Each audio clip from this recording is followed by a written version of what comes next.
Good morning. Good morning. Good morning. Good morning. Good morning. Hello, everyone. Samantha Dragonati. Starting off our day with some music from her. I'll go ahead and link it in chat. Dun, dun. All right, muting in 1, 2, 3. Big pause, big abrupt pause. We're going to get started. We're not going to diddle daddle too much. Just a disclaimer before we start. Reminder that I am a person and you're a person. We're all coming from perspectives, bubbles. They're limited. We're all learning. There is going to be probably tension, I'm sure, because we're going to talk about something that is hard. It's a hard conversation. It's not about Palestine, and it's not really about Israel. It's about people. And just a reminder, Palestine is suffering. They are experiencing a water and food, not shortage. It doesn't exist. People have started to die from starvation. Bisan is one of the women there that have been keeping tabs and been sharing her day. And if you guys want, you can go check out her TikTok. She is keeping us updated. And even she is, at this point, pretty unsure of what to do. Like, what else can she possibly do to make it clear? And I think this is the part of humanity that is so difficult. We're going to have to accept that, like, this is happening. And it's happening before our eyes, and we're all going to watch it happen. In the same way that everyone else has watched every bad thing happen throughout history, we're going to watch it happen. And it's that part we have to contend with within ourselves. Why do humans, as large groups, why do we do this to each other, right? Now, a way to have a conversation that doesn't put ourselves in some sort of faux position as the Palestinians, because we will never know they're suffering, free Palestine, right? But like we are, I'm so privileged. I will probably never be in that situation. When you think about it from that perspective, we have to use other examples to explain larger phenomenons in humans, social human history, I guess, but the way we socialize. So when October 7th happened, Leftovers was ongoing between Ethan and Hassan. They had a podcast together, for those who don't know. And episode 61 was called Israel versus Gaza, which is like a very interesting way to title the stream. That stream went live on October 12th, 2023. October 12th. Okay. And we all know October 7th was horrific. If you watched any of those videos, they were horrible. But I'm going to need you to zoom out today and realize you're not seeing Palestinians and Israelis fighting. You're seeing often men, and not to blame men, be pitted up against each other and to continue the fighting in form of violence because some people feel like there's what else are we supposed to do type thing. In America, we say things like, I would take on the world for my kid. I would... I watch a Keanu Reeves movie and I think, yeah, that's going to be me. What is it? John Wick.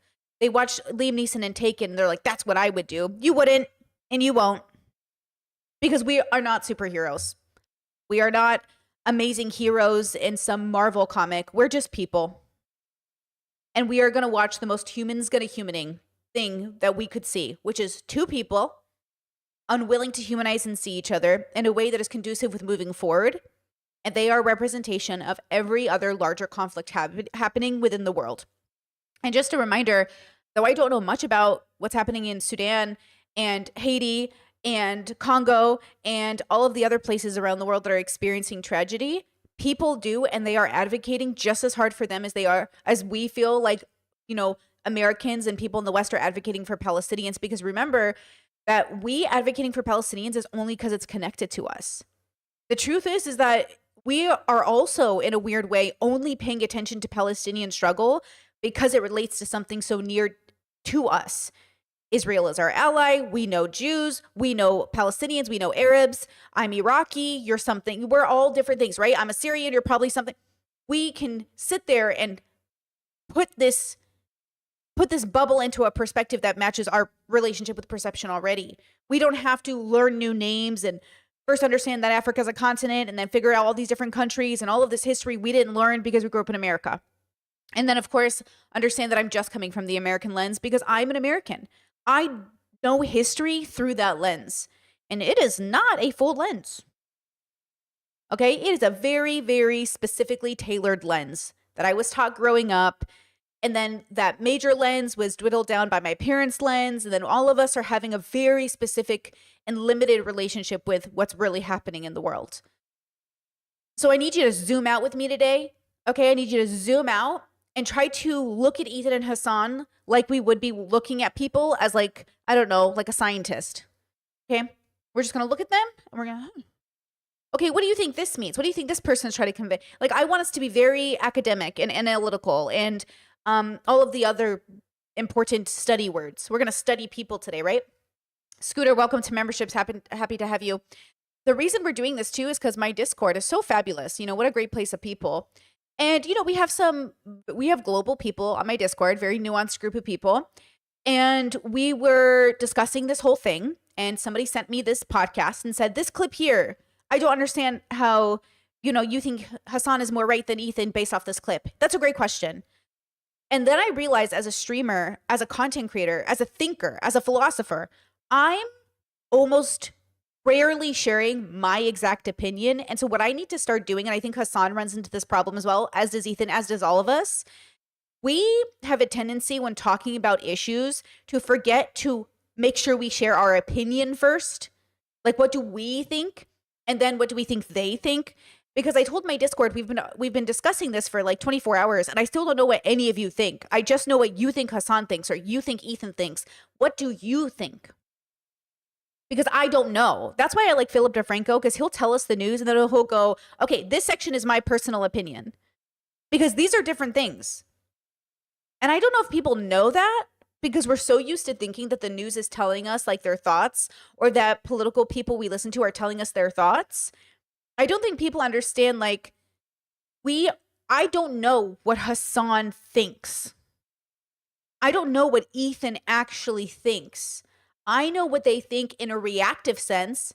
They're not reactionaries. That's not the right word, but I know what they think as a person reacting to something, but I don't actually think I could say with 100% certainty that I know what Ethan and Hassan actually think outside of the context of this genocide. What do they actually think about people? How do they feel about, you know, the death penalty? What do they think about abortion? How do they consider life? What do they think we're doing on the planet? They blame God. Like, I could tell you what I think they think, and I could be pretty sure, but that's not the same thing. In a philosophical sense, what do you think about existence? I don't know. And I think somebody on stream told me the other day that Hassan doesn't even like engaging in philosophy. So maybe Hassan doesn't even know. So, you know, you want to be autistic and talk about scripts? There is a script at play here. And I just want to make it abundantly clear, like, as an audience and as a content creator, we are not following that script. We are watching the script, observing the script, deconstructing the script. Okay? I think I gave all my caveats.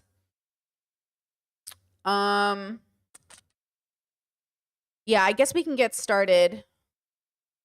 And then I'm sure we'll have a good conversation around it, right? Okay, let's start. This was October 12th, 2023. So October 7th had just happened. Feelings are very, very tense. Everybody is very, very tense. You know, everyone is tweeting horrible things. Everyone is saying to take sides. Even my audience is like, Brittany, take a side. And don't ask me to take a side. Don't ask me. Give me a second, because there's always tragedy happening around the world. You gotta give a girl a second to transition, because like when you were seeing the videos, like, I'm a human as much as anyone else. You feel a way, you feel emotional watching things. And so you got to give people time to process what's happening so we can come to really good decisions. Don't make decisions out of fear or anger. And a lot of people were making decisions out of fear and anger when this stuff first happened, right? Chet says, have you watched this before? So I watched Leftovers when it was live, when it was actually happening. So I have seen this episode before, but I have not seen it since then. So I do not know, like, I don't have any working memory of everything in it, right? Discord has a comment, says, honestly, it makes sense Hassan doesn't want to engage in philosophy, especially how Brit is the exact opposite and how they act and make content. Well, you know, because when you're engaging in, like, I used to be in politics. And I genuinely found it very dehumanizing and not in any way about what's true. And I think when you engage in philosophy, you lose your connection. When you engage in the right kind of philosophy, in my opinion, you lose the connection to politics in the way that you're used to having that connection. And so you just end up having a different relationship with things, right? So let's get started and just remember that this is a philosophy through pop culture channel. That's the slogan here. Philosophy through pop culture. And humans are going to human. No matter how undignified a human is, it's still a human. No matter how murderous or horrible or racist, that's just what being a human is. Humans are diverse. They're not monolithic experiences. So you have to remember when you're watching people, you're watching humans. Okay? So let's go ahead and check this out. I'll put it on times 1, 2. This was their beginning initially. Very funny, $1 million set, very funny. Like they really put a lot of emphasis on this show. They really tried to build it into something.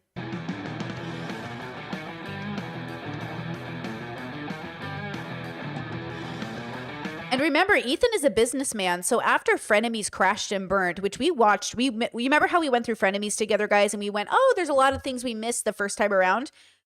Leftovers, he reached out and he paid Hassan a pretty good penny to come and be his co-host for a new show. He was really excited. But Ethan, much like to his reputation, is he tends to do business things with people because he knows it'll be lucrative without considering everything involved. Same with Trisha, same with Hassan. And then at the end, he's like, I didn't know. I get it. We don't know people, but we also need to at least say like, hey, that was my bad. I should have researched more. Hey, that was my bad. You know, and I think maybe he's done that, but this was the vibe of the show. And by the way, at the time this was airing, I was not a Hassan fan. Fun fact, I was an Ethan fan. And now I'm not a viewer of each. Oh, that's what I wanted to say too. I am not a viewer of either of these people at this time in 2025. In 2025, I am no longer a fan or a viewer of either of these people. I am simply an observer of people. They are now celebrities on a micro level, impacting people for real, for real. Dr. Kirk Honda has made videos about all types of celebrities and has never gone harassed and bombarded at the rate that Ethan's audience did to him. And that's how powerful being a content creator is. That is how powerful being a content creator is. So at the time this was coming out, I was actually an Ethan fan, but not a Hassan fan. Then I became a Hassan fan and not an Ethan fan. And now I'm a fan of neither. But I wish them both the best. I just don't think either of them are progressive enough for me. But I wish them both the best. All right. All right. So welcome everybody to The Leftovers, a special edition where we'll be reviewing Taylor Swift's new Eras Tour. We both were able to catch that last night. VIP access, front row seats. Hassan, what were your thoughts on the show? I think she's incredible. She is. What a generational talent. Unbelievable. And the best we got in America. She's the best of us.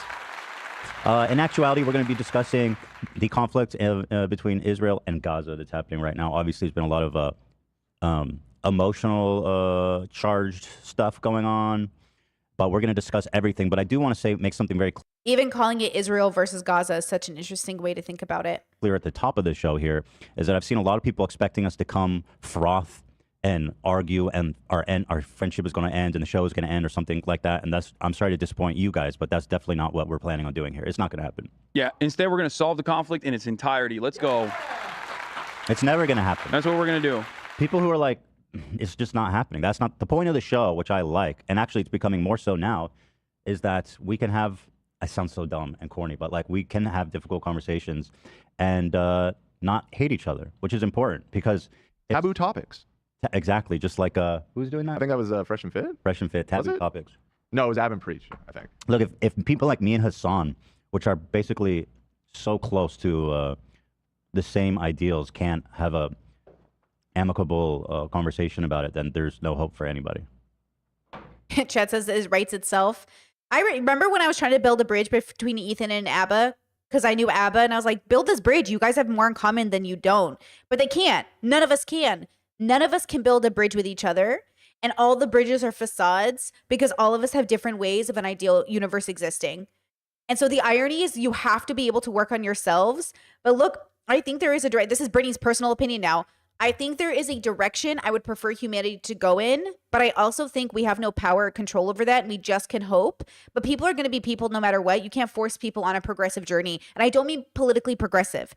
I mean spiritually, the way you view people, the way you humanize people, the way you acknowledge, like, we are these biological creatures on a planet. A progressive outlook also takes into consideration the idea of, like, what are we doing here? Why do humans even exist in the first place? I mean, this deviation in belief is already going to cause natural conflict, right? The irony of the conflict that was happening on my Discord, very small yesterday, was just us simply not even understanding, like, wait, what are we even talking about? So many of conversations that end up being messy are just like, wait, stop. What are we even talking about? I wish Ethan and Hassan would stop and be like, what are we even talking about at this point? Because current day, 2025, April 29th, I don't think anybody knows what anyone's talking about. I'm not even sure what we're arguing about anymore, which is why we're now going back to the beginning. Let's go back to the beginning and let's see if we can try to figure out what anyone is even talking about at this point. I agree. Thanks. The hummus. Where do you want to get started? Because one thing I do want to say, and this is not necessarily about this issue in particular, but in general, I feel like a lot of people do not have a way to contextualize news and information without adding a little bit of drama seasoning to it, where, like, it's not necessarily, here's what's going on, this is my opinion on it. It's always, there needs to be a secondary market, you know, of like, oh, well, Ethan said this, or Hassan said that. What do you think about this? Or, oh my God, they're going to fall apart. Like, I think that betrays the values that you are trying to show people. If you're saying, like, I care about people dying, I don't want them to die, I want people to live freely. And Stop. Everyone says that, but in practice, humans don't seem to actually believe it. I think they believe it, but we all have a threshold until that is not true. And that's the dilemma with people that I've noticed. Is my whole life people would say this to me, Brittany, we care about people, we care about human life, we care about the dignity of humanity, we want to be dignified towards one another. How is homophobia dignified? How is transphobia dignified? How is hate dignified? How is racism dignified? How is Islamophobia dignified? How are any of these things dignified? So, like, as I feel like a child and all the adults are like, don't hurt each other. Well, the adults are literally poking each other's eyes out. I'm getting conflicting messaging here. Which one is it? And the truth is, it's neither, but it's both. You can't have a human who's an evolved animal on a time exist outside of violence, but you also can have a deeper relationship with your biological experience, to have that extrospective relationship, to eventually have a different relationship with violence. Not one that eradicates it, but one that has a different relationship with violence, right? There's often this conversation about, you know, they pinkwash Palestinians and the whole situation, and they'll say, why are you defending Palestinians if gays wouldn't be safe there? Yeah, if you only help people because they're on your side, then we're not talking about the same thing. Like, we don't have the same politics, right? We don't have the same morals. I want to help people, even bad people, maybe even especially bad people, since most people are pretty bad in some aspect or in some way. Like, all of us have a bad moment. So, like, I want to help people. So I think the dilemma is we do live in a world where people do feel empowered and justified to hurt people because they've hurt them. There was recently a really devastating car crash that happened, and the guy ran into a crowd of people. I believe it was the Filipino community was celebrating, if I'm not mistaken. And God rest the souls of the people involved. And when I say God, I don't really mean God. I don't believe in God, but you know what I mean. And the person who was pulled out of the car, so passerbyers pulled the driver out of the car and held him until cops came. And what was interesting was watching the way people were upset online that nobody killed him. They said, wow, look at this restrained group of people who kept themselves from killing this man. And I kept thinking, why would you think, oh, it's a Filipino event. Thank you, guys. Thank you. Filipino event. Okay. I kept thinking, why would you assume that people would kill him? People kept shouting, he deserves a trial. He deserves a trial. Like, due process, due process. Like, you can't, you know, we're not vigilante Marvel characters. And I kind of wonder, like, what makes you think that the right thing to do in that situation is to kill a person who just ran their car into a group of people, except you're having a biological animal evolved over millions of years reaction where your brain is like, kill him, but you don't have to. He's restrained. He's not going to hurt anybody anymore. And so most people, I do think, regulate and realize, oh, he can't hurt anybody anymore. So like, why would I kill him? Why would I want that on my hands? But it's different than you're in the moment. You're wrestling a guy. He's fighting you. He's got a knife. Well, yeah, you might like get enough energy, enough, adrenaline to be like, I have to kill him first. That's a different situation. But the idea of wanting to kill him after he's already subdued is the dilemma. The same way that when you see Israelis kidnap Palestinians, they've got hoods over their eyes and they're handcuffed, and you see them kicking them. What makes you do that? Why would you kick somebody when they're down? Like they're already at your mercy. And the only thing you can think to do is make it worse for them. The same thing happened in Guantanamo Bay by Americans. These people were your prisoners. They were literally, and a lot of those people who were there for even 20 years, okay, even for 20 years, right, with no crime against them, they were treated as if they were criminals. You know? Chet says, are you saying the people there wanted him dead or online people? It was online people, but people in the video were keeping people away from him. So I'm not sure if it escalated anymore. I just saw a TikTok on it really fast. It was in my mind, guys. I'm just saying it was in my mind. And I was thinking about that idea of the reaction of people wanting to say like, oh, why are you being nice to him? Why are you protecting him? Why are you protecting him? And I think that's the narrative I want us to remember, is that people are animals evolved over millions and millions of years. We have to contend with our biological urges, our need to protect our animal brain, and we need to have a deeper relationship with that brain as well, right? In all of our communities, all of our cultures, all of our people, we all have bloodied hands. No group is innocent. Just like in an abusive or toxic relationship, it might have two toxic people, but one person is generally actually more of the problem. That's how it usually works in big situations like this. Israel and Palestine have its own toxic issues within itself. There's a lot of hatred amongst the communities, but I think Israel is obviously the bigger issue here. I think it's pretty obvious. Like if this was an abusive relationship, I would say like, yes, there's toxicity, but there's one abuser. And I think Israel is that abuser. And I think you can have issues with Palestinian beliefs. You can have issues with their misogyny or homophobia or anything else, but that doesn't take away the fact that they're the ones being abused, right? Like I think this is the problem people are having. People think if you're X person and you have X belief or X idea, you deserve this thing. I don't think people deserve to die. I don't think people deserve to be tortured. I don't think people deserve to starve. I don't think people deserve to suffer. Brittany's personal opinion. Brittany's personal opinion is I don't believe people deserve bad things. At all. Zero, ever. Under any circumstances, people do not deserve bad things to happen to them. And I think this is quite unique of a perspective. I don't think most people believe that. I think most people believe people deserve what comes to them. That's why people always say, karma, girl. Karma. That's your karma. Yeah, you're saying they deserve to be punished. And I'm saying nobody deserves to be punished. If anyone deserves anything, it's to be liberated. But then what does that even mean? Okay, let's keep going. And then you simultaneously try to have discussions almost entirely around commentators and Twitter spats and whatnot. I feel like that is unproductive. Right. And actually, people are doing that to both of us. Yes. Frankly. In fact, so much so, there's this one video that I saw on our subreddit, and I see it on Twitter too. It's getting a lot of likes and views. It's so fucking bananas.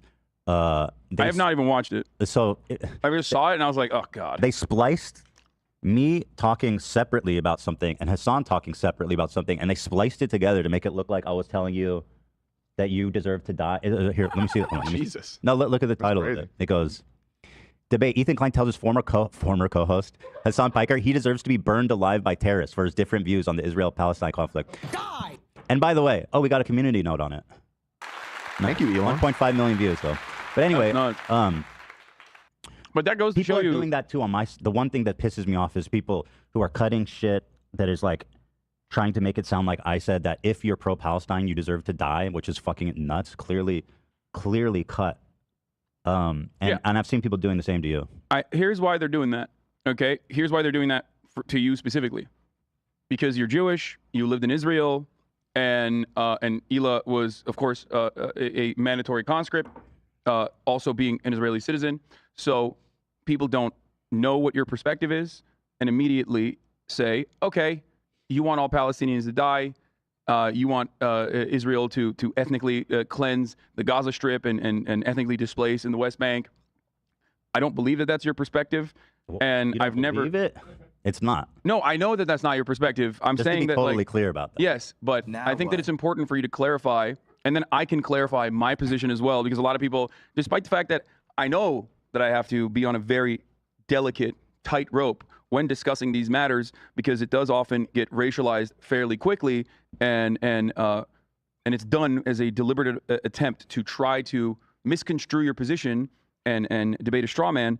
I think that you can, describe your position, then we can go forward. Well, another thing to note, it is incredible how many people want this show to break up. Like they are fantasize about it. And remember during this time, because so I'm coming into stream today.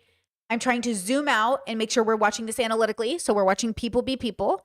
And 2, we want to make sure that we understand context. So just so you know, at this time, if I'm not mistaken, you guys can correct me, Ethan is quite distraught because he knows people who died on October 7th. He knows people that were either kidnapped or killed. So like for him and Hila, like their friends were impacted by October 7th, right?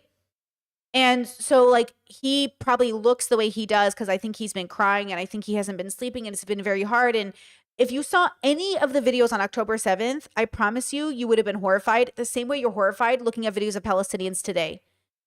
The dilemma and the problem we come to, which is very hard for people to understand, is October 7th happened October 7th, and Palestine is having their own October 7th every day since then.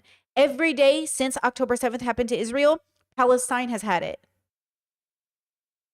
And that's what people are not understanding. This goes back to the 9/11 thing that Hassan always gets canceled for. Okay? 9/11 happened once to the US. It happens every day to some of these people, specifically Palestinians. You need to understand every day people are dying. Every day they're displaced. Every day they wonder, will I die tomorrow? I'm not waking up tomorrow thinking, will I die tomorrow? I'm thinking, make sure I go to work today, pay my rent, enjoy some brownies, kiss my husband, enjoy my life. They are waking up wondering if today's the day. I watched videos of children yesterday talk about how their whole family was wiped out.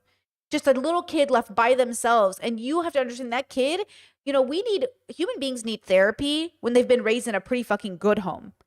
You imagine the amount of therapy these kids are going to need, the amount of deconstruction they're going to have to do over years to make sure they don't become hateful and bitter in the same way that Israelis justify their hate and bitterness towards Palestinians every day. Stop being hateful and bitter and then expect me, to be like, hey, that's not the answer. But I can be compassionate. I can say, I understand why you've taken the things that have happened to you and become a bitter person, but it's not the answer.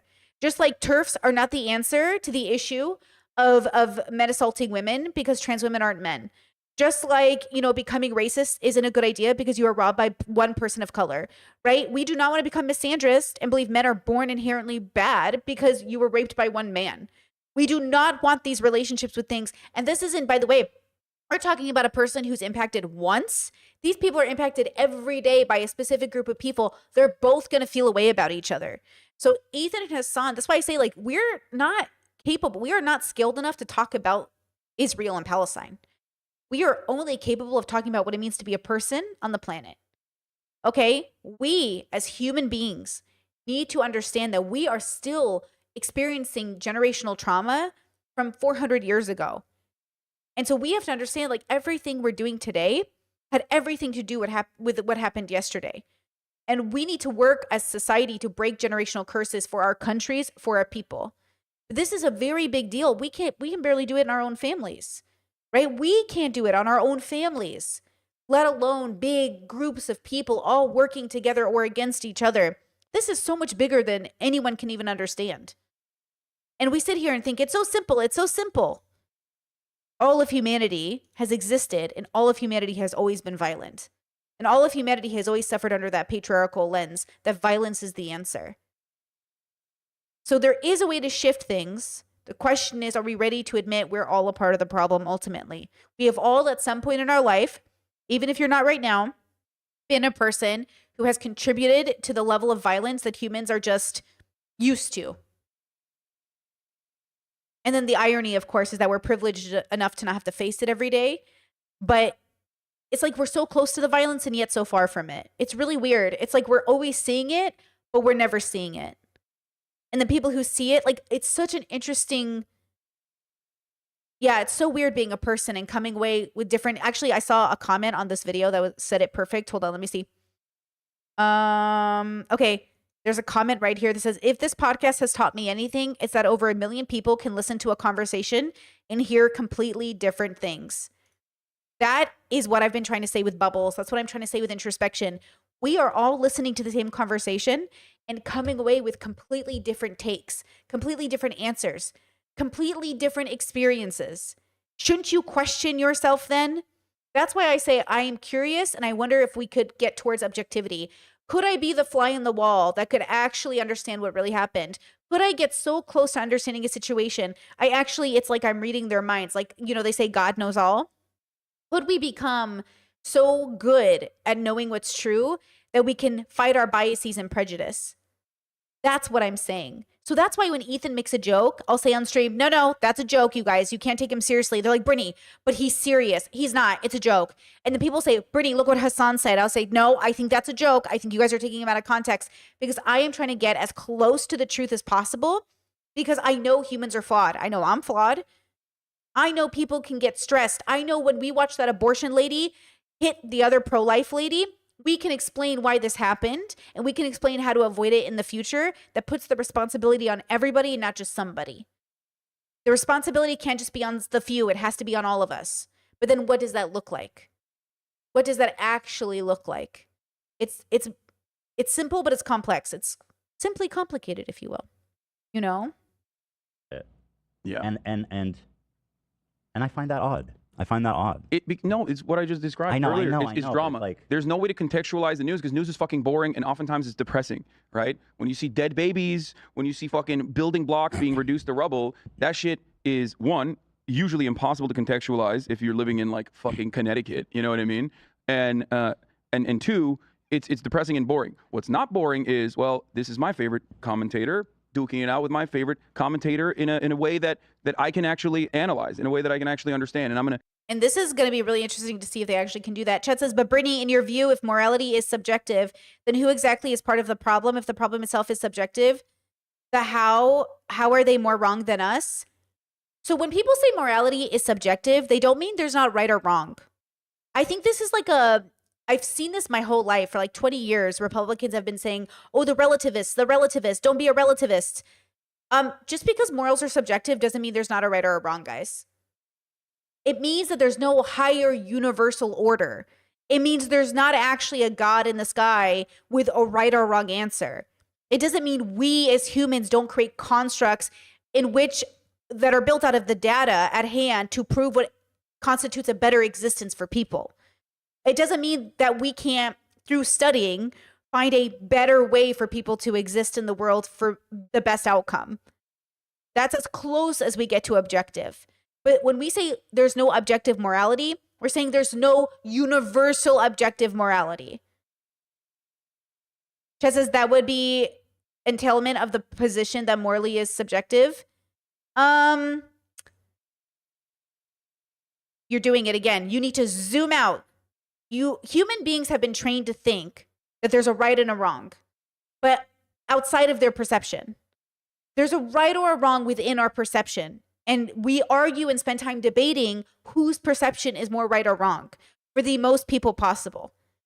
And then we start to get into our factions. We start to go into our bubbles. We have a perception, but it's built off of our collective interaction. And we make compromises in society, and we learn to build society, and we advocate for society to change over time, right? So again, you're doing, like, people's brains do this thing that I think we need to see if we can deconstruct it, right? You said, so majority rules. Just because the majority rules doesn't mean it's bad if the majority who's ruling is able to deconstruct. An ideal society would have a majority of people who allow the minority to live within that world in a way that makes sense cohesively for all. Like I said, in my ideal world, religious people exist, but in their ideal world, I don't. And that's the difference. In my ideal world, everybody exists. and their ideal world, I don't get to exist. And that is the fundamental difference between different beliefs. Is in my world, the world doesn't have to be like, the majority wouldn't have to be Britney. The majority would have to be okay with everyone being themselves. You know? Chad says, I guess you're saying that there isn't a sky daddy that dictates what is right and what is wrong, but are there other ways to derive it? Did I get it right? Sure. Are there other ways to derive it while understanding that there might not be an objective sense? Sure. So in a philosophical sense, I'm on the journey to see if there is an objective outside of perception, an objective outside of my brain, an objective outside of your brain. Could there be a moral right or wrong that exists outside of the mind of a bear? When you look at an animal on a planet, when you look at a sea creature, when you look at a whale, do you think, I wonder if there's morals outside of whales? Because I do, because I think we're whales. I think we're evolved animals on a planet. And so the question is, are there morals outside of our perception, our brains? If all humans were eradicated from the planet, would there be a right or a wrong? Would there be some sort of natural order of things? Or is nature within itself this ordered chaos in a sense, right? That's the idea. Okay. Go to battle. Oh, by the way, chat is off. You fucking savages in chat. Got to pipe down today. It's time to sit down and listen, right? Sit Dan? down and listen. Okay. So here, I won't interrupt you. I think it's good to clarify your position. Let me clarify. Thank you. Yeah, clarify your position on Israel and Palestine in general. Well, first of all, just to talk about this clip that I guess some people have seen, I made an analogy. You might not disagree with it. My point was that, you know what, I don't need to explain that. Do I? I don't know what the clip is, but I care more about you getting your point across as it pertains to Israel and Palestine. Like, yeah. Here's what I'll say. And I like to say this at the top because people are always going to call me a Zionist. People are going to call me a IDF supporter, genocidal, all this shit. And I've been saying it every fucking day, every time I can say it. So if you see anybody saying that, you know they're liars and bad faith weirdos. So here's what I'll say about Israel, okay? Listen, this isn't the first time I've said it, and I'll say it many more times. The cabinet is run by genocidal maniacs, okay? They're led by Netanyahu, who should resign in disgrace and go to prison for being a war criminal, okay? He's made a coalition of the most radically conservative freaks that don't represent, by the way, the majority of Israelis. Ooh, pause. That's going to be a big issue later on. Because from my understanding, it does represent a majority of Israelis. From my understanding, from everyone in Israel that I've talked to or experienced or seen them taking footage of, it is actually Netanyahu, and what he's doing is what a majority of Israelis want. So now that's a little confusing, right? Like that's a little confusing that he has that opinion of Israelis. But from everything I've seen, this new documentary that Thoreau did, all of these things, it does not seem that way. Like, it does not seem that way, right? Chad says, but if one person with their brain has one moral conclusion and the other person has a different moral conclusion, how you determine which one is right or not? We talk about it. Philosophy is the love of wisdom. That's what philosophers do. We sit around all day and we go, is this right? Do you think this is morally right? And we debate morals. We discuss morals. We expand on what is right or wrong. Morals, internal, specific. Ethics, society, external. We sit here and create words and frameworks and structures. I created a whole philosophy system to talk about how self-aware you can be, right? This is what we do. And then society usually kills us. Remember that. Society usually kills the philosophers. Remember that, okay? So just a reminder, society as a whole, always the problem. Always will be, always was. And that's why we have to figure out, why is it always the problem? Why are a majority of people within a group become the worst? Why do groups of people become horrible? Okay? And they're hellbent on genocide, frankly, overtly. They've committed tons of war crimes in Gaza, including the killing of children, obviously, because Gaza is one of the most densely populated places in the world. Hold on. Chet says, what if we couldn't come up with an agreement no matter whatsoever, despite the debate and discussion, that you're not being honest? True, authentic, curious philosophers or people into philosophy or people into right or wrong, you will come to a good conclusion. There are ways to logic yourself into good conclusions, but you have to be genuinely ready to deconstruct. If you cannot, and you won't be, most people aren't. Most people are not actually interested in truly deconstructing. They want to deconstruct up until a point and not beyond that. That's the twos. Twos in my level system, they want to deconstruct up until the bubble, but never outside the bubble, never in relation to the universe. Okay, I'm gonna let Ethan talk for a bit, but I'll go back to chat. 50% of the residents are under 18. So when you bomb a building, the chances that you're killing children is pretty much 100%. Okay? It's fucking barbaric. It's unacceptable. It's disgusting. I've seen videos, you know, I saw videos of Palestinian dads holding his dead like 5-year-old daughter. I mean,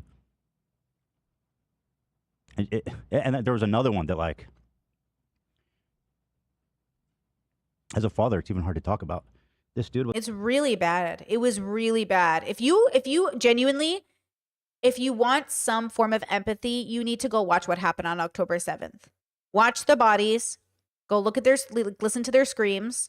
Watch the videos. Okay? And then remember that people should do that for Palestinians as well. It's not good. Everything that is happening is deeply bad. It's deeply wrong. But it didn't just happen out of nowhere. And people pretending that it did is a part of the problem, right? It's really bad.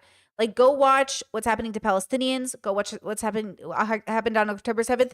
And please note, I have to keep talking about October 7th specifically because Palestine is having it happen every day, right? Chad said, I think he's talking about the dad in Gaza. Oh, I misheard. I thought he was talking about October 7th still. But either way, it's pretty devastating, right? Was holding his infant. It was like a year old.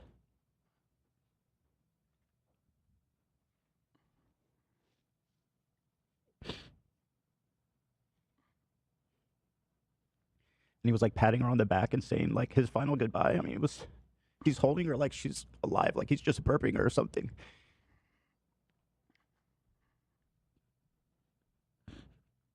Wow. So Chad said he's showing the empathy for Palestinians here. Sorry, I was reading chat.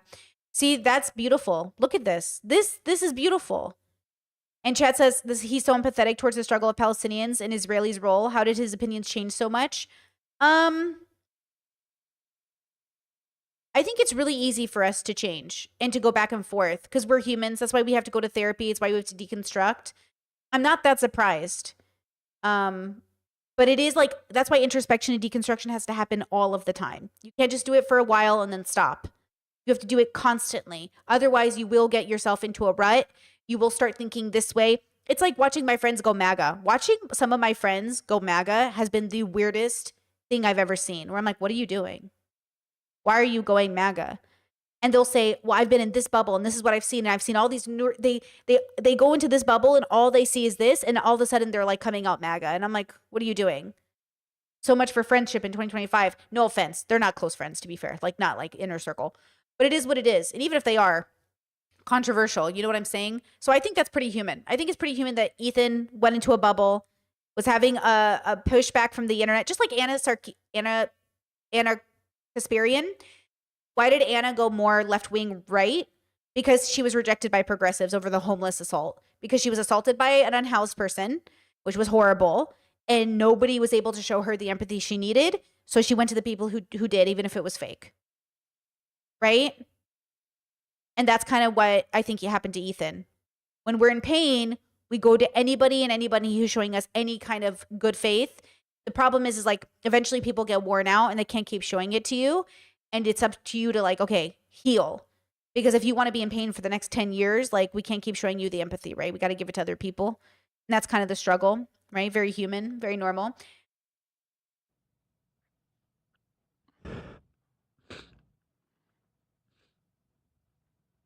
I didn't expect to get emotional about that, but like, I'm a new dad and that shit really fucks me up. And I hate to see it. It's not right. I think people in Israel that support the government and the government need to watch that shit. I think Israel shutting off water, power, and food to Gaza is insane. It doesn't even make sense. Like, what's the end goal there exactly? I wanna cut in here for a second, and while you recollect your thoughts and say something. The feelings that you are demonstrating here, and the empathy that you're demonstrating and showing towards Palestinians, is unfortunately not represented by our administration, and it's not represented by our media. And I think that the irony is that in the aftermath of the Palestinian the Palestinian actions in southern towns in Israel, led by Hamas. The reaction from the Israeli population, specifically anti-Zionists living in Israel who are Jewish, and even Zionists living in Israel, was more tempered and more empathetic to the plight of Palestinians, and truly understood that the violence of this occupation and the violence of an apartheid regime and the violence of endless bombing campaigns in an open-air prison was squarely at the heart of the violence that Israelis experienced on October 7th. I think that is very courageous for people living in Israel proper who lost their friends to come out and speak out against their own government immediately. And it is cowardly and disgusting for Americans who are thousands of miles away, who will never be impacted by this, to refuse to reckon with that and to continue demanding more blood and aligning themselves with an insanely unpopular, insanely reactionary, far-right government who has deliberately propped up Hamas as the singular force time and time again, who has humiliated, bullied, imprisoned, and occupied and stolen the lands of so many innocent Palestinians. And it is shocking to me that the consensus in Israel is more tempered And that's what pisses me off than too. the consensus in American media. Like, I've seen way too many fucking people acting like all Israelis are fair targets. They're all settlers. They're all genocidal. Like, there's way too much fucking dehumanization of Israelis and the refusal to see, like, even understand their perspective at all. Like, if you can't understand why, after Hamas murdered up to now probably close to 2,000 people, if you don't understand why Israel would want to retaliate, then you're not in favor of peace. You're not, because Okay, because but I understand, and a lot of Israelis understand why Hamas exists and why Palestinians and Gazans want to fucking kill Israelis. I understand that, and I have that empathy. I feel that a lot of people, not all, even a minority, but enough that it's noticeable, don't have that level of empathy where they see Israelis as like full-blown, diverse human beings that aren't fucking genocidal freaks, you know what I mean? They just happen to be on the side that has a bigger fucking military and has international support. And all the result of that is obviously that a ton of Palestinians die. I think Like, how's there ever going to be peace? Like, genuinely, if there's not empathy to at least understand.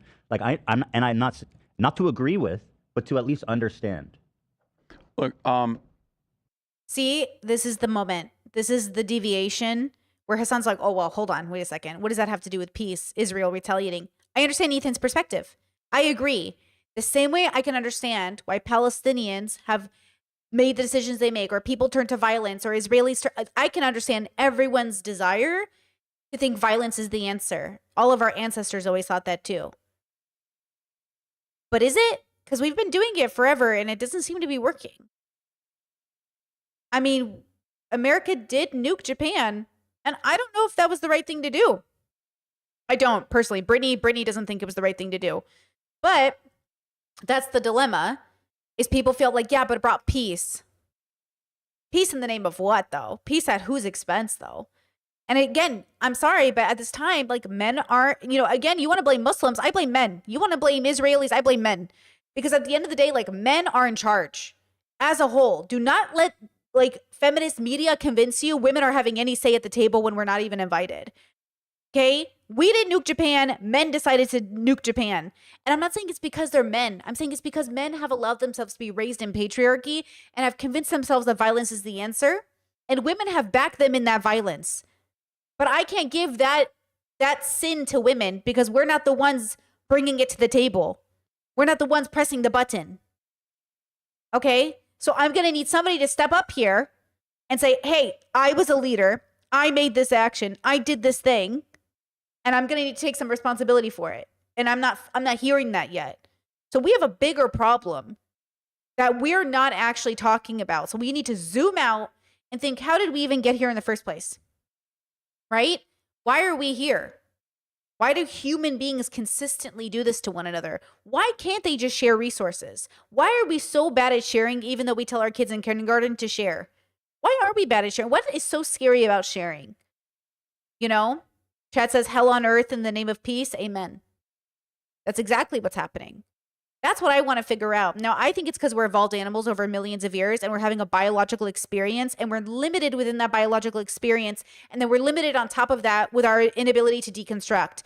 And so as far as like, you know, why do humans do what they do? I think it's your nature. But I think your nature can evolve through introspection and extrospection.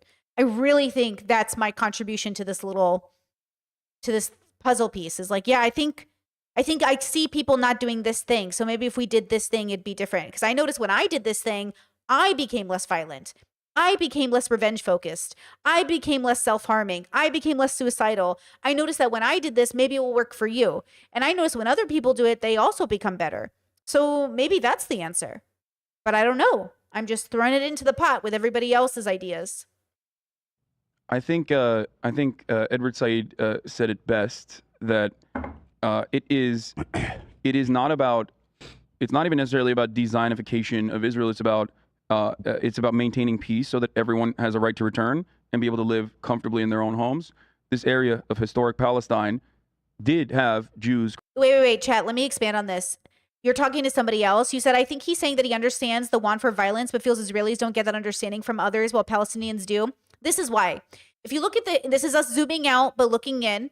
If you look at Israel and Palestine and the thing that's been happening for the last 75 years plus, it's like your kid is being bullied on the playground and the bully punches your kid and then your kid and his gang of friends beat up the bully and the mom is like, hey, my kid got beat up. Why aren't you sad for him? Why aren't you sad for my kid? And then it's like, yeah, your kid got beat up. That's so sad. And then it's like, yeah, my kid now, he's going to go beat up the kids who beat him up and their siblings and their best friends and their parents. And then he's going to kill the whole school. Oh, wait, why? And it's like that, you know what I'm saying? Like I can give you the empathy, but you can't retaliate because you already hit first. You can't hit first, get hit back, and then hit again. You can hit first, get hit back, and then we stop. Okay, we can stop. But Israel doesn't stop. It goes for everybody on the playground and more. And that's why nobody cares, because you're going to use this as the excuse to do, you know, and I did talk to some Israeli people. I talked to Arabs. I talked to a lot of people after the conflict. I reached out to all my friends who could be connected. And I said, hey, how you feeling? How you doing? Are you okay? And there were some conspiracy theories that Netanyahu let October 7th happen so he could decimate Gaza. Look, it was going to happen anyways. Trump and him have been in the works. Obviously, everything that's happened with this administration is proof that they've been in these works for years. That Trump had every intention of getting elected again and every intention of making that deal with Netanyahu and the way they are to our faces looking at the cameras and saying, who would want to live there anyways? You know, who would even want to live there anyways? There's nothing to go back to. Yeah, but who made it that way? You're creating the circumstance and then being like, I'm the victim.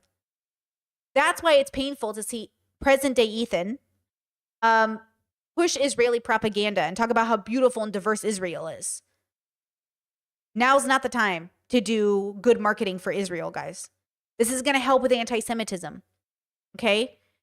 Anti-Semitism is bad. Racism, bad. Misogyny, bad. All of it, bad. But now is not the time to do PR for Israel. Now is the time to advocate for the people who are being literally genocided in front of us. We can talk about it in the future. It's like literally trying to save the Jews from the Holocaust and being like, well, what about the German soldiers that were forced into working in the military for Hitler? Okay, Jordan Peterson, we get it. Super sad, bro. But also, now is not the time. You can talk to your German therapist about it later. Or your prison officer, because you're about to go to jail. You know what I mean? Like, now is not the time. Okay? Christians and Muslims living side by side. Before the 1948 Nakba and before the British occupation, there was a time where there was peaceful coexistence. Ultimately, though, I think that the reason why a lot of people get really passionate about this, or the reason why I think the American media does a disservice to show the full breadth of the conflict or even the Israeli perspective by regularly running to the right of the Israeli government. That is, I think, by design. It is because we give a lot of money to Israel for its security and its defensive operations, as we call it. And I think a lot of that money has to be justified to the eyes of the American population. That is, those are our weapons ultimately that are being used and being deployed. It's our training as well. And it is very beneficial for Lockheed Martin, Raytheon, Northrop Grumman, Boeing, and many other defense contractors who saw tremendous gains on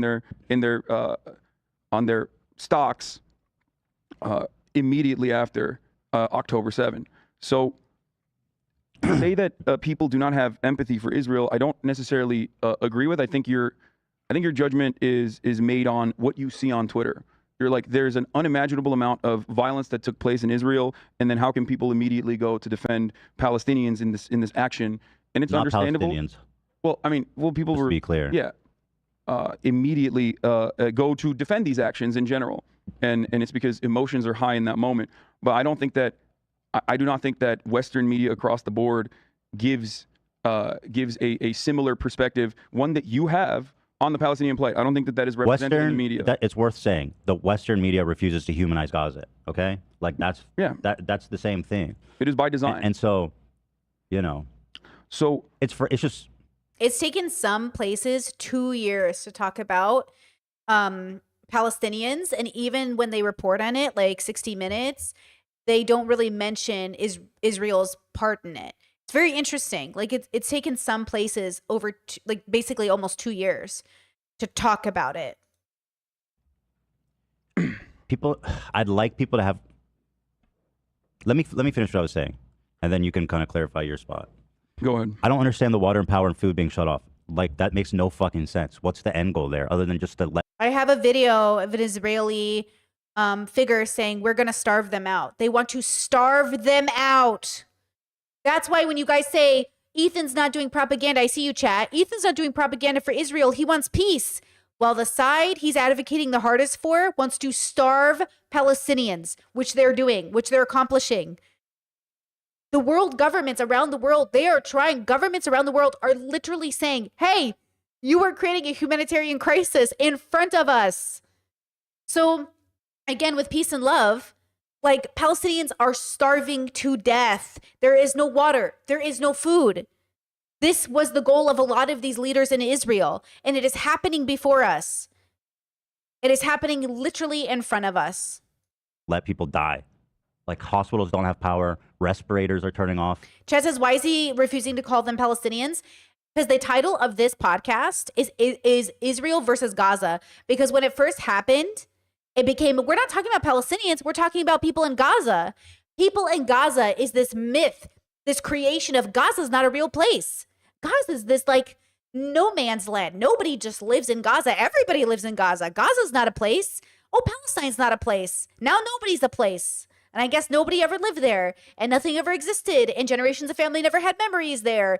It's a part of the eradication of Palestinians and their place in that area. Surgeries are being canceled. Red Crescent paramedics were bombed yesterday after being allowed into the area to take care. Present day, I think there's over 2 million Palestinians in hospitals, I believe, who need life-saving care, like adjacent to life-saving care they're not getting. Of course, you know how many Palestinian kids have even been flown out to other countries? That's the irony. What are we doing?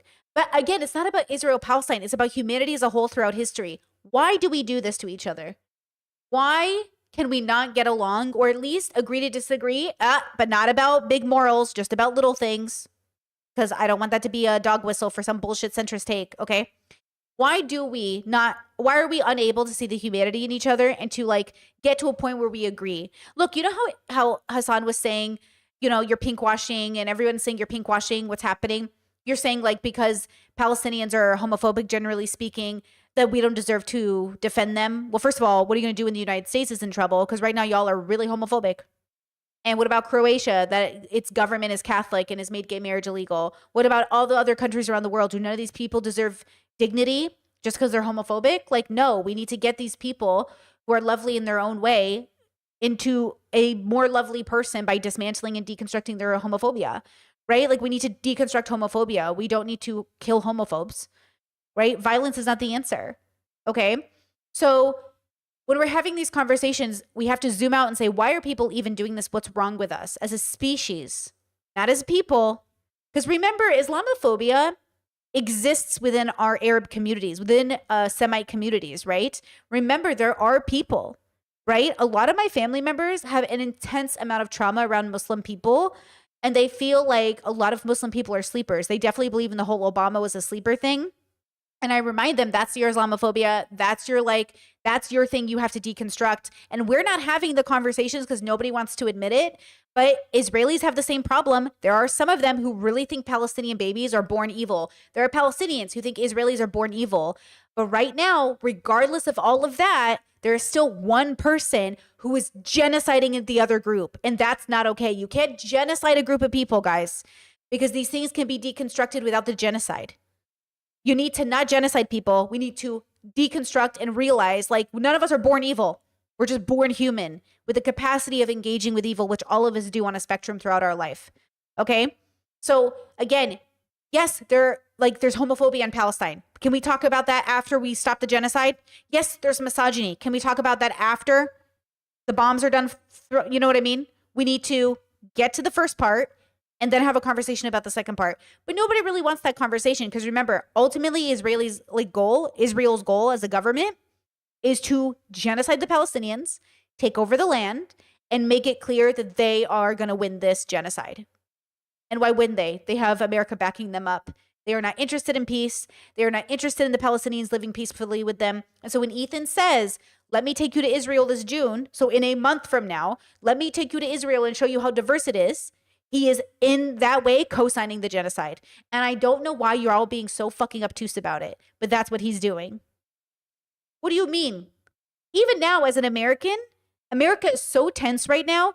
European countries are putting out warnings not to go because of the transphobia. My own partner is like, you can't go back to America. It's too dangerous for gay people right now. And I was like, yeah, it is too dangerous. It might not be dangerous day to day, but it could be dangerous in all it takes is one day of a bad day. You know what I'm saying? So we have to make decisions that make sense for us. Chad says he canceled the trip. Oh, that's nice. I'm good. I'm glad. You know, I'm glad. Of people that were stuck inside of the rubble. They died. Mm-hmm. 9 UN officials have died so far. Multiple journalists have died so far. It's Wait, Chad said apparently Ethan said they're not going anymore in June because he doesn't want his kids to have to listen to sirens.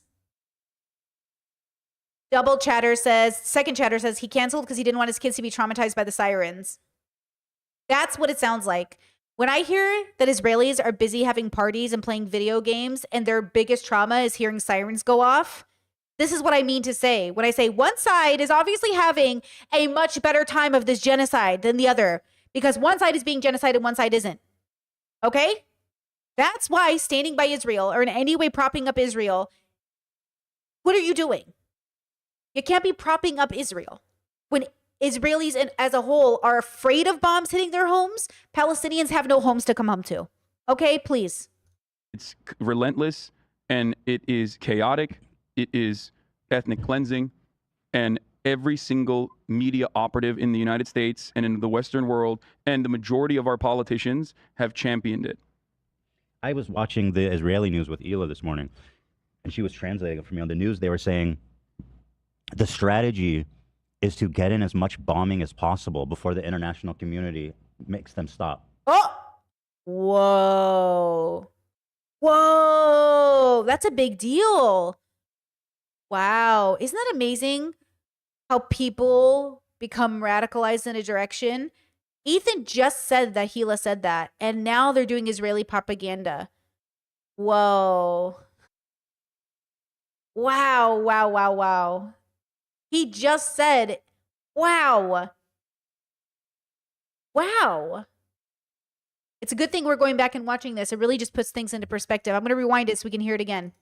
Is to get in, as was translating it for me on the news, they were saying the strategy is to get in as much bombing as possible before the international community makes them stop. Yeah.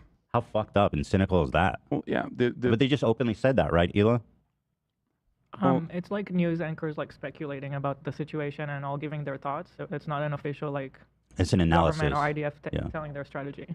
Well, But they're all speculating, and they were saying how like, in their opinion, we have a short time to respond before the humanitarian cause there is going to be so bad that everyone will tell Israel, you guys need to stop. And then they haven't. The world's been yelling it, but see how we're letting it happen? That's what's interesting. You asked why Hitler was able to get away with it for 5 years. Exactly how Israel's getting away with it now. I'm not fucking with you. This isn't a joke. I'm not being funny. I always ask this as a little girl, like, wait, if Hitler was in power for so long, why did it take so long for America to get involved? Why did other countries bow down to it? Why were people bullied into I've seen Sound of Music. What's going on here, Van Trapp? Like, what's happening? This is exactly how it happens. Wow. So some of the citizens are actually upset because they want them to respond harsher. Right. It's crazy. That's crazy. I want to say this about settlers in the West Bank are religious zealots. They're monsters. They're genocidal, fucking fundamental monsters. They are also, I would even say, settlers, they're participating in this dangerous conflict. Okay? And they're putting themselves in this dangerous place. Now, I want to make it clear just while I'm on this point, the people who were murdered outside of Gaza were not settlers. Those were normal motherfucking people living normal lives, living on kibbutz and like communes, fucking communists, living like a peaceful life with their families. They were not settlers. Settlers are involved in this war, I believe. There used to be settlers in Gaza. The military had to They removed forcibly them. remove them from Gaza so they could completely shut it off and begin sieges whenever they felt like mowing the lawn. So, and anyway, the Israeli government enables the settlements. Chad says, so what's the appropriate response to other countries attack, physically intervene? You know what's funny is like, you know how many things have to happen before things get carried out? There's like 100 people who could have done something different and nobody does. So your president makes an order. Why did you follow it? Your captain makes an order, but why did you follow it? Your leader, like, why did you follow it? Why did you press the button? Why did you load up the guns? Why did you walk into their land? What makes people move? The same thing that ever made anything else work the way that it does. Like, there are so many things at play here, and all these men are making deals on your bodies, on your lives. These men in rooms that we are not privy to are making plans to secure their future while the rest of us pit it out against each other. And it's not a conspiracy theory. It's just called politics, girl. This is just politics. That's all it is. It's not that deep. There's no conspiracy theory. Humans are going to human. It's just people saying, I want my people to win. I want to be the superpower. I want the most money. I'm going to do whatever it takes, even if I have to kill everybody. But I'm going to get on this podium and pretend it's not about that. I said this yesterday in my Discord. This is how it feels, right? Trump and Harris. Take Trump and Harris as an example. They're both pro-genocide, but I'll take one over the other. Okay, I don't watch Ethan and Hassan as a viewer anymore because I don't think either of them are progressive enough for me in the way that I would like. But I want, they're human beings who deserve dignity like everybody does. Ethan is Trump and Hassan is Harris. They're both got problems. They both suffer from misogyny. They both got problems, but one is much more tolerable than the other. And in this literal instance, one is not supporting a genocide and one is. You know what I'm saying? So you're mad. People will be mad at Hassan for supporting like militant groups. Let's say he does that. Ethan is supporting the biggest militant group, Israel. So what are we talking about here? And you can say he's not supporting. Sure. Okay. Sure. Right? Okay. So when we're having these conversations, we have to think about like, why are people doing this and why do they know they're doing it? I saw a guy the other day say, I support trans people. If you want to be trans, I'll support your pronouns. I see trans people the way I see anybody else. I kind of see trans people like people are doing drag. Don't you see you're not seeing trans people? If you see trans people as people who are doing drag, you're not seeing trans people. If you see religious people as all people who are literally delusional and insane, you're not seeing religious people. You're not seeing, you think you get them, but you don't. It's one thing to be in an atheistic bubble and you're like, religious people are so delusional, but they're actually not by definition delusional. Right? Like Ethan, by definition, isn't in psychosis. He's not actually mentally ill in that traditional sense. He's just a guy with an opinion, and he's going to die on the hill of this opinion. And he just won't accept it. His sense of justice is taking over, but he's not actually mentally ill in the way that makes him out of his mind. He's just really sure of his opinion, very loudly and very wrong. Right? Like for me, when I see them as both people who are heading in different directions. And I voted for Harris, not because I'm a fan of the Democrats, but because that makes me closer to where I'm going. I'm heading in a direction. We also don't understand what mentally ill means. Like for me, like being triggered is like mental health, but it doesn't mean you're delusional or like out of your mind. You can be triggered and not out of your mind. Right? Do we know this? Out of your mind to me means you have no grasp on reality. So I think psychosis, which is not your fault, right? Psychosis, you're a victim of your psychosis. Okay. And so I think we have to pay attention to that. Chet says, I think if you watch closely, you see he actually is dealing with psychosis. Listen, as somebody who has dealt with somebody with psychosis, who took care of her friend when she had psychosis, who went to doctor visit after doctor visit, this is not psychosis. He is very coherent. He's making a lot of sense. He's using data that is given to him. He is not ranting. He's not a conspiracy theory. He's not giving any indication of psychosis. My friend, I knew right away she was under psychosis because the way she was talking did not match with any of the data at hand, didn't match with her reality, didn't match with how we talk. Like, this isn't psychosis, it's stress. Exactly, chat. It's not psychosis, it's stress. It's very different. And y'all need to realize that. So that's the challenge for you today. Can you actually tell what it is? Or do you just think you know what it is? And then can you properly categorize what you're seeing in front of you? Or is your bias and prejudice too big? Right? Is your bias and prejudice blocking you from seeing what's actually what you're seeing? Because I think that's actually the reason I made an introspection scale. Because I think people, if they understand the framework of the levels, you are not deconstructing the person in front of you enough to actually understand what you're seeing. So you're forming an opinion off limited information, which we all do. That's okay. Okay. But that's why the world is in so much pain. Right? Chet says, I met mania. I don't think it's mania either. Mania is what Kanye goes through with bipolar. Mania is grandiose. Mania is, that's different. Guys, Ethan isn't being grandiose. He's not Kanye Westing. Did you see Kanye West's recent stream? Very different. Mania and psychosis are very different games. They're just not what you think they are. And remember that none of us are therapists. And even if you are a therapist, it doesn't mean you're a good therapist. But like, we need people who really are able to see what they're seeing. Now, Ethan is mentally unwell, but we're all mentally unwell. So the joke's on you. The question is, can you deconstruct enough to know, I think I think my brain is getting in the way. Let me take a breather. Even when you're stressed or underslept, you might want to take a breather. When you're on your period, you might want to take a breather. Okay? You know? They encourage it with the express purpose of erasing Palestinian land and making peace near as impossible as they can. So there's something important to mention here, important to acknowledge here.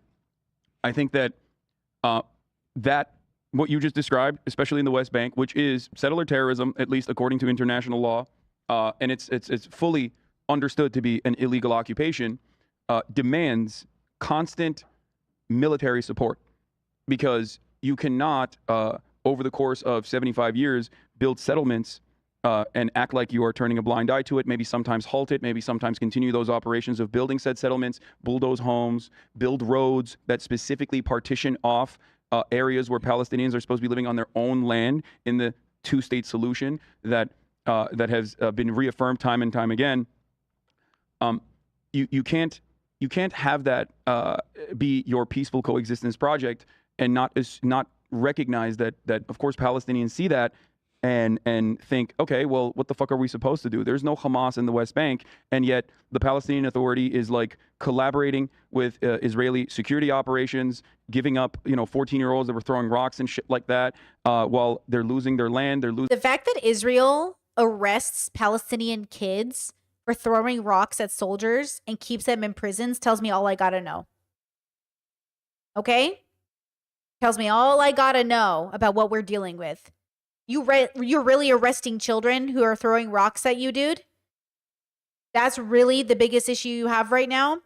Mm-hmm. Losing their homes. The area, according to B'Tselem, which is an Israeli organization, the area of West Bank of all of the agricultural land and all of the partitioned off lands that have been expanded into through settler terrorism, which is completely illegal, went from like 10% in 1967 to more than 75%.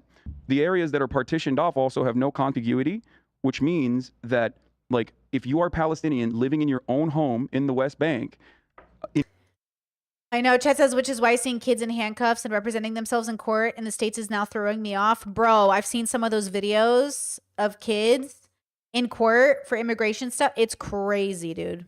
in order to get to your uncle's house, for example, you have to go through a multitude of IDF checkpoints. There are 2 separate license plates given to Palestinians living in the West Bank versus Israelis living in the West Bank. And I think many brave and very intelligent, very empathetic Jewish activists have talked about this in far better terms than I have.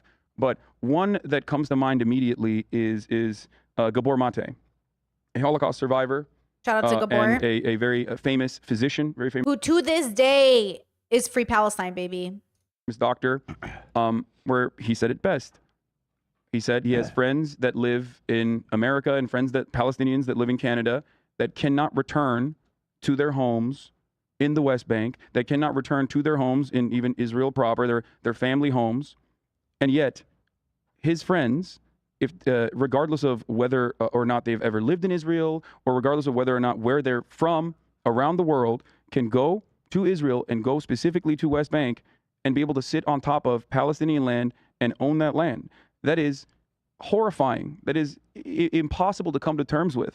And in the States, United States of America, this is a bubble thing. So we complain a lot about property tax. I don't know if you guys have ever been in this bubble. They'll say, I'm an American and I bought my house and I still have to pay property tax. I never really own anything, do I? Now imagine you're a Palestinian and the settlers have come knocking. And then you'll know the fear of really never owning anything. Okay? The dream, own a house. My partner and I talk about it all the time. We would love to own a house in 10 years. That would be great. Oh my God, let's own a house. Where do we own a house? Where do we buy this piece of material that's been constructed into a living quarters? What country do we buy it in? America? Croatia? Germany? Slovenia? Where do we go around the world? That makes sense for us. Where should we move? Where should we make a home? Where should we die? Where should we grow old? You think about it in that way and you realize, like, maybe we should let go of the attachment of dying anywhere and just accept the fact that we will.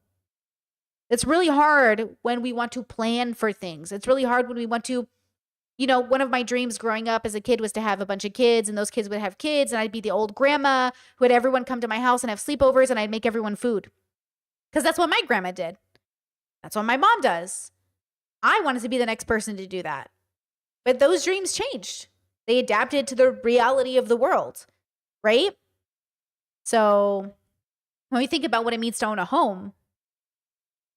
And I think that violence is a necessity in the maintenance of such a structure, which now many NGOs and even former Israeli officials are considering is an apartheid. And it has been for some time now. And of course, that violence that Palestinians endure on a daily basis is going to create more reactionary forces within it. This is something that I have said about the invasion of Afghanistan and the invasion of Iraq. And this is something that I even said about Russia invading Ukraine, is that more reactionary forces are going to be seen as the emancipatory forces when an irredentist power or an imperialist power goes and tries to seize land that it does not. He just used like 4 words that a 5th grader will not know. Therefore, 90% of the American voter base will not have understood that sentence. Like, that's the irony. Is like if the president of the United States has to speak at a 6th to 7th grade level for most Americans to understand. That's why, I started to wonder on my stream why people think, like, they'll be like, debate bros on the internet are like, Brittany thinks she's so smarter than everyone else. Brittany thinks she's like some kind of therapist. I'm like, what are you yelling at me for? And then I realize it's because of my vocabulary. But I'm just like, I just read a lot of books, but my vocabulary isn't even that good. But the fact that boys think I'm on the internet using words, like trying to be pretentious when I'm not even processing them as like big words, is where we're at as a civilization. That's what I mean. Like, look, I'm an idiot, but I am so smart to stupid people that they think I'm using vocabulary that's too big of a word because I'm trying to be smarter than them. Do you know what I'm saying? Like, I know I'm stupid, but I also know that I am well-read, and it's a conundrum to be well-read and stupid. And when I say stupid, I mean it in a humbling way. You really, the more you know, the more you realize, like, I don't know nothing. But that's why these people don't read, so they can feel like they know some stuff. You know? That says, is that a universal autism experience? Yeah, it kind of is, though. Yeah, it is kind of an autistic experience. When you have a special interest in people or psychology or something, people might think that you're playing therapist or you're dealing with, but you're just existing in a world where words are fun, and you're like, deconstruct, even the word deconstruction. What did somebody say about me the other day? Oh, Brittany using the word deconstruction like she's a therapist. A therapist? How many times I gotta tell people this is a philosophy channel? Deconstruction is used in all bubbles. Even the word bubble, I started using it as a main part of my content because everybody knows what a bubble is. I hear it in every bubble I'm in says the word bubble. But because I'm using it all the time, they're like, what are you doing? And I'm like, what are you doing? Are you using a word but not really thinking about what you're saying? Yeah, that's what humans do. They use the word bubble and they don't even understand they're using it. And then they go, why is Brittany making a big deal out of the bubble? I was like, well, it's kind of interesting that we all know we live in bubbles, but everyone pretends like they're not the one in the bubble. Like everyone else is in the bubble, but not them. Everyone's in a bubble. Everyone's in a bubble. Own. This is the second part of the brutality of the occupation that has made it seem as though Palestinians have no choice, that has created no opportunities for them, that has led to Hamas being able to seize more and more power after being democratically elected one time in 2006, pretty much. Right.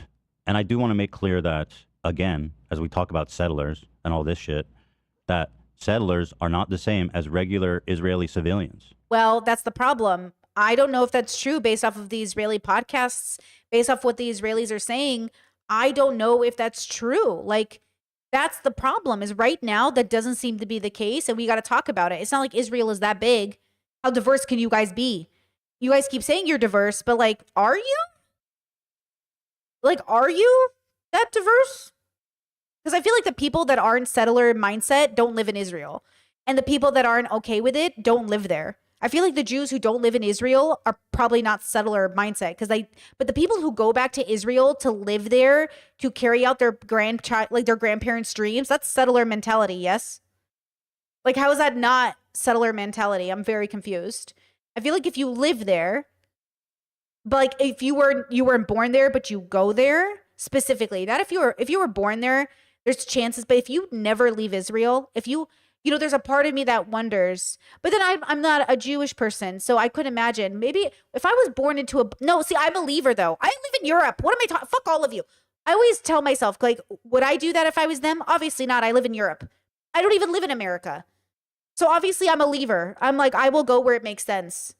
I don't know if I was in Israel, like, why wouldn't I leave? And people say, oh, my family's there. Okay, and? I love my family, but so? Okay, and what does that mean? Automatically, because your family's there, you have to be there? Like, that doesn't make sense to me. But that's probably because I'm a gay kid in a conservative home. So I love my family, but like not enough to be in a homophobic bubble for the rest of my life, I don't think so, girl. Anyways. And I think, having been listening. They're American. Actually, a lot of them are American. Yeah, they are the most. Yeah. They are. My friend Noah Colwyn calls this the zealotry of the convert, where I was talking to him yesterday. He's a former editor-in-chief of Jewish Currents. I think he was editor-in-chief. He still is a contributing editor. We were talking about like. And by the way, to be fair, I wouldn't have left America for anywhere else unless I had a reason to. So in that sense, it could make sense, but not because but because I know America. So wait, hold on. That's different. Let's be nuanced. if I did meet my partner, I wouldn't have left America because I wouldn't have needed to. There wouldn't have been a reason. Why would I leave? Right? It's not because there are liberal parts of America. I could just move to California in the liberal part. I could just hang out with my gay siblings. I could just hang out with my queer friends. I could move to Seattle. I could live in Portland. Like, I could live in anywhere that's liberal. Like, I don't. So maybe if I was American, but I did marry a Croatian, but I always left. Like, I left my parents' house. I've lived in multiple states. I've always been looking for a place I feel comfortable. And the moment I don't feel comfortable, I just kind of like go to live my life. But I would make a home probably maybe in parts of Southern California if I could, but the price range is crazy. Yeah, I don't know. But if I was in America, I probably wouldn't leave. It wouldn't be worth it. Being an immigrant is hard. Like, I don't know why people think it's so easy to be an immigrant. It is very hard to assimilate into somebody else's culture you weren't raised in. I mean, it's hard for San Franciscans to go to Texas and Texas to go to San Francisco. Y'all act like it's not a culture shock sometimes. So I think as an autistic person that doesn't like transition, the chances are is I would stay in a world I knew better because I know how to survive in America. That's interesting. Maybe people just like Israel because they know how to live there. Maybe they don't know how to live anywhere else. That's a good point. That's fair. The most reactionary, the most violent activity often comes from the likes of Baruch Goldstein, right? An American Israeli who went in I believe 1993 into a mosque and shot and killed 29 Palestinians who were praying during prayer. Jesus. A person that was and a Muslim man was just killed. Did you guys see that? Habibi, he was stabbed while praying. Stabbed while praying. Not in Palestine. In the UK. Where was it, guys?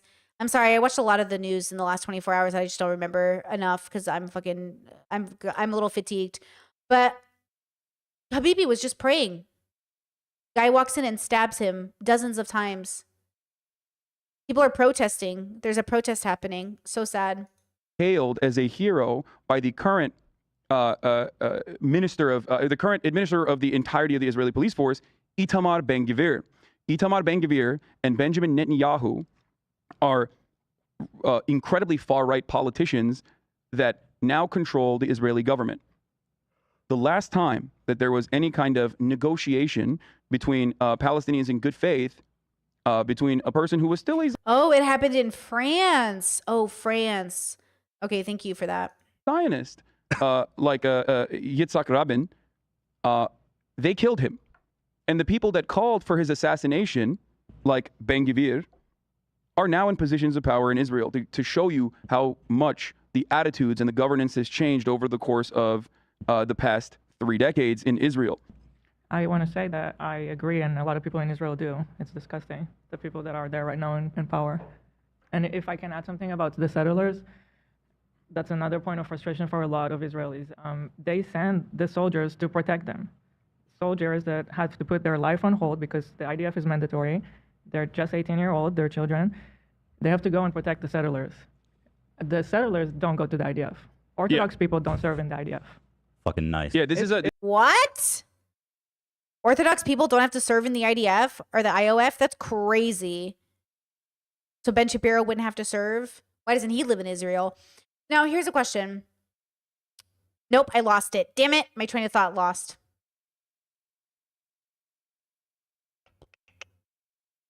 I lost it. Damn it. Is It's this insane. yeah? Hold on. Sorry, go ahead. I'm done. No, I was going to say that the amount of people. Nope, I got it. So let's zoom out and let's talk about the messenger. Okay? Let's talk about the messenger. When we talk about the messenger and who I'm hearing a message from, the reason I don't trust Ethan as a messenger is the same way I don't trust conservatives to talk to me about gay people. Because they want a specific outcome. So when I talk to certain people, and it works in the other way too. The reason I could trust somebody more is because they want to liberate gay people, right? It works in both directions. The question is, do we trust each other enough to move outside of our bubble and to talk about things outside of a assumed outcome? And that's really hard for people because a lot of people are born into a specific, like I think a lot of Israelis genuinely feel like they must protect Israel at any cost, no matter the cost. That's not a universal belief. Like, this is not a universal belief. A lot of people will not protect their home at any cost. Like, they won't even protect their kids at any cost. Because at some point, the cost is too much to pay, even to protect your own kids. So I think there's like something really unsafe about people who say, I will protect my country at any cost. Do you literally mean at any cost? Because now I'm deeply concerned about your intentions and actions. And so the messenger is the issue in a lot of this situation. That's why I say I'm not really sure what Ethan believes as a person. And I wish we could all really say what we believed as people and then have that show up in our life. You know, I don't think people do that. Like, I am not a violent person. Okay? I don't want to engage in violence. I understand violence is a part of life and sometimes you have to do it. But like, as I age, I move further and further from any direct relationship to violence as much as I can. It won't be perfect, obviously, because I eat plants and plants are living and I have to kill them to eat them. So like, you know, violence is, you know, it happens. Maybe I'll have to get an abortion because I'm raped one day, or maybe I'll have to get an abortion because I want to, you know, who knows? Forms of violence happen. Violence meaning destruction, meaning the death of a living creature, okay? So the death of a living creature is a part of the human experience. We are also living creatures. We like birth babies so they can die, but we birth babies so they can live and then they can die, right? Realistically. So sometimes I think we get too muddled in the soup. Like, we're all so lost in the soup. We forget that we're all individual ingredients. And individually, we all have our own tastes and textures. And, you know, we can be so many different things. We don't even have to be a soup. A carrot can be more than a soup. And yet, here we are all together in this pot, you know? So I think Ethan and even Hassan, the reason I don't watch Hassan as a viewer is because I don't trust him as a narrator for a more liberated, deconstructed in relation to the patriarchy voice. But do you know what I'm saying? But I do trust him as a voice in certain regards. I trust Ethan in certain regards as a voice. I trust people in a way like I trust my parents as a Catholic voice. I trust my priest friend as a Catholic voice. I trust, you know what I mean? I just don't trust them with everything. And I think some people want to be trusted with everything. Like Jordan Peter, Ethan, listen to me. The woke mob, these moralists, they're coming for you, Ethan. Deconstruct away from the woke mob. I think Peterson has a tendency to think he can have an opinion about everything. And that really is not the person I ever want to be. Like, you want to have an opinion about everything, but not as a thought leader. I think that's the difference. I have an opinion about everything, but not as a leader, just as a person. The problem with Peterson is like, you're not just a person anymore. Now you're a leader. So you can't just have an opinion. Now you have to be very thoughtful. So you can't be out here on Twitter being like, sorry, not beautiful. These, what did he call it? Butchers. These butchers, you know, cutting off the tits of their daughters. Like, you can't do that, Peterson. You're a leader now. But that's what leaders do. They show up and they move people in a horrible direction and with good intentions. Good intentions, the road to hell is paved in good intentions. People that don't know that I've seen that IDF is mandatory service is crazy. Hila is not serving the IDF ideologically because she wants to fucking kill Gazans or whatever bullshit people always say about her.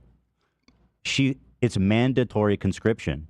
It's mandatory. Every Israeli has to serve. That's why there's organizations such as IDF Veterans Against the Occupation that are very that you know are organizations that I rely on when making assessments on what's going on the ground in Israel as well. And here's the thing. This is a relatively controversial perspective. It's just that the official government attitude has oftentimes, or at all, as a matter of fact, ever reflected any kind of attitude within the Israeli population, as it has either deliberately or in secret continued the settler expansion protocols since 1967 especially. So that's basically burning the candle on both ends, okay? On the one hand, you're telling Palestinians, hey, if you collaborate with us, we are still going to have these psychotic American settlers come to your uncle's house and take it away from you, bulldoze your house, partition your neighborhoods, okay? and set up a I feel like it's the same thing with the Tulsa riots, where people are like, why don't black communities get it together? Oh, guys, I'm acting right now. Thank you. Don't clip Jimmy. I know y'all love to do that. Okay. They'll be like, racists will be like, why can't black communities get it together? Why can't they do their own thing? Why do they always destroy their own neighborhoods? Why are they always the worst of their own people? And it's like, you know, but they don't know the history. They don't even know about the Tulsa riots. They don't know about things. I barely know about things. But even every day when I learn a new thing, I'm like, oh shit. It's the same way, bro. White colonizers have gone for black communities in the US. Israelis are going for Palestinians. And they're like, why can't you get it together? Why are all your communities always like, you know, bad? Why is your housing bad? Why is your education bad? Why is your health bad? You guys really need to get it together. You're being so fucking gaslit right now. You are being so fucking gaslit by your oppressors. And then people who don't even know fall for it and then become oppressive in their rhetoric because they think there's something really true about it.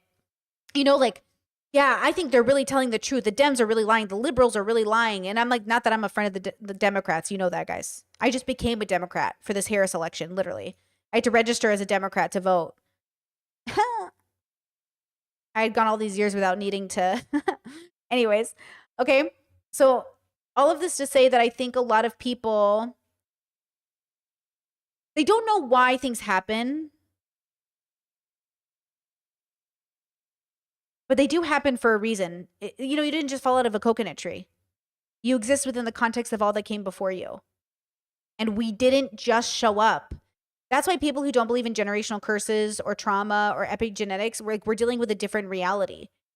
I'm not just me. I'm all of those years of procreation and consummation that brought us here. I am not just a Britney. I am not just a me. You know, I'm really a part of something so much bigger. And then a part of that, we're a part of something so much bigger. two-tier checkpoint system that B'Tselem calls, like I said, the permit regime, and constantly harass you. They can spit on you, and if they spit on you, the IDF's official protocol in that situation is to defend the settlers. They're not there to defend the Palestinians. Mm-hmm. Like, they might in certain instances, but overwhelmingly, their job there is to specifically defend the settlers. And I think it's crazy that Republicans will say, you know, what is it? Evolutionary biology exists and our ancestors wanted to fuck kids and that's why we want to fuck kids. And I'm like, I don't think that's a universal experience. I think you're the only one who wants to fuck a kid.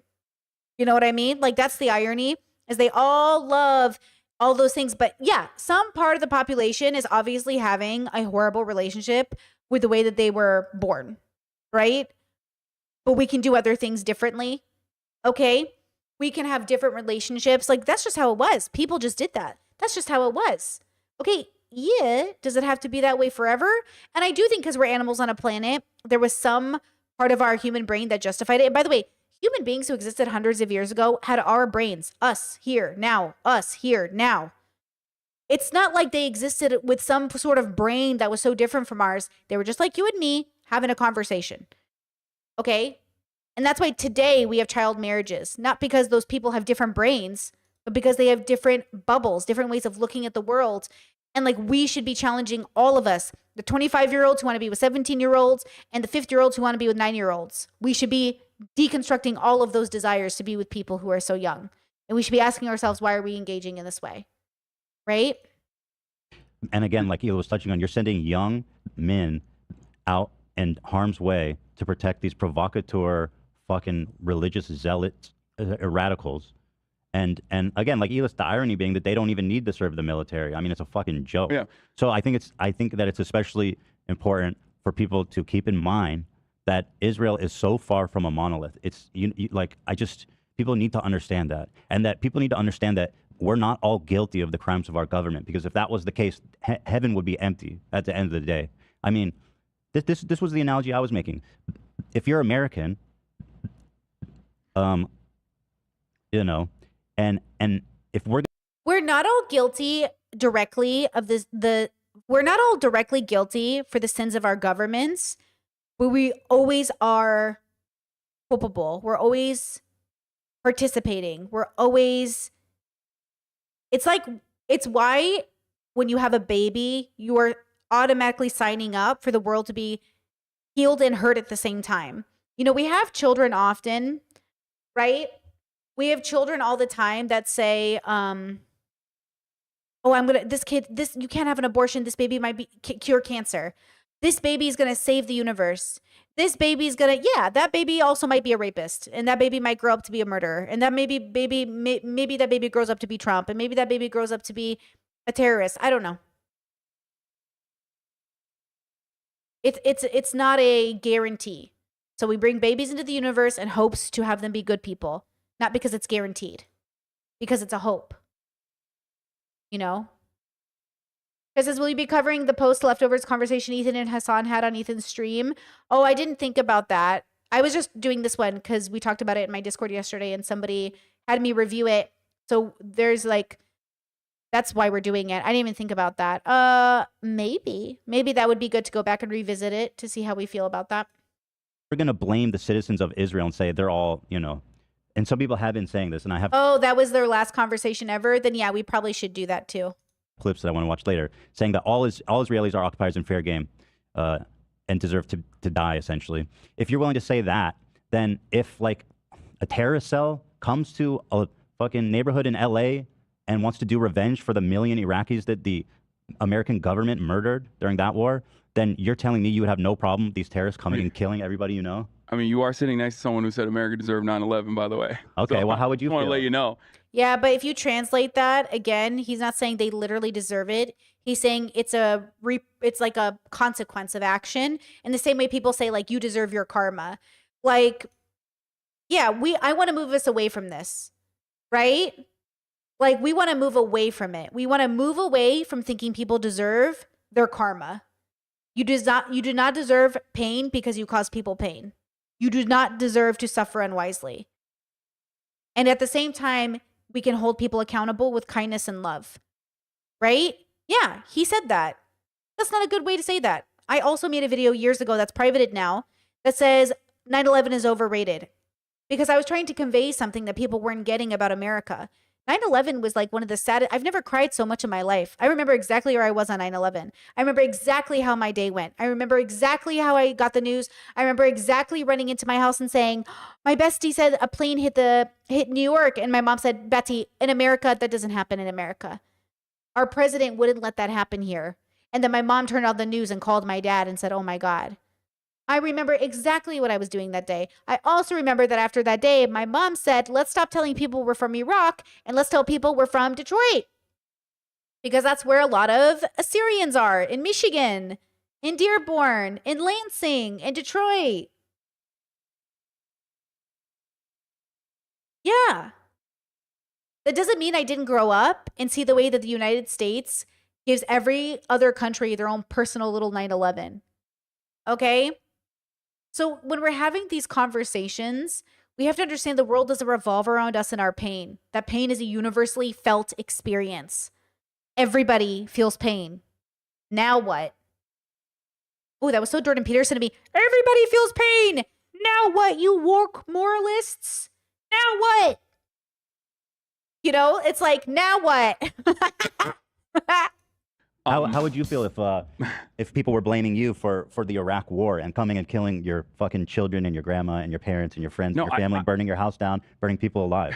Not analogous, but thank you. Literally not analogous. Not analogous. Not even fucking close to analogous. What the fuck was that? I don't disagree with you on. If people were blaming you for. Okay, So well, how would you I want to feel? let you know. How would you feel if people were blaming you for the Iraq war and coming and killing your fucking children and your grandma? Is he talking about the Israelis being killed? Or is he talking about Americans going to Iraq and killing people because of 9/11? What is he talking about? And your parents and your friends No, and your family, burning your house down, burning people alive. I don't disagree with you on civilian casualties. I think that ultimately we have a moral obligation to speak out against our government and do everything. Hold on. Chad says literally so off topic, but oh, you erased it. Never mind. To sort of answer your question, are people born bad? People are born, period. Bad is subjective. Some brains work differently than others. But I think it is very rare to run into a circumstance where people are genuinely this like mythical Hollywood psychopath. And when they are, often they're imprisoned or caught, or they are supposed to be anomalies. We have normalized serial killers in society way too fucking much. We have normalized, romanticized way too fucking much. And I am deeply concerned. Okay, ladies, I'm talking to you girls. I am deeply concerned for the amount of women that have romanticized serial killers. And I partially blame Hollywood for having hot people play Hannibal Lecter. Okay? They had Mads play Hannibal. Of course we're going to fall in love. Let's not do that. Thank you. Okay, we keep making serial killers hot, and then we're like, why are people into that? We need to get our shit together. These are real people's lives being impacted. Okay? Everything we physically can to stop that kind of bloodshed. I agree. And I think that plenty of Americans, at least, kind of recognize that this is a war machine that they can. And by the way, hold on, Chet says, are people born wicked or do they have wickedness thrust upon them? Love it. Literally the premise of Wicked. Love it. Same thing with my levels when I talk about introspection. It's very rare to be a 1. It is very rare for us to interact with humans at this level. Guys, the issue aren't those people. Those people aren't the problem. I mean, they are a problem, but they're not enough of them to be the problem. We're the problem. The scarier person in the population is the one who's next door to you, not the one who's 1 in a million. The 1 in a million is probably never going to find you. What's scarier is having a neighbor that's going to look at you like you are inherently bad because of the way you were born or the skin color you have. Everybody needs everyone to be so devious and so amplified in a particular way. Like, it's your neighbor, it's your brothers, it's your fathers, it's your mothers, it's your teachers, it's your doctors. It's not the serial killer living in a basement whose name you never know. I'm not concerned with the 1 in the million. I am deeply concerned with the crime that is happening every fucking day in this country and around the world. Crimes against humanity happening every fucking day by average fucking people who think they're the fucking good guy. Not stop anymore. So my goal at least is to get people to not champion it. And the same goes for Israeli action, the Israeli government's actions specifically, just like the American government's action. Because at the end of the day, what I want and what I believe many of my friends who are Palestinian advocates and activists and Israeli activists as well on the ground, what they all want is peaceful coexistence. But peaceful coexistence will never be achieved as long as governments can behave in whichever way they want. Yep. Literally, the governments are fucking all of us over for sure because they're all power fucking hungry, bro. Chet says, Brett, have you read Sociopath, a memoir? Super interesting book. Yeah, I read it years ago. And sociopaths are not psychopaths, guys. Totally fucking different. Having antisocial personality disorder is not the same fucking thing. Antisocial personality disorder has nothing to do with being born bad or good. It is completely just a different brain structure. It's like being born autistic. It's just a completely different brain structure and processing thing. And I guess psychopath is similar in that sense. I don't want to punish people because of how their brains were born. I don't want to punish anybody. I just want to hold people accountable and say, hey, are you going to do that again? Okay, if you're going to do it again, we're going to have to put you in a facility where you're treated with dignity. But I don't want to punish you, dude. I just want to keep you safe from yourself and others, you know? I feel like people just want to punish. I don't want to punish anybody. I don't want to see you suffer. I just want to make sure so you can't suffer, you can't hurt other people. You know what I'm saying? I don't think people are there yet, though. I don't think people are at the point where they don't want to see people suffer. I am deeply convinced most people want to see people suffer. I don't think we're there yet as a humanity. Especially as it comes to blood and soil propaganda and the consequences of that propaganda being, blood and soil actions. That's same with America, same with Israel. I think that Israelis, and again, I hope that you'll see where they're coming from when you say they're cagey, they're paranoid, they're scared, and they feel threatened constantly. Yeah. And so when Israelis see a ton of leftists talking about, go Hamas. Oh, am I thinking of a different book? Sorry, Chet says it was released in April 2024. I'm thinking about the girl. Which one is this one? Maybe I'm thinking of which book was the one by the professor? My bad. Also, Ethan talking about how I hope you can see where Israelis are coming from. I can see where Israelis are coming from. The way I can see where white men are coming from when they say like no one appreciates me. I can see that. Or being the hardest thing to be is a white man. I can see how you got to that conclusion. Can we deconstruct it together though? Because you're going to feel really stupid in 3.5 seconds when you realize how dumb that is. But also how real it is from a person perspective. It's not because you're white. It's not because you're a man.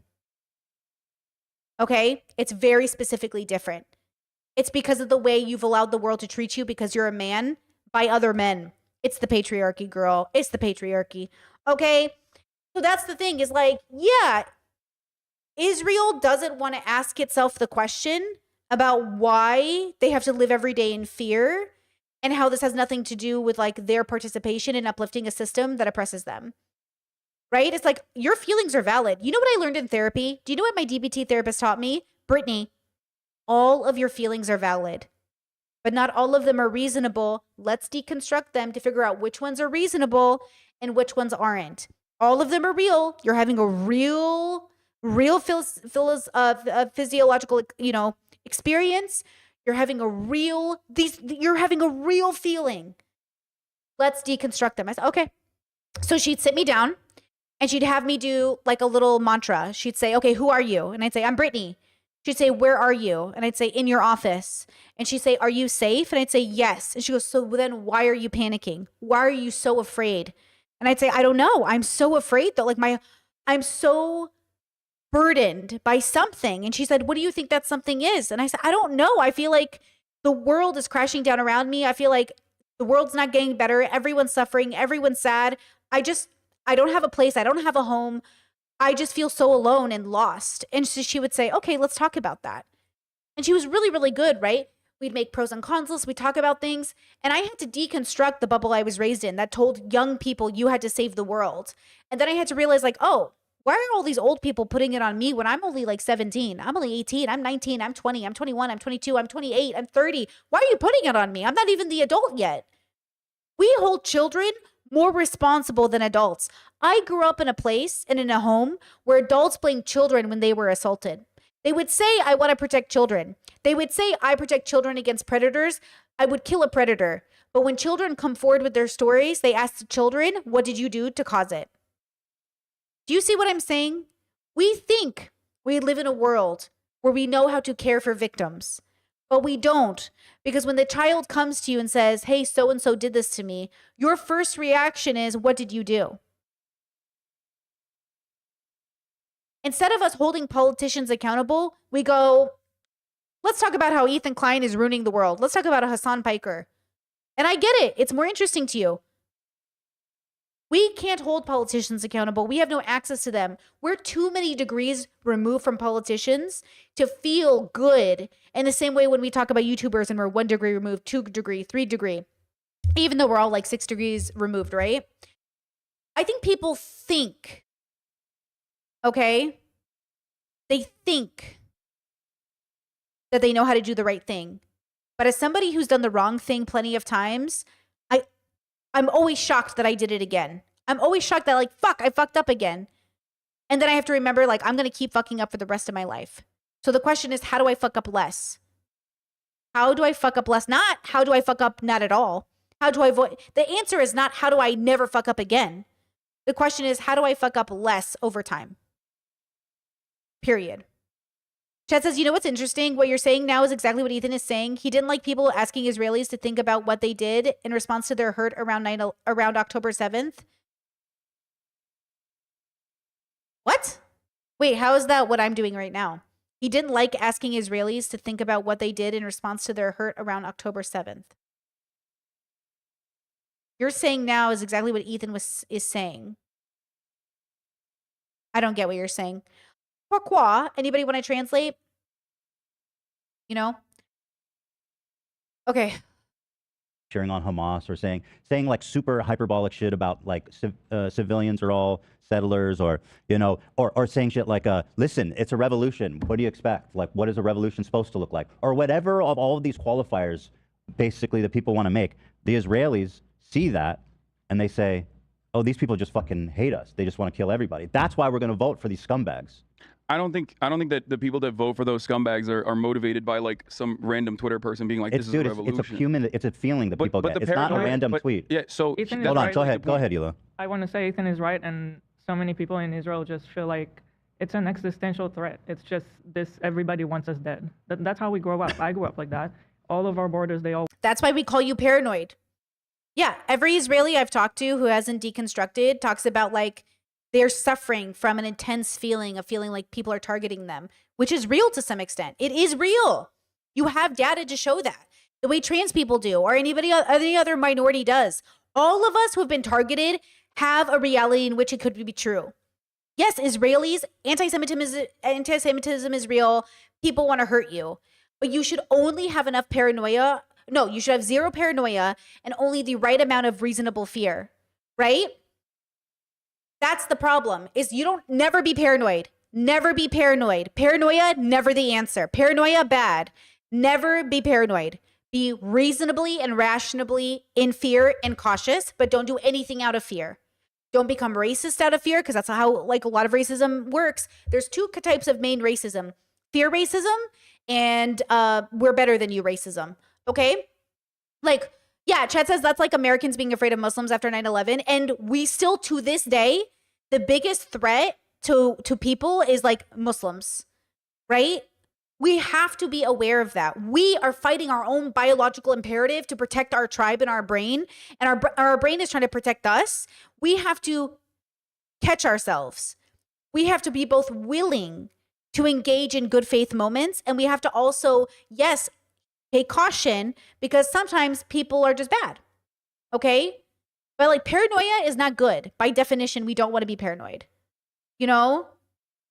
We don't want to be paranoid. We want to be reasonably cautious and afraid. We don't want to assume every single person we meet in every single group is out to get us, but we want to be aware that groups signal in group thinking, and in group thinking can believe that you are a threat to them and therefore you must be cautious around them. Okay? That's the point. Is like, I don't think people are ready to admit that, one, they're animals on a planet, and two, that God isn't real, and three, we're not better because we were born a certain ethnicity. Like, you have to understand how many layers of deconstruction has to happen before any of this even slightly gets cleaned up. Like, zoom out, zoom out, zoom out, zoom out. Zoom out into the universe. Stop arguing macro or micros at me. Stop arguing like, well, they did this and then they did this and they did this. Why are we doing it?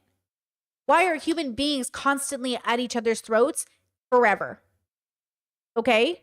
Don't be paranoid. Be reasonably cautious. That's why we joke on this channel, fight your misandry, because we don't want to ever believe that men are inherently bad because they're men, simply because they're boys. You're not bad because you're a boy. There's nothing wrong with being a boy, but there can be something very dangerous in uplifting the patriarchy. That's the point. There can be something inherently bad for all of us to uphold a system that comes at the expense of all of us. You know? one is dead. Rockets are always coming I was afraid to go on a over. bus as a child. And it's again- like that's your life. You're under threat all the time. And it's not, and it's important to say this is not about right or wrong. It's about having empathy for the Israeli experience. Okay. And how, and like, It's hard to be empathetic to the person who's bullying you, period. It is a very hard thing to do. It is very hard to look at, you know, Trump or Elon Musk and people be like, be empathetic towards them, though. It's very hard to be empathetic towards people that are literally genociding you, raping you. It's like people... Look, I try. I've experimented with so many thought experiments about empathy and reaching people and doing these things. And listen, I'm probably exceptional in this way, where like I will go pretty fucking deep into forgiveness, but at some point you've got to understand it's not your role. It's not your job to be universally empathetic. It's somebody else's. It's not our job as everyday people to be universally empathetic, or even as professionals to be universally empathetic. Okay? But it is our job to make sure that we don't succumb to temptation to torture or hurt people because they've hurt people. Don't hurt people because they've hurt people. Accountability does not have to come in the form of hurting people. You know? Chat says, Brittany, I'm curious what you think about white people saying they experience racism from other races, get made fun of for being white. You're asking a very complex question that's very layered, and you're asking a very bubbled question, right? You're asking if individuals can have an experience of being discriminated against because of their skin color. Yes, that's like a universal experience for most people. Most people will have a moment of their life where somebody discriminates against them, individual to individual, because of the way they were born. Disabled, white, black, gay, trans. That is a universal, basically universal experience. Okay? But it's wrapped up in this idea that like the system is against white men, which is not true. Right? Or against white people, which is not true. Okay? When people's chat says, I see a lot of people saying that white people can't experience racism. White people can't experience systematic racism. Yes. White people can only ever experience one-to-one individual racism. They cannot experience systematic racism. They do not. Right now, white people are in charge. They are the representation. They are the people in the room. Like, that's why men can't actually experience misandry, like systematic misandry. We aren't living in a matriarchy. We're living in a patriarchy. Like, men could never be at the mercy of women. Women aren't in charge. You know? So everyone hurts each other. We're all born prejudice and bias. All of us have bias and prejudice. That's why we have to work on it. We have to work on it. Okay? But the problem is I've met people who are like, I don't have prejudice or bias. Okay, well, now I can't meet you where you're at. If you're a person who comes to me and says, I don't have prejudice or bias, I'm not talking to you. I'm not engaging with you. You're not ready. You're not even fucking 1% ready to have the conversation. You are a biological creature evolved over millions of years. You have bias and prejudice. We are all in this group project together, and we're all going to beautifully fail together unless we all hold ourselves accountable individually and as a group in a way that actually ends up being introspective and good for people and extrospective. Not because we're better than people, not because we hate people, not because we think we're the smartest person in the room, but because we actually just would love to live like a very simple life and move on with our lives. Humans together could do great things, or they can genocide a whole group of people. And right now, they are genociding a group of people and everyone is watching. Good job, people. We give ourselves way too much credit and sometimes not enough credit. But the audacity of giving ourselves so much fucking credit. We're such good people as we watch a genocide literally happen. And I get it. I get it. There's always a genocide happening. There's always criminal things happening. Right? That's the problem. There's always atrocities. And we're always going to let them happen forever and ever. I want you to feel humbled under the weight of your powerlessness. And then I want you to get up and be powerful. I want you to humble yourself because you're not going to do shit, bitch. You're not going to do one iota of a difference before you are dead.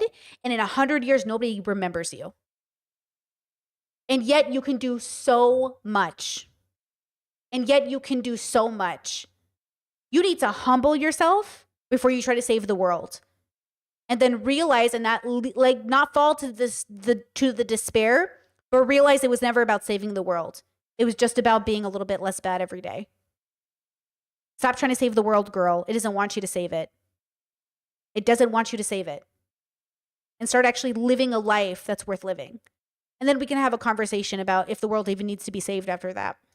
And it's not about right and wrong. I have to say that. I have to emphasize that. It's got nothing to do with that.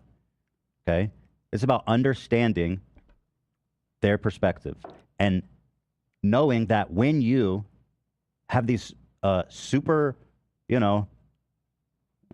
accepting views on violence and revolution and all this shit towards Israelis, it's not one tweet that people see, Hassan. It's all the shit people see over the years all the time. And it causes them to act irrationally. Okay. And it causes them to act irrationally. And that's what Dr. Kirkhonda was trying to tell to Ethan before he had to delete his video. He was trying to tell Ethan, hey, you keep reading the snark Reddit and you keep reading all the Twitter posts, you're acting irrationally. Not psychosis, not mania, irrationally. Irrationally. And Ethan's like, I can't believe Dr. Kirk in his professional, as a professional said I was losing my mind. And then that's why people allegedly, according to screenshots I saw, said they were going to report Dr. Kirkhonda to the board because, they were saying, I can't believe he's diagnosing Ethan online. He said you were being irrational. Irrational isn't a diagnosis, Irrational is not a diagnosis. Okay? You're being irrational. I think that you bring up a really good point about paranoia. The reason why, well, first of all, I mean, we don't have to get into like the history of why Jewish people would be understandably paranoid and worried, considering how they have historically been singled out as villains every single fucking time, from blood libels and pogroms all the way to the Holocaust. So. And so you would understand it's hard for No. some people to distinguish. No, I know you do, but I'm just saying 100%. this. I'm just saying Yeah, this. 100%. You might understand how it's hard for some people to distinguish anti-Semitism between like criticism, especially when it. Yes, which is why we have to be very, very careful, which is why Ethan should be very, very careful. And that's all we've been saying. This Ethan here is doing exactly what he's trying to get Hassan to be empathetic to. He is mistaking criticism for anti-Semitism. I say this as a non-Jew Semite. I'm an Assyrian, which makes me Semitic. But also, according to the Iraqi census, I'm Arab. You make your decision, men, on how you want to classify me, but the bitch from the sands, okay?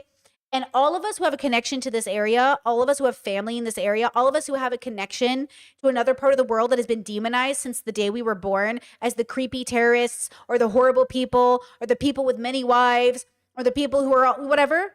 Okay, the people who hear the sounds we make at weddings that are meant to be celebratory, and you guys think they're sounds of terrorism. That's just how we clap, girl. We clap with our tongues. Okay, so that like this is. Listen to me. We are experiencing a different relationship with reality, and we're just trying to say we are like you. We are exactly the same. We just have better fashion, and our beards look better. You know, but we are literally the same. And people are like, no, you're not. That's why I say our babies cry the same way your babies do. Our babies bleed the same as yours because they don't think so. Some people really think that your baby is demonic or less than. And I'm trying to say Palestinian babies cry and bleed the same as your babies. And I'm saying this to remind them because they don't believe it. Some people don't believe it. I don't know who the they is because it could be everybody globally. Okay? But they do. All these babies' lives matter. It's like a criticism that's very lax on violence against Israelis. So you're absolutely correct on that front. Here's what I will even dive into further, and this is something I talked about on my stream as well. The paranoia now that manifests inside of Israel, as far as I understand, and I don't live in Israel. I've never been to Israel. Is, at least from everything that I have read on not just Israel, but also apartheid South Africa and the Algerian anti-colonial action against the French and numerous other formations of occupation and the emancipatory struggle there. The paranoia manifests and becomes a part of your identity because of the violence that is a necessity for the maintenance of apartheid. Because it's, of course, it's almost Look, the same Israel as was like under Americans threat being very before all violent this people. shit happened. I mean, What's up? from the Ethan. moment as Israel was established, the neighbors were trying to kill them. This is when white people are like, Native Americans are, quote, forgive my French, savages. Native Americans are so bad to each other. They killed cowboys and kidnapped women. Native Americans were so bad. I was like, yeah, but didn't you all kind of come through and kind of like murder everybody? My people weren't here yet.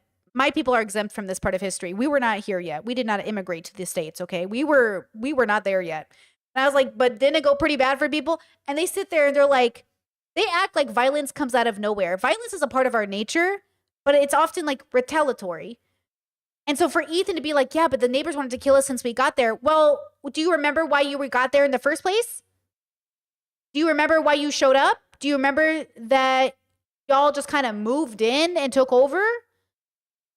Yeah, there might be some problems. People might have some problems with that. There might be some problems with that, bro. He's acting like, you know what I mean? Like it's not reasonable for people to be like, hey, what are you doing? Why are you settling here? Why are you taking over? And look, if you go up the food chain, it's always white people at the end of it. There's something about racism that's so interesting to my brain. I have a family member that's a little darker.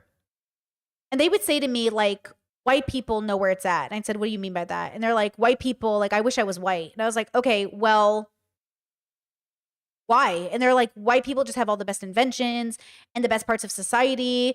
And I was like, are we looking at the same white people? I was just learning about the French. There's a vegan Michelin star chef who taught us about French history, and he was talking about how French leaders and kings would have the most grotesque ways of eating food as a statement of because they could. Like they will torture animals like foie gras and stuff like that. Is that what it's called? Foie gras? Where you feed the duck so much it explodes. Like this is a testament to because we can. That's how powerful we are. And I was thinking about that in terms of animal cruelty because I've gone plant-based now. And I've been thinking about that. Like, yeah, we really show power by destruction. And I've been thinking about that.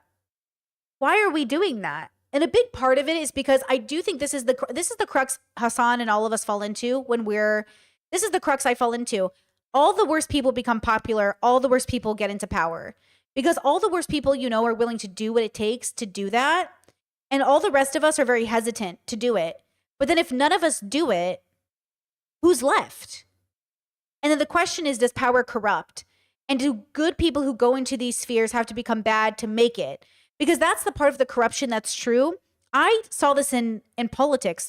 And again, you might be brand new to my audience, but let me tell the story very quickly. When I was right out of high school, I had my first adult friend group, and it was through talk radio, and a lot of them were libertarians and conservatives because I was like a log cabin closeted Republican at the time. I was gay. I was closeted. And I was hanging out with this group of friends, and somebody worked in talk radio, and I used to call into radio shows. That's how I got picked up by this friend. Okay, that used to be my pastime as a kid. As a teenager, I'd call into radio shows all my life. Okay. And we went in to do a demo, we went to a real recording studio with real microphones and we really shot a promo for a possible show. And we sat there and we filmed this promo, and I was going to be the Republican lesbian. That was going to be my shtick. And I asked them, okay, but if I go outside of this shtick in my real life, what happens? And they said, you can't. In public, you always have to be this brand. But in private, you can do whatever you want. We don't care. And I said, what? And I learned the radio host that I was connected to at the time, he would pretend he was in Mexico fighting the cartel. And he was just in his house, like drinking mimosas. One time, I was so naive. My friend who works on the show with him at the time, not friends anymore, obviously. This was 15 years ago, whatever it was. Okay. He goes, I'm listening to the radio show. And he's like, close the damn door. He's like, close the damn door. The cartel's coming in. Close the damn door. And I'm sitting there listening like, oh my God, what is happening? What is going? So I text my friend. I go, hey, are you really in Mexico? Are you okay? Are you safe? And she goes, girl, we're not in Mexico. He's at home drinking mimosas. We're just doing it for the radio. And I said, and this was like the biggest bubble pop for me. The biggest, loudest bubble pop where I was like, oh, you want to talk about grifting before the internet? You want to talk about grifting before the grifters?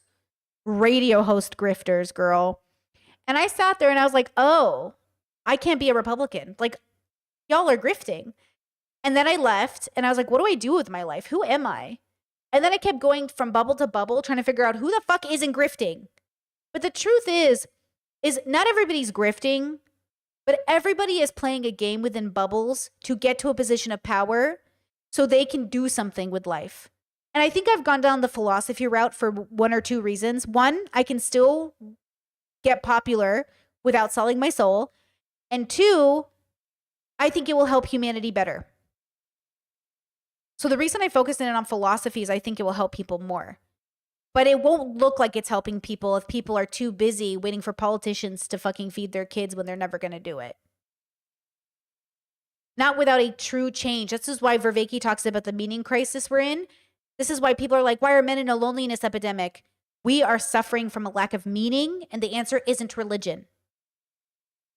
But everyone keeps saying it's religion. It's not. We've already tried that. I don't know if you knew. It didn't work. We got here. If religion was the answer, we wouldn't have gotten here. We're obviously not picking the right answers. So when we look at people and why they choose to do what they do, these people in power, often these colonizers or these white people or these people who have managed to get ahead, they're not getting ahead because they're special. They're getting ahead because they're deeply cruel. Because they're willing to do things that are absolutely horrible. And the new generations that come into their lineage, they maintain it. And one day it won't be that way. One day it will be somebody else. Someone else's group will be in charge. Somebody else's people will be in charge. I hope it's a kinder group of people. Because right now, the people in charge, regardless of what they look like, they all seem like pieces of shit. So, you know, have fun with that. Trying to get Netanyahu and all these people to do the right thing. Okay? Well, I mean, I don't know if we agree on that. I Really? will say that I think that Nakba was an unjustifiable act of violence. That was the formation of the state. Now you can say every state is formed through an act of violence. All enclosures are defended through acts of violence, certainly. But I think that there was, you know, this extends, like what you say to West Bank, what you say about West Bank settlers was the original position of the Israeli state's formation. And this does not, in current day, justify like random Israeli children that are born inside of Israel proper to be considered enemy combatants. I agree with you there 100%, because that is not problem solving. That is looking for vengeance. However, if we are to say that like Israel from its development, like in its inception, has always been under the Chat says Hassan looks so uncomfortable here, which I appreciate. Hassan looks uncomfortable because he's fucking tippy-toeing around Ethan's feelings. He looks uncomfortable because he's literally the more informed person trying to figure out how to talk to a person who just had October 7th happen to their family and friends.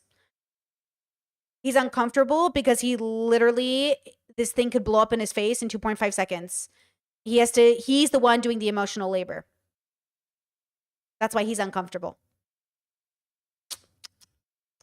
That says, yeah, I think it shows a bit of empathy. Yeah.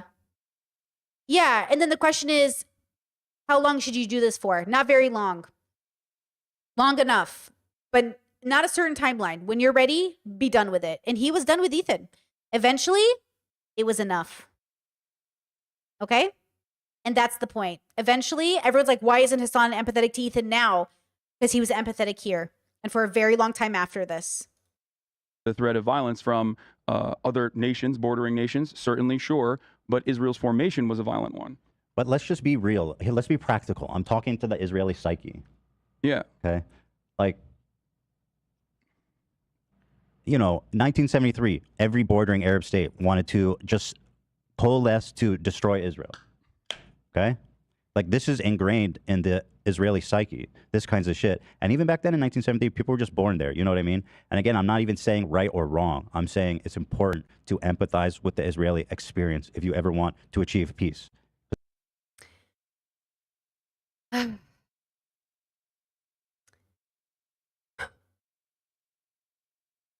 Yeah, interesting, huh?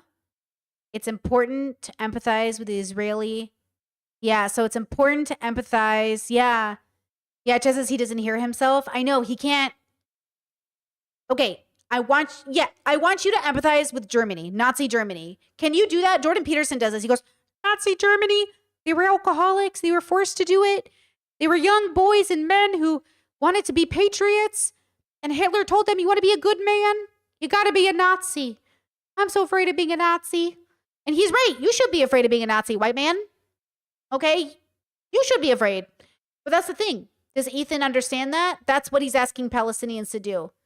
That'd be asking like Jews at the time to be like, hey, can you be empathetic to the Germans? They're kind of like forced into this. They didn't even want to serve in Hitler's army, but they like literally had to do it. Yes, from a philosophical standpoint, zoomed out, I have a lot of empathy. Zoomed in? Bitch, you are showering us with gas chambers. What are you talking about? You are genociding the Palestinians. What are you talking about? Yeah, I can be empathetic as shit, but maybe not at this moment, you know? And same thing for the Israelis. Maybe they're not going to be the most empathetic after October 7th. But I can be very empathetic. But what now? My empathy is gone. October 7th was 2 years ago, and you're still killing 50,000 people. Plus, you know it's so much more in Gaza right now. Okay? Palestinians are dying. There's no food. There's no water. What are we talking about? Israelis are sitting there in their homes playing video games. You're having fun. You're kissing your boyfriends and girlfriends. You're dreaming about your college life. You're getting therapy. What are Palestinians doing? Like, be so serious. Because otherwise, the only other option is one side kills the other side completely. Yes. And that's what Israelis are trying to do. They think, okay, well, it's us or them. You know, it's like, go back to the start. Why did we even get here in the first place? And this, again, zoom out of Israeli Palestine, because at the end of the day, like, we're just humans. I can't get Ethan and Hassan to get along. You think we're going to save the world? You think we're going to get all groups of people to get along? I am warning you right now. Men will continue to be violent under patriarchy, and we will see a lot more deaths in the next 100 years. The same way that it's always been. Until we fundamentally change how we do things as a system. And the system right now isn't interested. Your president is sitting here with his chest literally puffed out saying, who needs to go to Palestine? There's nothing left there. Let's make it a resort. And everyone's just like,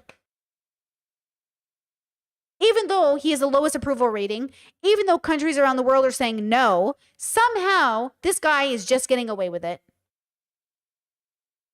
And Ethan, whether he likes it or not, is participating in rhetoric that makes Trump feel justified in the way that he's creating partnership with Israel. And that's the problem with present day Ethan. Present day Ethan, at the end of the day, is still upholding the same policy that's going to create the genocide. Same with Anna Kasparian. Same with TYT. Y'all keep trying to build bridges with the wrong people. And that's the problem. Because you're willing to compromise on issues that we shouldn't be compromising on. We just shouldn't be compromising when it comes to the genocide of the Palestinians or trans lives. Or like, this isn't a compromising issue. We're not compromising on this. All of us or none of us. We compromise on, you know, what to name the streets. And we compromise on what statues should go up. But no racist ones. And we should compromise on, you know, requirements for things. And like, we shouldn't be compromising on like civil rights. We're compromising on the wrong things. That's the only end to this. Otherwise, and the side that's going to kill the other side completely is not going to be the Palestinian side. That's the point. Like, that's never.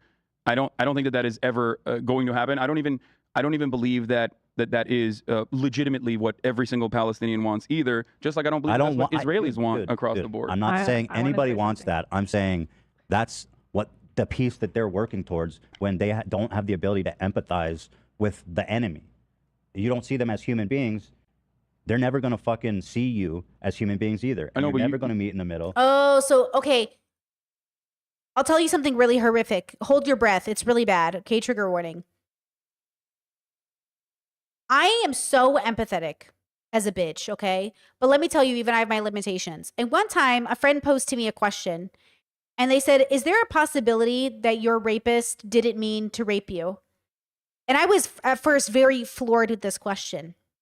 This is a very difficult question. I'm like, excuse me? And they're like, just think about it. Now, I thought they were genuinely asking me a philosophical question, but years later, I realized it was just their fucking misogyny. And here I was being a fucking philosopher saying, okay, I'll deconstruct this because I want to challenge myself. And I made a podcast, which is taken down now, because I eventually realized this person did not come to me in good faith. And they ended up being like very unsafe when it came to this topic. But I genuinely thought about it. Now, I came to the answer no, because I did say no. And I did indicate with every right signal that I didn't want to be there. Okay? And it was only until I realized he wasn't going to let me go that I froze. So I think after deconstructing it, I came to the conclusion that no, my rape was not an accident. I think I did the right math. And yet, every time I talked to this person about my assault, there was a downplay of the assault. And I realized as I looked at this person, like, oh, you're not going to believe me. You're not going to understand me. You're not coming to me in good faith. You're coming to me because you expect an outcome. Okay? And what I realized over time was that people think they're being like really introspective and edgy and interesting, but you're really just not deconstructing before you open your mouth. And you put victims at you make victims responsible for being empathetic towards the people who wounded them. You know what I learned in therapy? Was that my parents were people who made a lot of mistakes. And it wasn't my job to be parentified. It was my job to humanize them and then let them live their own life because they're adults. It wasn't to go home and raise them. It wasn't to go home and make excuses for them. It was to recognize that they didn't hurt me on purpose, but at this point, it's borderline malicious because they're pretty bad at boundaries, but they're getting better. And just because they're getting better doesn't mean I still have to engage with them every time they cross boundaries. I think sometimes when people say, like Ethan says, you know, if you're not empathetic to Israelis, they're not going to be empathetic to you. Yeah, asking people to be empathetic to their oppressors in a philosophical sense, I'm here for it. In a literal micro sense, damn, that's fucked up. That's really fucked up. To ask people to empathize with their rapists. To ask people to empathize with their murderers. Like, philosophically in therapy, absolutely. Eventually we get to this point in our healing journey. But they're not there yet. And we need to understand that. So yeah, on the macro, I want you to have empathy for every person who's ever existed. If you can, which we can't, but we can try. On the micro, I don't have time to be empathetic, bitch. You are gonna kill me first. And I just want to make sure I run away before you have to kill me or I have to kill you. See, ironically enough, you know what I learned after I was assaulted? I learned in self-defense classes. People who run live longer. They tell us our whole life we should fight back. Nobody ever tells us to run. Running does two things. You get to live another day, and they don't have to do something cruel that day, and you can still call the cops or call whoever to come get them later. We never get told to run because we're told, because of the patriarchy, it makes us weak. And this is how patriarchy hurts all of us.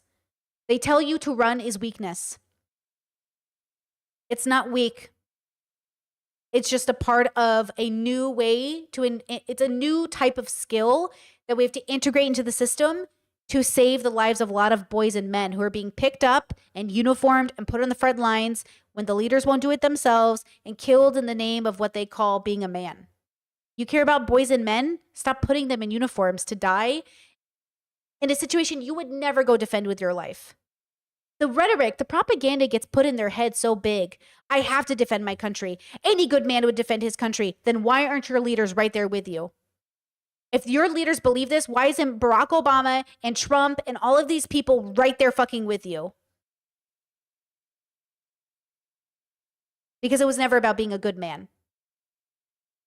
But look at the way they eat that shit up, okay? So when Ethan says, you got to be empathetic to Israelis or they won't be empathetic to you, do you even know what you're asking, my dude? You recognize that the same goes for, like, I'm talking about both sides, man. Yeah, I think that I agree with you that dehumanization does occur, but I also believe that one side does still hold all of the power, and that is the side that is the state that has been backed by the entirety of the Western world, that has an incredible security apparatus that, for the first time ever in 50 years, was actually shattered. Which is why I think there's like a lot of fear internally inside of Israel and a lot of anger towards the security candidate Benjamin Netanyahu specifically. But overall, it is certainly Israel's conflict to end. You know what I mean? Exactly. It is certainly Israel's conflict to end. So Hassan is saying, hey, Palestinians can't end this conflict. Israelis have to do it. And Ethan's saying Palestinians have to do it. And I agree more with Hassan. So why I keep saying Hassan is more right in this circumstance than Ethan is because Hassan is correct. The only person who can end this is Israel. They are the person in power. They are literally the person with the power, the leverage, the networking, the connections. Everything is on Israel. Everything that is happening today is because of Israel. Everything. And I know what you're saying, every single thing, Brittany. Don't be so autistic, guys. Come on. Autist to autist. Let's not be so autistic. The majority of things, it's like the parent versus the child, the teacher versus the student. The power dynamic is clear in the region. Israel is the bigger power dynamic. They are the ones with more power and more responsibility. So they are responsible. We're trying to say something. Can I add that my generation's grandparents are people that survived the Holocaust, and they escaped to Israel to start a country for Jewish people because we all know the Holocaust. They were all, butchered. And what happened this time is a really scary reminder to all of us Jewish people, and that's how I feel, at least, that it's a reminder. The Holocaust wasn't that long ago, and every Here's the problem, and this is what people don't understand. You can be Jewish and cause a Holocaust. Like this is what Peterson is trying to say, that I think I'll in good faith understand him. Anyone can be a Nazi, even a Jewish person. Any of us could become a population of people that justifies the genocide of somebody else. All of our people throughout history have some sort of, what's that hilarious clip with that pervert guy? The comedian who's like, Koreans have never committed genocide. Like, Koreans are clean. And then you realize, like, Koreans have a horrible history of genocide. And you're like, my bad. That's the comedian guy. I don't watch him anymore. Bobby Lee. Like, it's that kind of a stuff. Like, we've all done something, right? But it's not because you were born that way. It's just because we human beings really are just like humaning, you know? So sometimes it can sound like Jewish people think they're the only ones who are victims, in the same way white men think they're the only ones who are victims. Y'all really like to sit here and pretend like you're the only ones. And that's the problem we're having. It's not just you, girl. It's everybody. It's just a different kind of victimization. And just because you're a victim, you can also be a perpetrator. You can be both at the same time. Life is nuanced. You can be the bad guy and the good guy at the same time. That's why I'm like, what's the context? What's the situation? What's the conversation we're having? And whether or not you're doing it out of fear or not doesn't matter.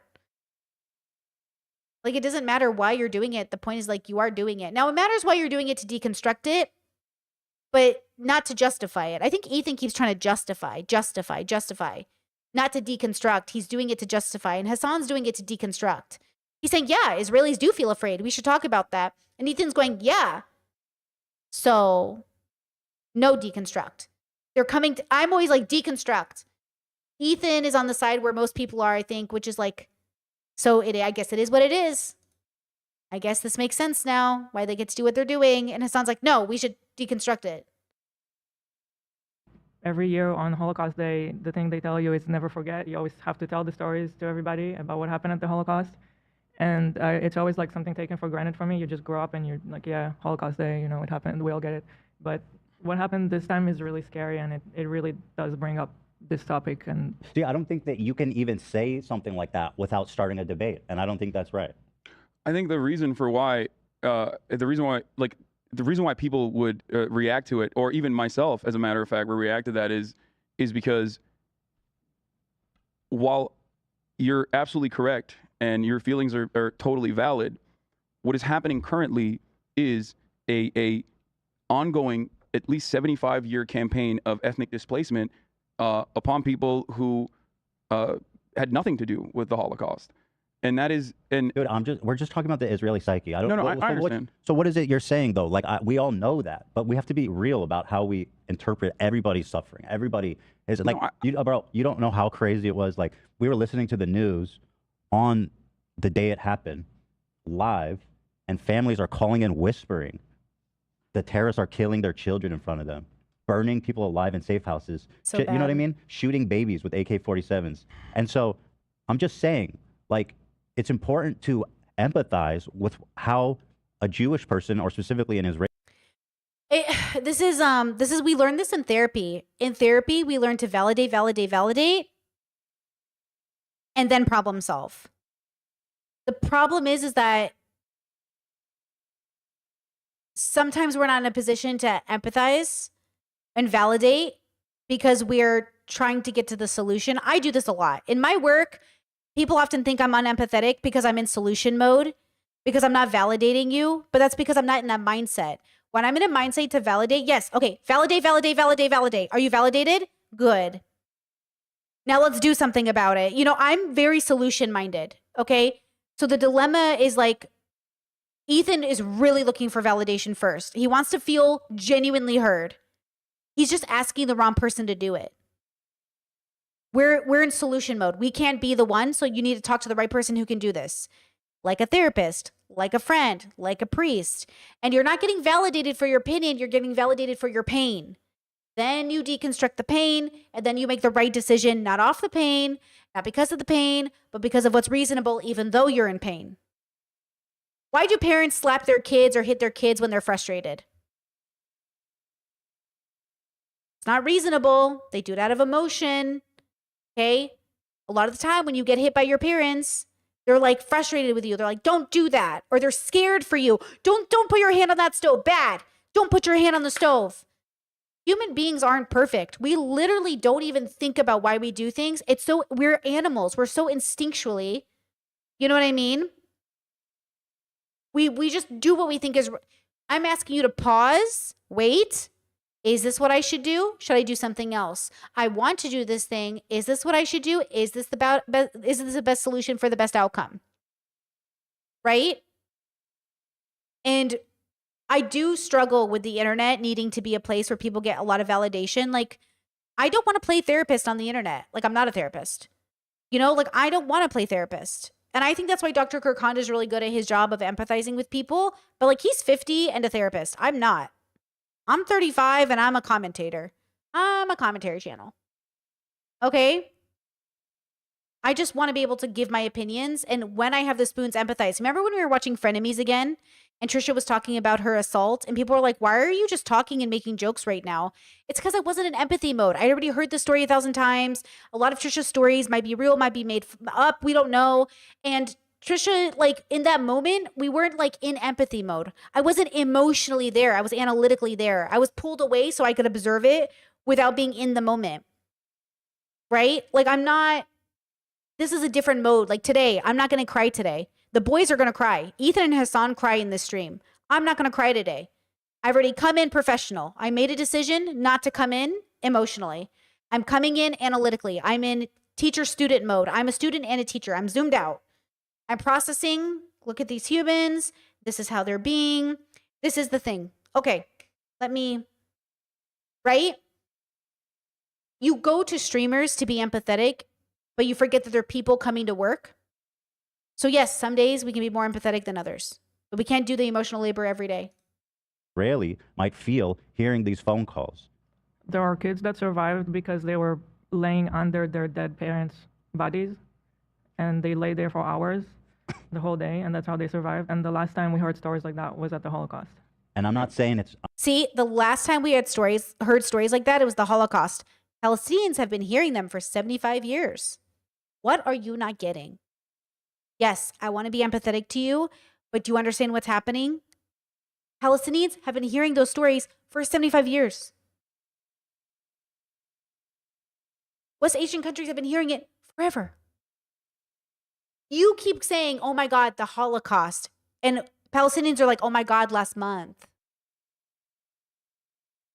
Do you not see the difference? Do you know what I'm saying? Like, girl, is different. And I'm not, again, it's not about right or wrong. It's just about like having the empathy to understand your quote enemy, to understand the perspective. And I'm not asking Gazans necessarily even to be like, oh, well, I appreciate what they're going through. I'm talking about like people who want to fucking debate it all day long. And, you know, this stuff does influence people. The demonstrations you see out there that happen like immediately afterwards, these people have an effect on attitudes around the world. I don't think that they have any say or any effect on the Western world's united defense of Israel. It affects anti-Semitism, and it affects how people treat Jews, and it normalizes, by the way, treating Israelis like animals. I don't believe that we should treat Israelis like animals. And one thing that you have, I think, that many people do not, is the experiences that you mentioned as far as children hiding under their parents' bodies is, in this very fucked up way, identical to the existence of people living in Gaza every single day under brutal fire from a much more superior military force. The reality is that most of the Western world not only does not see that, but also immediately rushes to equate people saying free Palestine across the board in an unflinching way to a defense of Hamas or Hamas operations and whatnot. Are there people who do defend Hamas? Certainly. But ultimately, the overwhelming majority of activists that I know, the Haaretz editorial board, and the perspective of like Shin Bet officials that say that Israel's actions in the West Bank is becoming a security risk because It is radicalizing Palestinians into taking an incredibly anti-Israel posture. Former Mossad members, former Shin Bet officials united in saying the same exact thing. And you know, these terror attacks do the same. They radicalize Israelis. Of course, I understand that violence begets violence. That is a constant, no matter what. So what we have to remember is who holds the power to scale it back. Who holds the power to stop the violence? I think a lot of people do know that and remember that. Yeah, and so when people say that this is this violence that occurred in Israel proper is directly a consequence of the brutal apartheid regime and the conditions that it set forth for Palestinian that's a fine people. statement that I agree with. Yeah. So when they say that, you're saying that people equate that with like a defense of Hamas. No, that is not what I'm saying. There are people that is not what I'm saying. There are Gazan Just people. to be totally clear, dude. There are Palestinian Authority people. There are people in Gaza that are not Hamas at all, or there are Palestinian Authority people that have been going and doing the rounds in Western media. And the question always is, do you condemn these actions? Do you condemn these actions? Of course they condemn the actions. But the reality is that after condemning the action. Yeah, they think condemning the actions then requires a specific action that allows Israel to keep doing what it's doing.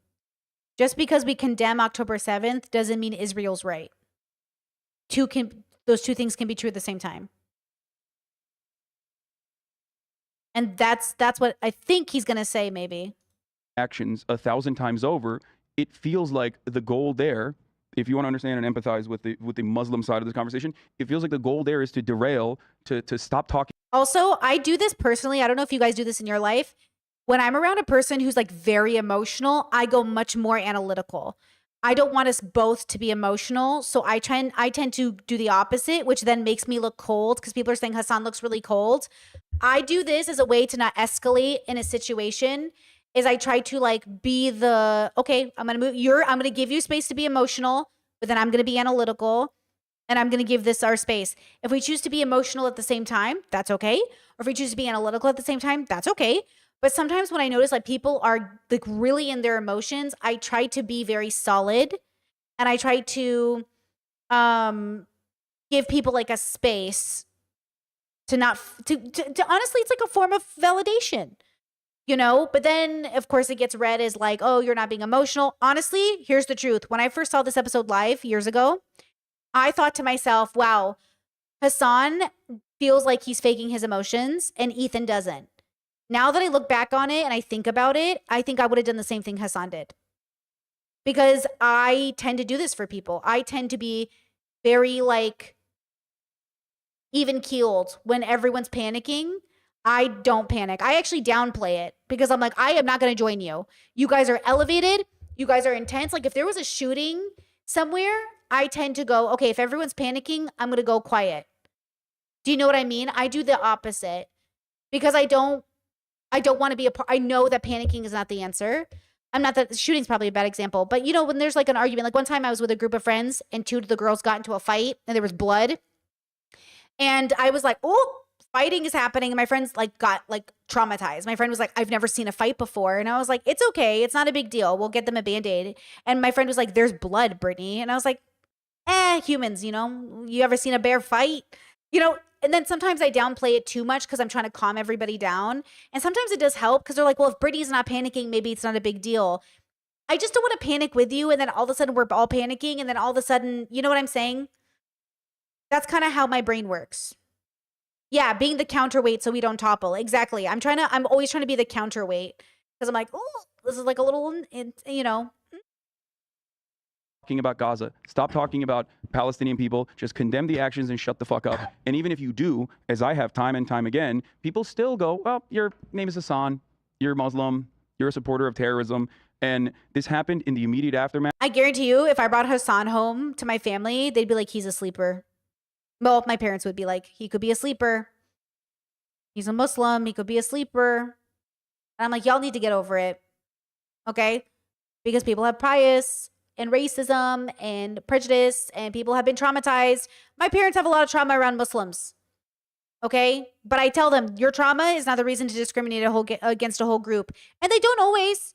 Sometimes there's a Muslim people around and they're nice to them. But that doesn't stop the fact that they have some prejudice, bro. Okay? Trust me, our communities are all suffering. All of our communities are afraid of each other. Get over it. That's why I'm waiting for Gen Z to get over it. One of the things I love seeing was my little brothers, how diverse their friend groups are.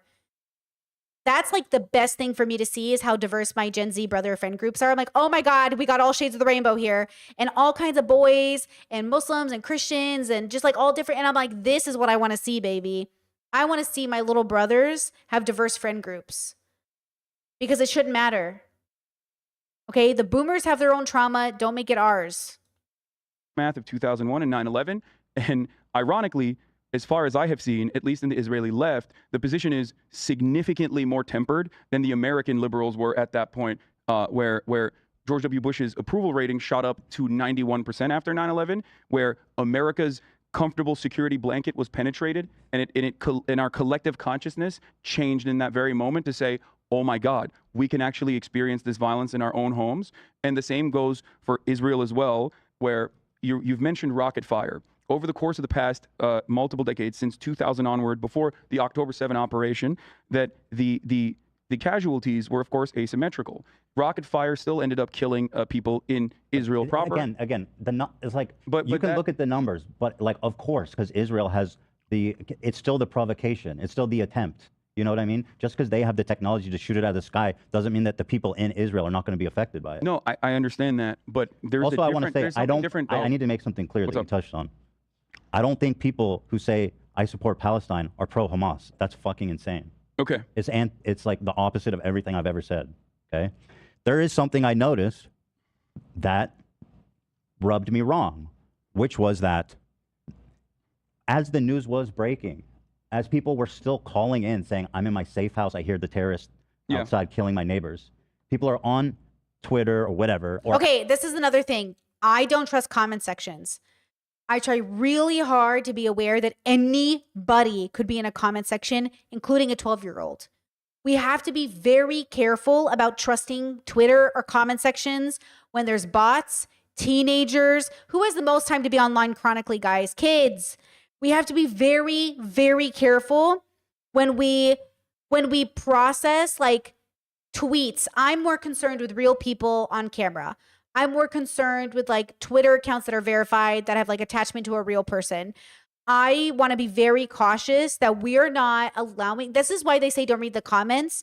Like, have you guys noticed the uptick of spam on YouTube? I've had to ban so many, like, I get these, sometimes I wake up and there's 50 comments up from spam bots on my channel. And I have to be like, what the fuck?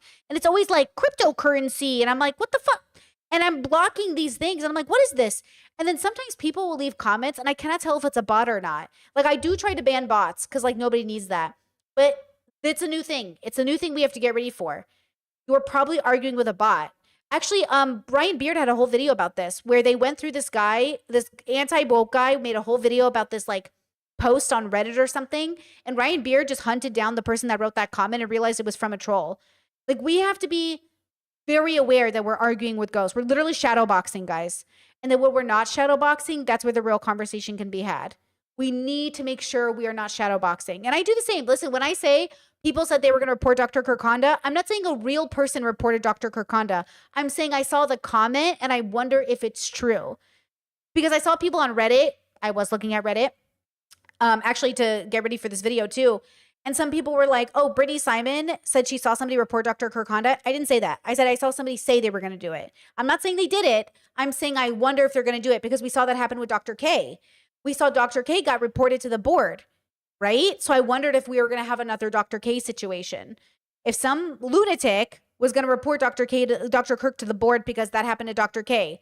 So that's all I meant by it. I didn't mean I know it's happening. I meant I saw a screenshot and I said, oh, I wonder if that's going to happen. I don't know if it happened. Okay. In the same way that when you get death threats on the internet, you have to wonder if they're going to be real. In the same way, you're like, is this real? Am I going to get killed? You know what I'm saying? Like, you never know. In the same way, anyone could get their hands on 2 human skulls for some strange reason and send it to Ethan and think it's so funny. In the same way, that kid who got arrested for calling 911 like 1,000 times. Do you remember that kid who got in trouble for calling 911 like 1,000 times just because he thought he got the thrill from it? We have to remember that a lot of the time we're dealing with people that are like so fucked up. This is what they do in their spare time. And then sometimes we have to be very afraid because it could be real. Ethan has every right to be afraid his family is in danger. Just like any of us on the internet have dealt with stalkers or problems or death threats, any one of those could be real. We know that. Just like Christina Grimmie was shot by a fan who was angry she wouldn't return his letters. She opened up her arms to him for you know what I'm trying to say, for a hug, and he pulled out his guns and shot her. And her brother jumped over the table and tackled him. And then that was it. She died. So remember, like, it could be very real, the threat. You have every reason to be cautious. But that's also more of a reason not to read the comment sections and to let somebody who, like, that's their job do it. To be honest with you, like, I have people in my life that I'm like, hey, can you go check if there's anything dangerous I have to pay attention to online about me? I can't emotionally handle it because it's a lot. Celebrities, they have handlers, politicians, they have secretaries. Yeah, we're not psychologically built to read thousands of comments about ourselves. We know this. We literally know this, right? So we have to be very aware. And look, anybody can have a stalker. Anybody can be killed. You don't have to be a celebrity or a content creator. Okay. Now, Discord said, it sounds like he's saying, why would we give them any relief when they did this to themselves with their government leaders? They did this to us and they didn't give us a relief. I'm not saying that's what I feel. I agree with it, by the way. That's just what I'm hearing him say. Are you talking about Hassan? Because I do think what Hassan is saying could be heard that way, but I don't think that's what he's saying. And just a reminder, the reason we're watching this video today is because my Discord and I were discussing this for the whole day yesterday and today. And somebody sent this video with a clip later in the stream saying, like, look at what Hassan said, though. He supports violence. First of all men and all people born under patriarchy are convinced to support violence globally. So I don't want to hear it. Second of all, was he supporting violence or was he explaining why other people are violent? Which is very different. And I think a lot of us streamers run into that. Where, like, remember the pro-life and the pro-choice lady? The pro-choice lady was so upset. She's like, yeah, kill all the babies. Kill all the middle schoolers. And the pro-lifer is like, wow, you want to kill middle schoolers? That's because, like, she obviously doesn't mean that. But you pissed her off and threw her into a corner. Now she's just, like, she's triggered, right? Like, she doesn't mean that. But people are like, see, he means it. He means it. Hassan means it. You all mean it. You know, sometimes we just say fucking shit. We don't mean. People say shit they don't mean all the fucking time. Okay? All the fucking time. The question is, when do I know you mean it? And when do I know you don't? Just like a joke. Everybody said a little racy joke. Not racist, but like racy, joke. Someone said a little edgy. But do you mean it? Or are you just being edgy? But do you mean it? Or are you just being edgy? That's what we're trying to figure out. Activists, whoever, saying, let's go Palestine.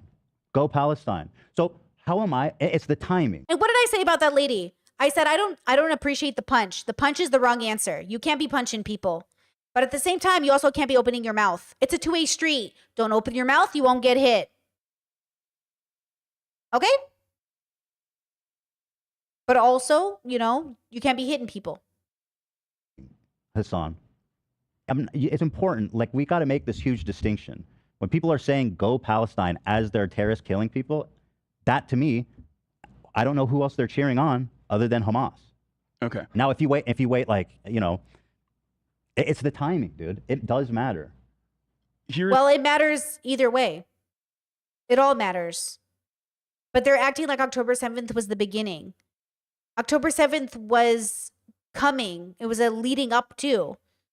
That's the problem, is Ethan's in his bubble like this.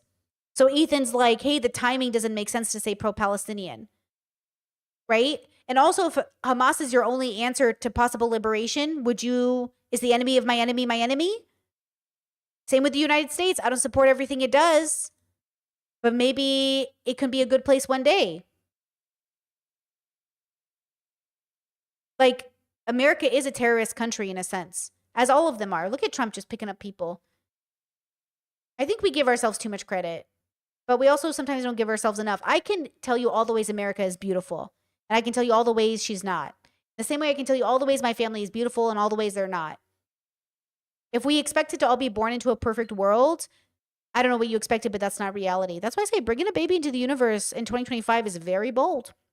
How interesting are you saying you live in a racist country and bringing more babies into it? How interesting are you bringing a baby into a homophobic world? How human are you to bring a baby into a place where there's a genocide happening? How interesting is my whole family for bringing more babies into an Iraqi existence? Isn't that amazing that my ancestors, while being targeted by groups and killed, decided to have more babies? That's so interesting to me. But then they believe in God, and God says procreate even under, even under this circumstance. But then maybe that's the point. Maybe we should be having more babies. So our babies are raised to be better. And they outnumber your babies. Oh, and then we start thinking our babies are better than your babies. And then we get back to the whole cycle of thinking some babies are worth more than other babies. Congratulations, people, man. There's an asymmetry to the violence, but there's also an asymmetry to the cover. Also, true, humans are going to fuck. Humans love to have sex when they think they're going to die. Because what else is there left? You get the hornier, the more your life is being fucked up, the hornier you get. As well. What do I mean by this? Mia Khalifa is a good example. You and I were talking about this on the phone earlier. Mia Khalifa said things that I find to be distasteful and wrong. Okay? Worse than that. I think it was distasteful and wrong. I think it was callous. The indifference to violence that civilians are subjected to on the Israeli side as well is callous. However, the reaction to Mia Khalifa has never ever occurred on the other side. You're right. When Israel is You're right. engaging in bombing Yeah, campaigns. it's fucked up. And like you said, the horrific images that you saw that draw so much emotion out of you of Palestinian fathers holding their daughters in this open air prison. There is no equivalence. I think a lot of people who have been advocates for Palestinians for many, many years, especially if they're Muslim, know this reality that you have to be incredibly careful all the time with your rhetoric, and that even in an emotional moment, you can never never say something that will be misconstrued. And Mia Khalifa said something that was inappropriate and unacceptable. Hold on. She showed a picture of terrorists roaming in a pickup truck murdering civilians. She described that as a Renaissance painting. Yeah. And she went further and said, "Will the Palestinian freedom fighters please flip?" Yeah, she's like white people after 9/11 saying make the Middle East glass. Yeah, she's literally like Americans. She's Jordan Peterson saying give them hell. She's that's what I'm saying. Y'all think you're so fucking different. You're the same to me.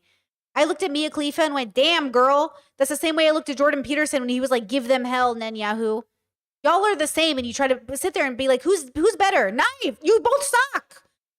You both fucking suck. We all suck. We're all pieces of shit. We all suck, bro. We have all at some point thought, fuck them. Get punched, get fucked. We have all looked at somebody and thought, get yours, bitch. Okay, we're all the same. We're all pieces of shit. Can we stop being pieces of shit, please? No? All right. Well, I'm going to go meditate in a forest, I guess. Because y'all want to play this game about who's worse, Mia Khalifa or Jordan Peterson. You both suck. You both are advocating for people to get murdered. You both suck. Guantanamo Bay supporters, you fucking suck. People who support Trump even now, you fucking suck. Can you please suck less? I want nothing bad to happen to you.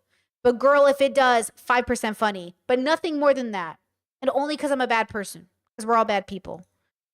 But a little funny. When they start rounding up the white people that Trump doesn't like, you know what I'm saying? They're already, you know what I'm saying? Just a little funny. But not funny. Okay? It's not going to be funny. Their phone I know. vertically. I mean, that's worse than unacceptable. So it's evil. So you're correct on that. Okay. So let me ask you this though. Yeah. When Lindsey Graham goes on and says this is a religious war and we must ethnically cleanse, we must wipe our Evil. enemies. Should get the same coverage. No, I know, but it doesn't, Ethan. That's the But what point. was- I Marco understand. Rubio, Marco Rubio has called for ethnic cleansing. These are people in position. Ethan wants to hold an influencer more accountable than they're willing to hold politicians. It shouldn't get the same amount of attention. We should be focused on politicians and leaders making these statements more than people. People follow leaders. We need a good leader to come out and say, stop. Everybody gets serious. Because nobody's done that. Notice that in this era of our life, nobody has come out and tried to be a leader. Harris supported Israel. Trump supports Israel. Where is now there have been some people on the Palestinian side, but where is the person that feels neutral to both sides who's going to come out and play this role? And by the way, they don't really exist because all these men in the past that we all thought were these great wise creatures who came out and tried to do this, they all got blood on their hands or / are cheating on their wives or / have slept with little kids to see if they get tempted. Gandhi, I'm talking about you. Okay? And no, Bernie's falling short. AOC falls short. None of them. They're not them. It's not it. We need a philosopher. And then they'll kill them because that's what they always did. They killed Jesus. Jesus was like, everybody get along. And they're like, kill that one. Just kidding. That's a little bit of a joke. He also claimed to be the son of God, which allegedly never happened. But who knows? Who knows? Did he do it? Did he not do it? I don't know. Positions of power. These are people who are literally facilitating in the bloodshed. And maybe it's us. Maybe it was never supposed to be one person. Maybe it was supposed to be people, right? These are people who actually are engaging in the continuation. These are dude, not you know what's- former. No. Chat says, see, I know you don't love centrist, Brit, but this is why I have a hard time with politics. Everyone sucks. The centrist position is not that everyone sucks. The centrist position is everybody has a good idea. The centrist position is, oh, Republicans have something good to say. Liberals have something good to say. No, Republicans do not have anything good to say. Everybody sucks, but Republicans never have anything good to say. That's the problem with centrists. Centrists are people who are in the center. They're in the center. They are not exempt. They are not above the bubble. They are in the bubble in the middle of the two suckies. They suck along with them. Centrists are in the middle of the suck. Centrists are literally in the middle, pointing to both sides and going, you guys suck. You're literally there with them, bitch. Not you, bitch. Not commenter, bitch. Like centrist, bitch. Centrists are literally there with them. You are not exempt. That is the point. You know what's the former problem? porn stars With peace who and love, were with peace and Christian love. Lebanese who now Chat says, I think I'm mislabeling myself because morally I align with the left. Girl, you left, girl. You are not a centrist. Centrists are not, people who are, centrist means like you're in the middle. You're in there with them. You have some Republican policy beliefs. You have some, like, maybe you believe in like, you're like, I believe in lower taxes, but like, I want people to have abortions. Or you're like, oh, I believe in this and I believe in that. You know, you believe some version of Republican policy is reasonable when none of it's reasonable. Welcome to the left, girl. Whatever, dude. She was getting a lot of attention. People were liking it. It wasn't like, but here's the but problem. that doesn't. Here's But the that's problem. meaningless, is Bro, what let I'm me saying talk. in the grand scheme of things, because that doesn't Hassan, stop let the me make my bombs. point. Ethan? Notice how Ethan is interrupting Hassan more. And notice that Hassan is letting him talk because Ethan, well, he looks like this. Which is fine. That's very compassionate. Go ahead. When you say like the timing is fucked up, or like why does Mia Khalifa get all this shit, and it's like always a whataboutism. It's always like, Oh my God, I'm going to pull my hair. Yes, Chad says the centrists were the ones gaslighting us to that Elon is just autistic. Yeah, exactly. Centrists are the kind of people who say like, you guys just don't get the edgy joke, but I get it. Listen, I'm all about pointing out that the fact that like something's an edgy joke, but also the man full on did a salute twice and then went and advocated for the far right group in Germany. So what are we talking about? you can never just say yes, and also can we fucking hold Lindsey Graham accountable? Which I agree, and it's crazy the shit they say, and they should get more attention for it. It's But it's because like there's a refusal to acknowledge, like it's always about like, well, what about us? Which I understand, but it's like you have to say yes, you have this thing, and we also have this thing, and not like in the same breath say but yes, but like it's just. Yeah, wow. This is where I was like, you're not ready to have this conversation. It feels like, yes, in therapy, your therapist would go, you were hurt. Like when your parents, you just want your parents to say, yes, I hurt you and I'm sorry. And you go, thank you. I really appreciate that. And you go, you're welcome. And then you sit with it. And then maybe a couple days later, you go, so can you tell me why you hurt me? And then your parent goes, well, this is my thought at the time. That's the problem. I learned this in therapy. I learned that you need validation. Then you need space. Then you can go on to, now it's your turn. But waiting for that person to finish talking so you get your turn is not what we're looking for. The problem is that Ethan is asking Hassan to do emotional labor that Hassan isn't obligated to do. And who should do it first? Some people would say Israel should do it first before they expect Palestinians to do it. But Israel's saying Palestinians should do it first. And I'm saying the person who's done the most harm needs to do it first. That's what needs to happen. So your parent has to be the one to apologize first. Then you accept it with no buts, no caveats. The person who's done more harm has to come apologize first. Then you go, thank you. Now let's take care of your problems. How can I make amends? And the problem is nobody wants to admit they're the one who did more harm. Do you know my therapist made me go make amends with people? She was like, every person that you harmed more than they harmed you, or in some capacity, anything you did that was outside your moral compass, go apologize to those people, even if they've hurt you or hurt you more. And I said, oh my God, are you serious? And she said, yes. And that was really hard. But she was right. And I did that. I learned to apologize without but. She taught me how to apologize without explaining. To just say, I know I did this thing and I'm very sorry. And I want you to know that. And you don't have to forgive me and you never have to talk to me again. And I just need you to know that I hurt you in any way that I might have hurt somebody. If it was something really, really small or something pretty big, or I called somebody a name, whatever it was. And it freed me. It taught me that I didn't need to wait for closure or forgiveness. I needed to make sure I moved within my values. And once I did that, I repaired a lot of bridges because other people met me where I could. And the people who didn't, that's okay. We didn't have to. Now, of course, you might say, well, how do you know that you've done something wrong versus somebody said you did something wrong, but you don't want to apologize? So example is like, maybe a Palestinian person feels like they don't owe Israel an apology at all. Maybe Mia Khalifa feels like, I don't owe you an apology at all. Now that's within her values, and then you never talk to a Mia Khalifa again. But the dilemma is, I think if you deconstructed Mia Khalifa, she would realize that was inappropriate, what she did, and honestly cruel. But also, I'm not going to hold Mia Khalifa more accountable than I hold politicians when it comes to Israel-Palestine. When it comes content creator to content creator, that's fine. But I think at the point they're having this conversation, it feels really weird to care what Mia Khalifa thinks. Should we care more what politicians are saying? Or maybe we should care what bigger, more prominent people are saying, like a Jordan Peterson, because he's connected to politicians. We forget these men are in rooms together. Mia Khalifa's not in the room with the fucking Trump. You know what I'm saying? We have to remember these men are in rooms together. They're the ones I'm interested in because they're the ones getting together and having barbecues and creating plans. It just doesn't feel, it feels fucked up. I think the former Palestinian Authority member that went on like BBC and did the rounds in the UK said it best, where it was every single time you bring me on here, when Palestinians have done anything, you demand condemnation from me.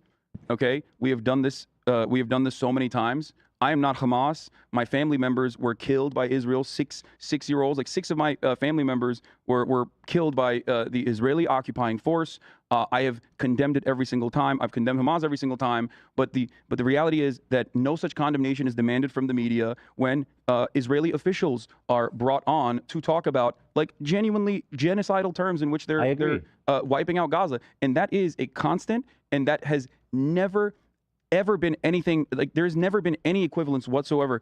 And I think that people who are passionate, or people who say people who are callously indifferent to the wanton violence of retaliation that is reactionary to apartheid are thinking that they can get away with saying these sorts of things because they've seen people who are defenders of Israel say infinitely worse things as more bombing campaigns have continued. More than 1,200, almost 2,000 Israelis died. Israelis are terrified of a violent retaliation, right? Israelis now understand better than ever before the feeling that people in Gaza experience on a daily basis, the fear that they live with on a daily basis. That is going to breed more hostility, and that is going to play Palestinians directly into the hands of the most radical, the most fundamental. It's weird in some ways. What Hamas did is really bad for the Palestinians optically. And then in some ways, I've never seen the world pay more attention to them in the last 10 years. I made a video about how Israel was occupying Palestine like many, many years ago when I was living in Seattle. But that was like over a decade ago when it was on my radar. Then it left my radar. Like it left my radar and I was focusing on other things. And now it's back on my radar because there's always something happening in the world. So it's weird. It's weird that this attack brought more compassion. And you know what's crazy is Hamas did this horrible thing to Israelis and the world still stood by Palestine because they know the bigger picture at play here is that Palestinians are the victims. And that should say something to you. That should say something about how horrific Israel has been, that even though this horrific thing happened to them, we still chose Palestine as the victim because we could see the bigger picture. That should say all we need to know about the situation. Forces that were directly propped up by the Israeli government, by Mossad. Hamas was seen as a counterweight, a counterbalance to secular forces and Marxist and socialist forces who also were violently, who participated in violent acts as well. However, the fundamentalist Islamist Muslim Brotherhood cutout was directly logistically supported by the Israeli government and has been propped up specifically by even Netanyahu and every other Israeli government as the only force to take seriously for Palestinians. It's impossible to ignore this when talking about the violent retaliation. I think that I agree, dude. Yeah. I don't disagree with that. I think equally it's important for Israelis to understand why there is, if the Israelis cannot empathize with the idea that why people want to do violent retaliation, why people support Hamas, then we're also never going to have peace. Yes, and everybody needs to empathize. And I think it's more important than ever to ensure that people recognize that both in the Western world that props up the far-right Israeli regime, that turns a blind eye to the violence, and it's important for our brothers and sisters that are living in Israel proper, that are anti-Zionists, that are also fighting that very same battle every day, to make sure that people understand that the only way out of this, well, there's two different ways out of this. And also, I want to say that people can change their minds with how they talk about things. During COVID and lockdown, I was really empathetic to the boy bubble. I was making a lot of space for boys, a lot of space for misogynistic boys, right? And a lot of girls were mad at me, and I get it. You had the right to be mad at me. But I was like, I'm going to help these boys because everyone was crying about boy problems. And I was like, I'm going to help these boys. And they didn't want to listen. None of them gave a fuck. They just liked it when I said they were introspective and interesting. These boys came to me for validation for their good things, but hated when I was critical of their bad things. And then 2025, I was like, okay, I'm not doing it anymore. And now everyone's like, I can't believe you're so not empathetic. What happened to you being empathetic? You used to be so empathetic. These boys, all of them, in any way they could, never wanted to actually change or get better and used every opportunity to just talk shit on women at the end of the day and keep making their money from talking shit on women, right? So when we have these conversations, we need to be aware that Hassan has the right to change his mind and how empathetic and kind and patient he's going to be with people, especially from the Israeli side. Not because he doesn't have empathy for them, but because somebody else has to do that job now, right? Like Ethan, somebody else has to do that job. So for people to say, why did Hassan stop being empathetic to Ethan? It's like, dude, Ethan stopped meeting him halfway. Y'all got to meet halfway, or you know what I mean? Chet says, damned if you do, damned if you don't. Literally, damned if you do, damned if you don't. It's so annoying. I am happy to meet anyone of any gender, of any background, halfway. But you got to meet me halfway. Otherwise, I can't do it. I can't. There's too many people who need help, and I'm helping those people. Okay? That's it. Meet me halfway, and I'm there. That's the only requirement I have of people. It's ethnic cleansing. It's like doing a final solution to the Palestinians, or it's a pathway towards developing a nation state where Palestinians, Muslims, Christians, Jews can live, coexist. Chat says, why are Christians so pro-Israel? It depends. So as an Assyrian who grew up, Assyrians and Jews have the same prejudice against Muslims. They share that shared prejudice. And they share it because they're outsiders in both communities. The Jewish people who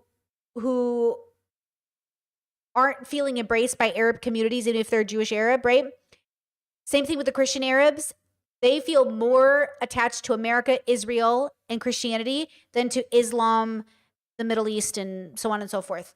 So I grew up in that family. I grew up Assyrian, which means we're closer to the Jews than to the Muslims, even though we all come from Abraham. And so that's the thing, is like the struggle is that we have a distrust of each other. When, you know, this is kind of what Peterson was saying. I'm bringing up Peterson a lot because I've been watching a lot of Clever, whatever his name is, and he's been talking about Peterson a lot. But Peterson was talking about how like the Muslim world needs to come together with the Jews because you all come from the same book. And I was like, be quiet, Peterson. But at the same time, yeah, we all come from the same book, but we don't like each other. And it's because we don't understand each other. And there is an inherent distrust of Muslims. There is an inherent distrust of them. In the same way that you guys talk shit on Islam, like, oh, Muhammad married his 9-year-old wife. Mary was a teenager. Mary got pregnant. And y'all make excuses because it was an angel. Okay? Like, are you listening to yourselves? All of your religions love underage women. I don't know why you're pretending you're better than Muslims. You know what I'm saying? And apparently that's really offensive to them. And I don't know much about the Quran, so shout out to my Muslims. But like, the reputation of Islam in the West is just a denial that they are any different. Like, it's the same thing when people say, and I get it, I've said it myself too. I have said things like, oh, I'd rather be like captured by this group than this group. This group will treat me better. But the truth is like, if it's men, they won't. That's the actual truth. The actual truth is I feel just as scared as being with Muslim men than Christian men. Sounds scary. Both sound like pieces of shit. And you might think, no, Brittany, because you grew up in America, Christian men will be safer for you. I don't think that's true. I don't believe that anymore. I used to believe that. I used to believe that if a Christian man took me hostage, I'd be safer than with a Muslim man. And I just don't believe that anymore.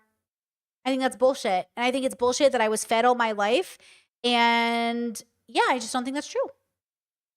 You know, I think any man with bad intentions is a threat to you, regardless of his religious background or skin color or anything else.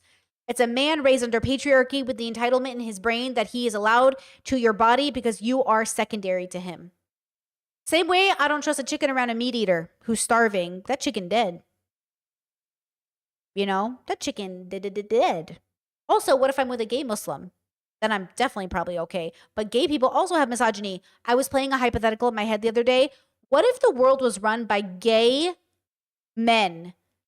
The patriarchy would still be a thing, right? Like, we do understand this, right? The gay men uphold the patriarchy. Like, if everybody was a gay man, like, that's not enough. You have to deconstruct even being a gay man. So gay men uphold the patriarchy all the time. I watch a lot of gay podcasts, and they're talking about it all the time. It's not about being a man. It's about upholding patriarchy, which tells you that women are inherently inferior. That's why men have to be in charge, because women are inherently inferior under patriarchy. And have equal rights and equal representation. Right. At the end of the day, all I'm asking is for people to be able to say that, you know, terrorism is bad, no matter what. Ooh, does that also count the Black Panthers? See how we play these games? Terrorism is bad no matter what. But see, terrorism is a political term. If you mean terrorism in the most like pure sense, sure. But this sounds like I'm about to agree to something I don't agree with. You know what I mean? Yeah, let's define terrorism, please. Because that's the dilemma. That's the dilemma. It's like, oh, who we calling a terrorist, though? Who's a terrorist, though? What's the qualifications to be a terrorist, though? And that's the dilemma. So no, Ethan, I can't say, ooh, all terrorism bad no matter what. I can say from a philosophical lens, yes. So in a philosophical lens, all forms of unnecessary violence are bad. And maybe even some forms of necessary violence are bad. But in the micro sense, I'm not about to say that. Because, like, who gets to decide who's a terrorist? Without an exception. Without subtext. No, listen, without a fucking asterisk, it's like, yeah, but, you know, I mean, what the fuck, man? No, I understand where you're coming from with that. I think, and I'm not saying you... And also, how does he contend with the fact that the U.S. military is considered a terrorist organization to other people, or Israel is considered a terrorist organization to some countries? You know what I mean? It says, I think he means act of violence in general, but that might be overly charitable, but it doesn't even mean anything. It doesn't mean anything is what I'm trying to say. They're words, but they don't hold meaning within the construct. What construct are we in? What bubble are we in? How do you use this word? What does it mean? Because you're using this word, not you, chat. He's using this word, and I just don't know how to attach it to meaning, because words don't mean anything until we attach meaning to them. Words are meaningless. That's why they're interesting. Because, like, when I say a word and they go, oh, Brittany Simon said this, and this is what she means by it, but I'm like, that's not how I'm using the word. What's the word? Privilege. I always say, like, it's a privilege to have an American passport.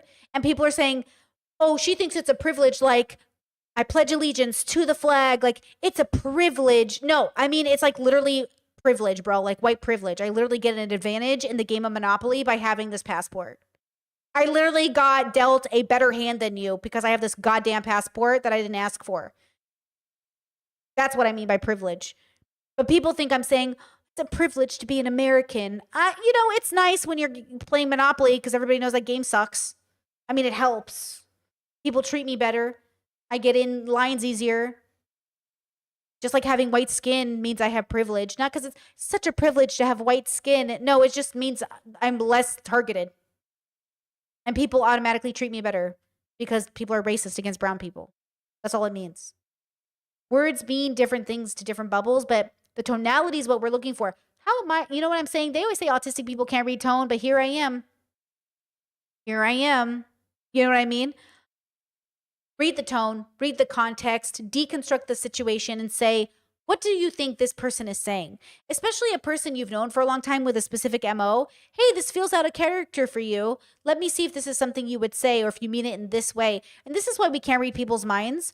That's why we can't also guess what someone's going to do or say. We can only use data to make a pretty good guess, but we can never be completely sure. Do it, by Giannis the way. I'm Varoufakis expressing Varoufakis frustration. talked about this, where he said there was a practice in the ANC in apartheid South Africa that was called necklacing. I'm not entirely sure what it was, but it was brutal. The ANC originally under leadership of Nelson Mandela demonstrated peacefully multiple times.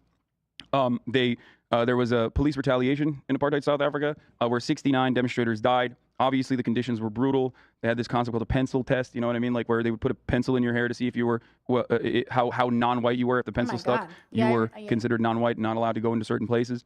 Now, all of that was violent. The maintenance of that was violent. When all was said and done, Nelson Mandela realized that violent reaction was demanded from the people on the ground, demanded from the emancipatory forces, demanded from the 90% black people that comprise. Hold on. Chat says, I don't think October 7th was necessary violence, though. Yeah, I think most people agree it wasn't necessary. I also think it wasn't necessary to throw a nuke on Japan, but here we are. I also don't think it was necessary to do anything. I don't think any war has ever been necessary. I take a pretty radical stance on that. I don't believe any war has ever been necessary. It has simply been the result of human beings unwilling to actually move through and compromise and actually find another path. It has been stubbornness that has gotten us here. So I don't think any war is necessary. Personally. But, that's my radical stance. The South African population. He was jailed. He went to Algeria first. He went to Ethiopia. He talked to revolutionaries. He talked to Marxists. He came back to Africa. He was immediately South Africa. I'm sorry. For new people in the audience, necessary is a baggage word. It implies a moral grandstanding out of context that never exists within context. Within context, violence feels necessary because it feels like there's nothing left to do. But sometimes when you feel there's nothing left to do, it's because you didn't try every option. You went for the first one. I also think there's a dilemma in which freedom fighters or activists or liberation movements feel like it is necessary. And I would agree with them that it has been necessary. But notice that they aren't waging wars. Right? Hamas didn't wage a war. But I think they were the wrong messenger for the freedom fighters that needed to exist. But also, if you go to lore, if you go to story, if you go to fiction, if you go to One Piece, there is always a context in which the freedom fighters are more right than the establishment, but often choose ways of violence to get ahead in ways that aren't the greatest solution, but are also always put there because the establishment won't do their job. When the establishment doesn't do their job, freedom fighters arise to do the job for them that they're not willing to do because the people grow impatient as their kids are slaughtered. And so these freedom fighters create groups that become terrorist organizations to both be the enemies of the state, the establishment, and the enemy at hand. And then it's up to the two groups to come together, hopefully the freedom fighters and the establishment, to help fight against the enemy. Right? He was jailed. Time and time again, the government demanded that he denounce the violence. He said, how can I talk to you on equal conditions when I am chained? How can you put how can you put my freedom as a talking point, as a way to get me to denounce violence when you have made no efforts you've made no conciliatory efforts. You've made no efforts in understanding the position of people that you have subjugated, that you have forced to exist in these apartheid conditions. At the end of the day, nobody remembers the violence of the ANC forces, because the violence of the apartheid regime was all too great, was significant, was more significant than the violence that the horrifying violence, even those that, of course, civilians were subjected to. Because if I were to ask you today, what's worse, the violence towards the civilians in apartheid South Africa or the violence of the apartheid regime, you would say the violence of the apartheid regime, right? I don't know. Did they mass murder 1,500 civilians? I don't know the exact civilian casualties, but in highly doubt Algeria, no, they did South some brutal Africa? stuff. Yeah. Apartheid? So Yes. hold on. How many? Well, I mean, not that it fucking No, matters. but like, yeah, but exactly. But the conversation is important to analyze from that perspective, because people that are forced into a corner that see no other way out are going. Look, you don't want to be Aaron Yeager, okay? Aaron was the bad guy of Attack on Titan. But the desire that Aaron had as a kid to leave the walls and see what else was in the world wasn't the bad part. It was the conclusion that everybody had to die in order for his friends to be safe. But the irony of Attack on Titan at the end of the anime, you see generations later that the cycle continues because humans repeat history. So the issue isn't this. This doesn't matter. Guys, we're all going to die. We're all going to die. We have to decide to take action, not for us, but for the kids we're giving birth to right now, for their kids. This doesn't matter for us. We're not going to reap the benefits of what we do right now, but our kids will. And do you want to give them that world, yes or no? Then what are we going to fucking do as the adults in the room? And that's the question. Because everybody has a different world they want to raise kids in, they want to bring their kids into. I mean, I can't even get my family and I on board on the same page. And let me tell you, if there's a line in the sand and God forbid there's like some sort of civil war, we're not going to be on the same side, girl. That's weird. It's weird. And it's like, what are we doing here? Why aren't we going to be on the same side in this? Now, maybe there's a third option where we say fuck all to all you crazies and we all walk away together and go live on an island while y'all figure it out. But like, I don't want to kill anybody. And I'm sick of hearing men get on the internet and talk about protecting their families. Protect your families by advocating for nonviolent solutions. You know? So we need to have like conversations about how we're existing in the world and what we're really, how much in the future are you guys really planning for? Because I'm not really holding my breath for our present future, like our present. I'm holding my breath for the future. Maybe we'll do something now to benefit them, but like, we're in it, girls. We're in the cyclone. We got to waver this storm, but for us, it's going to be rough. It's going to be rough for us. It doesn't have to be rough for them. Going to do this, and and if you don't make any concessions, if you treat the secular Palestinian Authority like they're garbage, and then use them as a part of your security, your surveillance state, and have them be seen as collaborators with the Israeli government that is currently imprisoning and defending the settlers, like you said, the fundamentalist religious freaks in the West Bank, then of course Palestinians that are going to be like, well, what the fuck? Well, this is our two-state solution. This is our peaceful coexistence. That like we're losing our homes. We're getting bullied in our own neighborhoods. We have dudes from Brooklyn and Long Island coming in and being like, this is my house now. Like, if you see that as your peaceful coexistence as a pathway forward, you are inevitably radicalizing people to react to that in more and more violent ways. And that is entirely in the hands of the Israeli government to scale back, regardless of how Israeli people feel about the matter, whether they are understandably paranoid and understandably scared or not. I mean, remember, the first Intifada was rocks. The second one was bombs, like suicide vests and suicide bombs in public transit. It has escalated throughout years as the Israeli occupation has gotten worse and worse. And this is a reality that even former Israeli officials recognize and reckon with and ask for change on. You know what I mean? Discord said, genuinely, why is there an inherent distrust in Muslims? Propaganda and rhetoric and a fundamental misunderstanding of them. Look, in all of my life growing up Catholic, I was never encouraged to read the Quran, but I was encouraged to read other Christian Bibles. I was encouraged to read the Torah. We are purposely we purposely grew up in America being very pro-Jew, by the way, very pro-Israel. That's very normal. The America I grew up in, very pro-Israel, very pro-Jewish. We learned about the Holocaust. We learned about the atrocities. Muslims were like these things over here. You learn about the Crusades, and you learn about how Islam was this evil force, and these Christians and Constantinople and all these things, and like Jesus came from the sky and gave his approval. Killed the Muslims. That was like Jesus approved. You know what I'm saying? Like, you get so much just like rhetoric and propaganda about how like they're the cause. And they're just one of the many groups that this group has decided to make the bad guy. In the same way white racists make black communities the bad guy. And no matter what you do. So I think when we're having these conversations, we have to realize we're being raised in bubbles and in homes that have a fundamental misunderstanding of other people.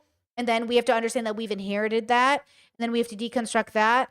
And then we have to go through and, I think we just forget that human beings are just so flawed. And it's always been a flawed experience. It's just, there's never been a perfect time. There's never been a perfect people. There's never been a perfect person. We're just a flawed group of animals evolved over millions of years, sharing space. And give ourselves flowers when we deserve it, but also I think we give ourselves too much credit, So if you were born in, like I have a lot of Arab friends, and they talk, they have a lot of resentment of America and Israel, for sure, dude. And I talk to Israeli friends, and they have a lot of frustration with Arabs. Like, everyone inherently believes some form of propaganda they were raised with. The question is, when do we take the time to deconstruct through our trauma? It's hard because Muslim families are like your families. Every family is like your family, dude. Every single fucking family ultimately is like your family. Just look at your family and assume everybody else is doing something similar. The only real difference is like, what do you barbecue on the weekends? What are your traditions around the family gathering? What are your expectations? Like, the inherent value of each other is the same. It's just we have a different way of existing. I think it's a real struggle for people to really understand that, like to really understand like everyone's the same, dude. Even Scientologists and their weird little cult, they're just people, but that doesn't mean they're not in a cult. You can be in a cult and like your family's still the same. They get together, they come home, they probably laugh with their kids, they think their life's going well. Like, humans are humans, whether they're in horrible situations or not. We're all just human. And then it's like, what do you do with your time on earth? How do you socialize? How do you bring people together or not? Where's your line in the sand?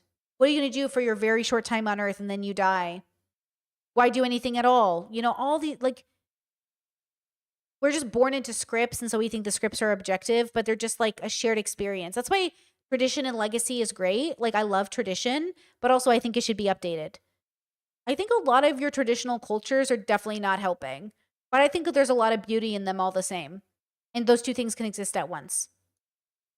I 100%, dude. I understand everything you're saying.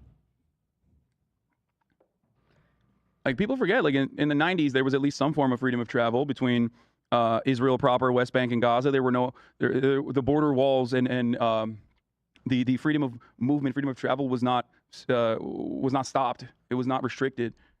And look where we're at now. What's up? In the 90s, I feel like there were a lot more talks of peace that seemed actually close. Like, it didn't seem that impossible back then, from what I remember. Yeah, and then what happened? The one dude, the one dude who was like, okay, guys, look, I'm a Zionist. I think that we should, at the very least, maintain the Somebody clip that of Hassan, please. security of the Israeli state in a reasonable way. We have to fucking reason with these guys.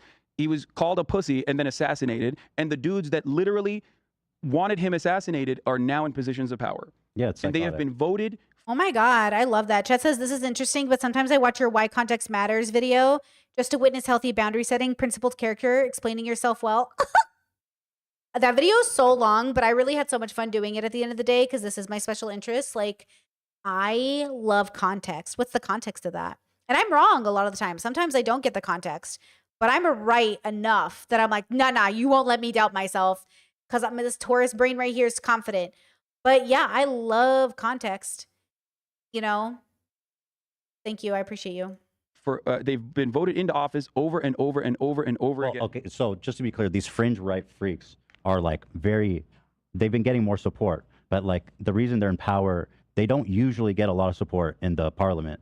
Netanyahu coalitions. was forced into some really fucked up psychotic coalitions with fringe freak, genocidal maniacs. Yeah, that's the latest government that he put together just to stay in power. It's worth mentioning that it doesn't have wide support amongst Israelis. Yeah, but even look, there is a member in the Knesset that immediately after immediately after October 7th came out and was like, this is directly the responsibility of the government and the occupation. This is why people are retaliating. Chat says, I had to explain to my 6-year-old coworker that gay people think just like heteros, just same sex instead of opposite. And his mind was blown. That's a bubble pop right there, baby. And he was right. So I'm not saying that there aren't voices. It's just that the voices are deafened. The voices are additionally deafened when any kind of retaliatory action is immediately weaponized. It's expected and weaponized to make the Israeli population become even more reactionary and demand more blood. Let me just ask you this then, and the analogy I gave you, okay, just to get a direct answer, where as the terrorist attacks are happening, there's people calling, saying, my neighbors are being shot by terrorists right now. And there's people saying, go Palestine. Are they talking about Palestinian freedom, or are they encouraging Hamas to kill? Yeah, they're encouraging the attack as a form of retaliation on the subjugation they felt. You know what I fucking hate the most? Stay with me here. I stopped watching like historical slave movies, like about black people, because white people like them too much. I hate watching a movie about slavery with white people and they're like, I would do that. I would free my slaves. I would fucking go in there and kill everybody. And I'm like, no, you wouldn't. No, you wouldn't. And first of all, why do you even have slaves in the first place? But no, you wouldn't. And like, that's the thing. No, you wouldn't, because you're not doing it now. And that's what's so annoying is like, everyone's like, oh yeah, if I was that person, I would just go kill everybody. Okay, well, Hamas did, and you all got mad at them because it was gruesome. It was disgusting. What we did to Japan was fucking disgusting. And you all sit there and defend it with your full fucking chest. You really think people aren't going to defend Hamas for trying to stick up for people, even if you don't like the way they do it? You know what I mean? That's what I'm trying to get people to understand. With their big fucking chest, you will say it is justified to nuke Japan, but Hamas can't retaliate against Israel. That's what you're saying. Is that it? Is that the answer? What's the fucking difference? What is, swear to God, the fucking difference? Both are bad, but what's the fucking difference? You have to tell me that. What is the fucking difference? Because I swear to God. Israelis. I don't know what people are. I don't know what their demands are. It's not unreasonable for me to assume that. No, it's not unreasonable. And for you I to mean, assume that. listen, I think. And if you're Palestinian, for the record, I'll take it one step further. Look, you talked about the paranoia that that Israelis feel towards Palestinians or Hamas, right? And I will say this as well. I think that if you are Palestinian, and it is understandable that they. And listen, in a perfect progressive world, Hamas wouldn't exist. Just like in a perfect progressive world, and I don't mean progressive politically, I mean progressive philosophically, neither would the people who nuked Japan. And I don't mean exist like you'd be dead. I mean your mindset wouldn't exist because you wouldn't think to do it. In my perfect world, you don't think about nuking Japan. It's not an option. In my perfect world, you don't think about killing Israelis at a music festival. It's not an option. But see how it was an option for these two groups of men? See how it was an option for these men? And these men carried it out. And then you sit here and brag about how you're this great generation that did this great thing. People get bought drinks for the way they serve America. We buy people drinks because of how many Japs they killed. Don't fucking come for me, bro. They see this as an emancipatory action. It doesn't have to be right, and it's not right, but it does not matter because for them, this is the first time that they have seen they've seen like they've seen the security apparatus fall apart. That they've seen the barriers that were designed, that were constructed around Gaza, get bulldozed. Dude, I got no problem with them breaking through the borders, like and doing some kind of shit. Spray. You want to spray paint the fucking Israel wall, bro? Hey, bro, you want to like fucking like retaliate by like I don't know, spray painting like a mural? Let's fucking spray paint something. What do you think they're gonna do, Ethan? You think they're just gonna break into the fucking Israel and what? Spray paint something? What? Egg somebody's house? You're arresting teenagers for throwing rocks. What do you think? What do you mean? Yeah, I support them totally breaking into Israel and doing something, but they can't kill anybody. It's like, yeah, I don't want them to kill anybody either, but what are they risking their life for? It's not like every person who, by the way, came into Israel survived or something. Do you know what I mean? That's what I'm saying. Don't put me in a position where I have to defend Hamas. I hate that. I hate being put in a position where I have to defend stupid men, so I won't, for the record. I will never defend these actions of men. And I say men because I want men to really hold themselves accountable, because you know you behind this. You know you are the ones behind this. Okay? I didn't see no hijabis over there. I didn't see any of the girls in the burqas showing up, okay? Flying on their little fucking... I didn't see any of them over there. Maybe, I mean, I do have a problem, but let's say What kind of shit, though? they attacked a military outpost, they attacked settlers. I'm not saying I'm okay with it, but like this is saying more it's understandable. acceptable. But like, go. Chat says, I think Hassan just said it's not right, but it does not matter. Is a point that should be emphasized more? Yeah, because he's right, you mean? It doesn't matter in the grand scheme of what we're talking about. It matters in a philosophical sense where we think violence is not the answer. But you know Israel thinks violence is the answer. They're genociding the Palestinians. So in a construct and in a bubble where violence is the answer to one of the sides you're fighting against, then violence is the answer for you. You can't beat violence with a hug, girls. That's the problem. So the person who has the only opportunity to end the violence is Israel. They have to be the first ones to do it for real, for real. And you know, with every ceasefire that has happened, they have not stayed true to it. They use those ceasefires as a reason to go in and kill Palestinians. Going and roaming through a kibbutz and murdering families is like, I just don't think there's any room for exceptions there. No, there's a agree. big difference. You know what I mean? I like, I understand and I know you do. I'm just explaining for myself. Yeah. And by the way, it's like a spectrum. Hold on, guys. I'm bringing it out. It's happening. I'm whipping it out. Everyone, close your eyes. It's happening. Just kidding. Open your eyes. Just kidding. Open your eyes. I'm gonna show you why I am right and you are wrong. I'm gonna show you. I'm gonna show you. Okay, this might be hard to put together. Let's pretend life was linear, which it's not. But let's play that game, okay? Let's play the game that's linear. Okay? Okay, this is the goal. X marks the spot, but we all start off here, okay? We want to get there. How do we get there, girls? We go on a journey, but as we go on the journey, we come to opportunities in which we can stay in the bubble or pop the bubble and go to a different journey that pops the bubble into a different journey that pops the bubble into a different journey, right? But as you move through life, you're going to have a hard time. So let's say you're a man who is raised in a home where mom does the dishes and dad never does because dad makes the money. And this could make sense, except one day your mom's really, really sick in the hospital and your dad still doesn't do the dishes while she's in the hospital. And you notice the dishes are building up. And you say, hey, dad, maybe someone should do the dishes. And he goes, no, your mom could do it when she gets back. You can decide in that moment to internalize this message, or maybe not, okay? To internalize this message as like, yeah, we'll just wait for the women to come home and do the dishes and you can go on to this bubble. Or you can say, that's kind of fucked up. I think as a kid, I'm going to learn that my mom doesn't have to do the dishes when she's sick. I'm going to do the dishes for her. Because kids are really amazing and they figure stuff out. Now, this changes the trajectory. So your dad is going here. This is your dad's path. Okay? Or actually, no. Hold on. Actually, your dad's path ends there. Okay? That's it. Your dad, okay, he got here. He only got this far because he couldn't pop. He popped a few more bubbles, but he landed here. You get here and you're like, okay, women don't necessarily have to do the dishes. Do women have to be the stay-at-home moms? And you go, no, I think women can work too. And then you go here and you keep going further and you're just like, actually, women can be CEOs. Actually, women can be presidents. Okay, you're getting closer. And then you're like, actually, I take that back. Women can't be president. Women can only run companies. So you got further than your dad who thought women can only stay home and never do any of those things. So actually, I gave the dad too much credit. Let me give the dad less credit. Okay, okay. So your dad stopped here. Okay. You went a little further than your dad. Love that. And then you had a son. Your son started at this point.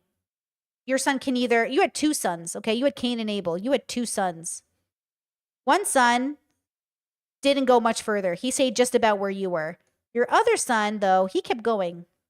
He was like, actually, that's kind of fucked up. I think women can be president and leaders and peace bringers. And actually, I think women can do just as much as men can do. Boom, boom, boom, boom, boom, boom, boom, boom, boom, boom, boom, boom, boom. Okay. The idea is deconstruction works by challenging the status quo and seeing how much we can move forward. People stop and people keep going. The question is, are you a person who's going to keep going? Or are you a person who finally stops? Now, the question the conservatives will say, they'll say, yeah, but Brittany, what if, hold on here. They'll say, Brittany, what if progressives are actually the ones going backwards? Boop, boop, boop, boop. They're like, what if it's actually reversed? Okay. What if this is actually what you want? That you start here and you actually go this way? Well, that's not how that works. Okay. So the reality is like every person you meet is going to have to pop a bubble. So let's say we get to the point where Palestine is liberated. Hamas is no more because, they're misogynistic and useless and violent. So we get them out. Now we have to deconstruct misogyny, patriarchy, homophobia, transphobia. We're not done, Palestine. Palestine, liberate them first.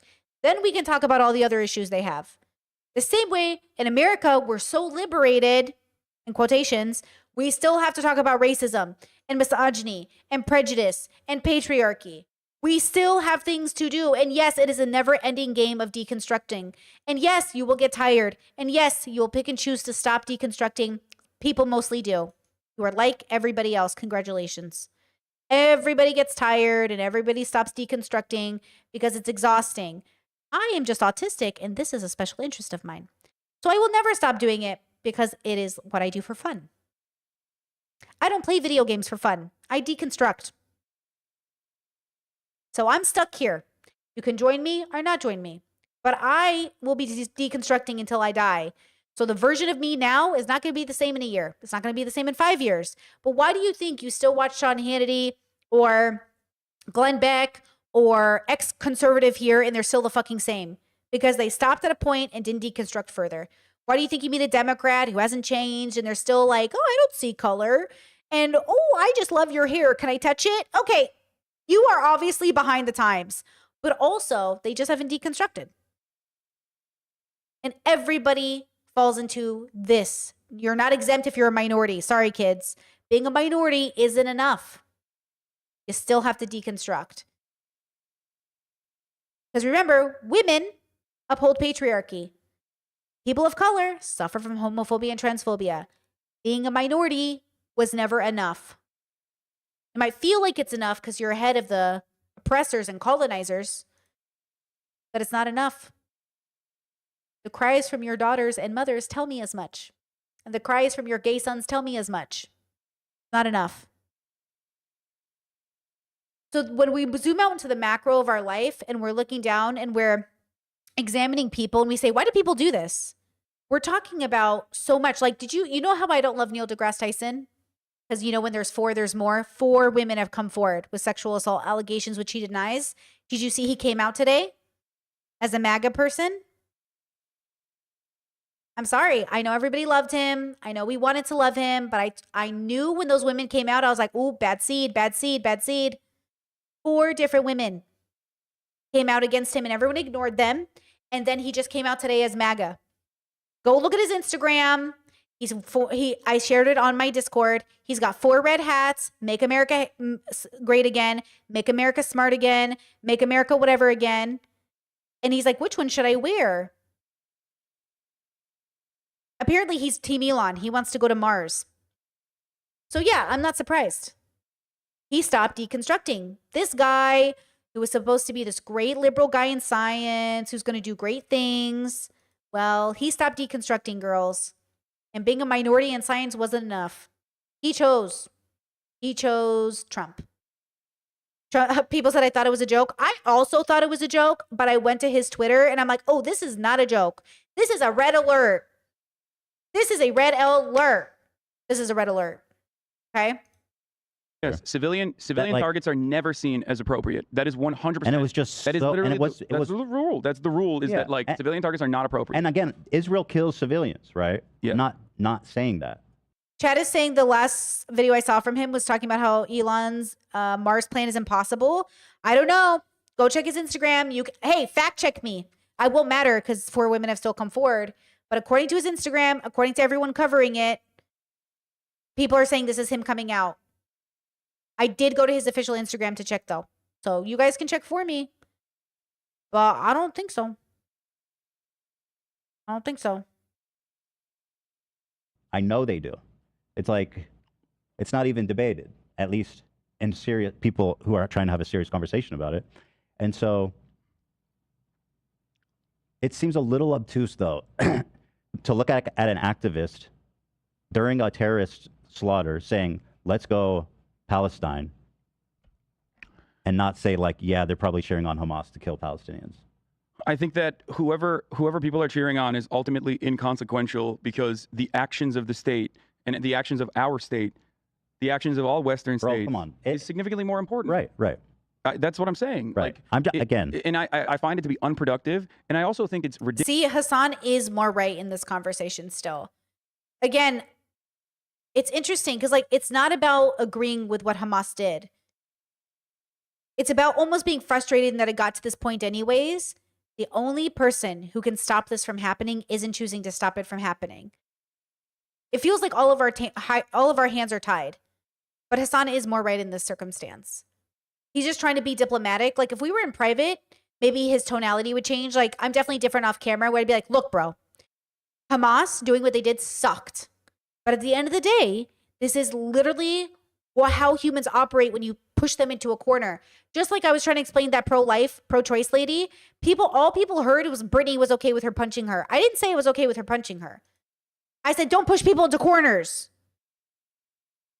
This is very different. And I'm not saying if you have the most enlightened person who's based like fucking vibing meditation, sure, they're probably not going to punch you. But you're talking to a marginalized community that's already suffering under this like fucking regime, and they're already feeling the stresses, and then you go into their neighborhood and tease them and coax them and push them into a corner, she's going to punch you.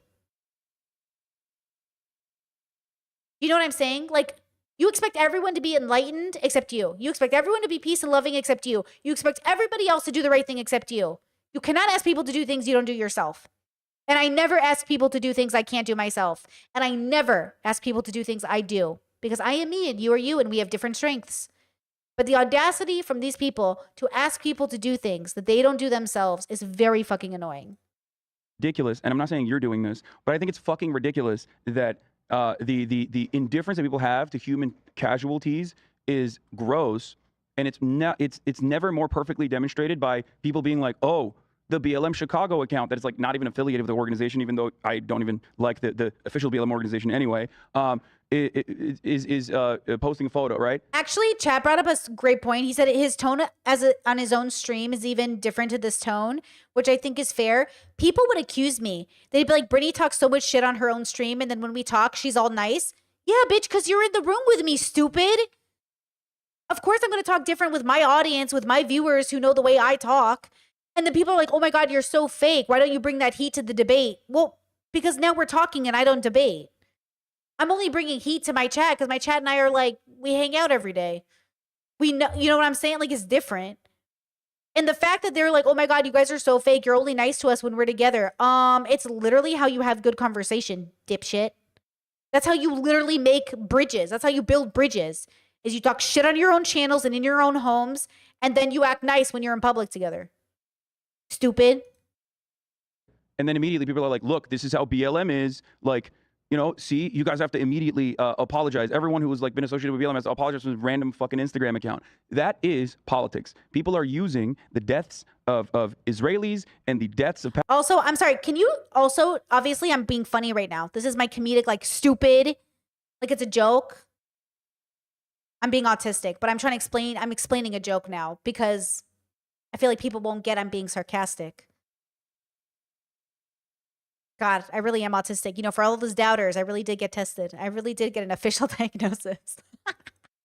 Palestinians to do domestic politics, and I think that's fucking ridiculous. And I also think, and maybe you agree with me, maybe you don't, that a part of the do you condemn the violence, do you condemn the violence, do you condemn the violence rhetoric is I think cynically applied to every single person that wants to talk about ending this conflict, even if it's talking about ending the conflict from the perspective of like Israeli security, where the Harvard Student Organization that got together and said. And by the way, look what's happening now with Trump. So Trump is saying no more anti-Semitism. We're going to arrest and deport pro-Palestinian people.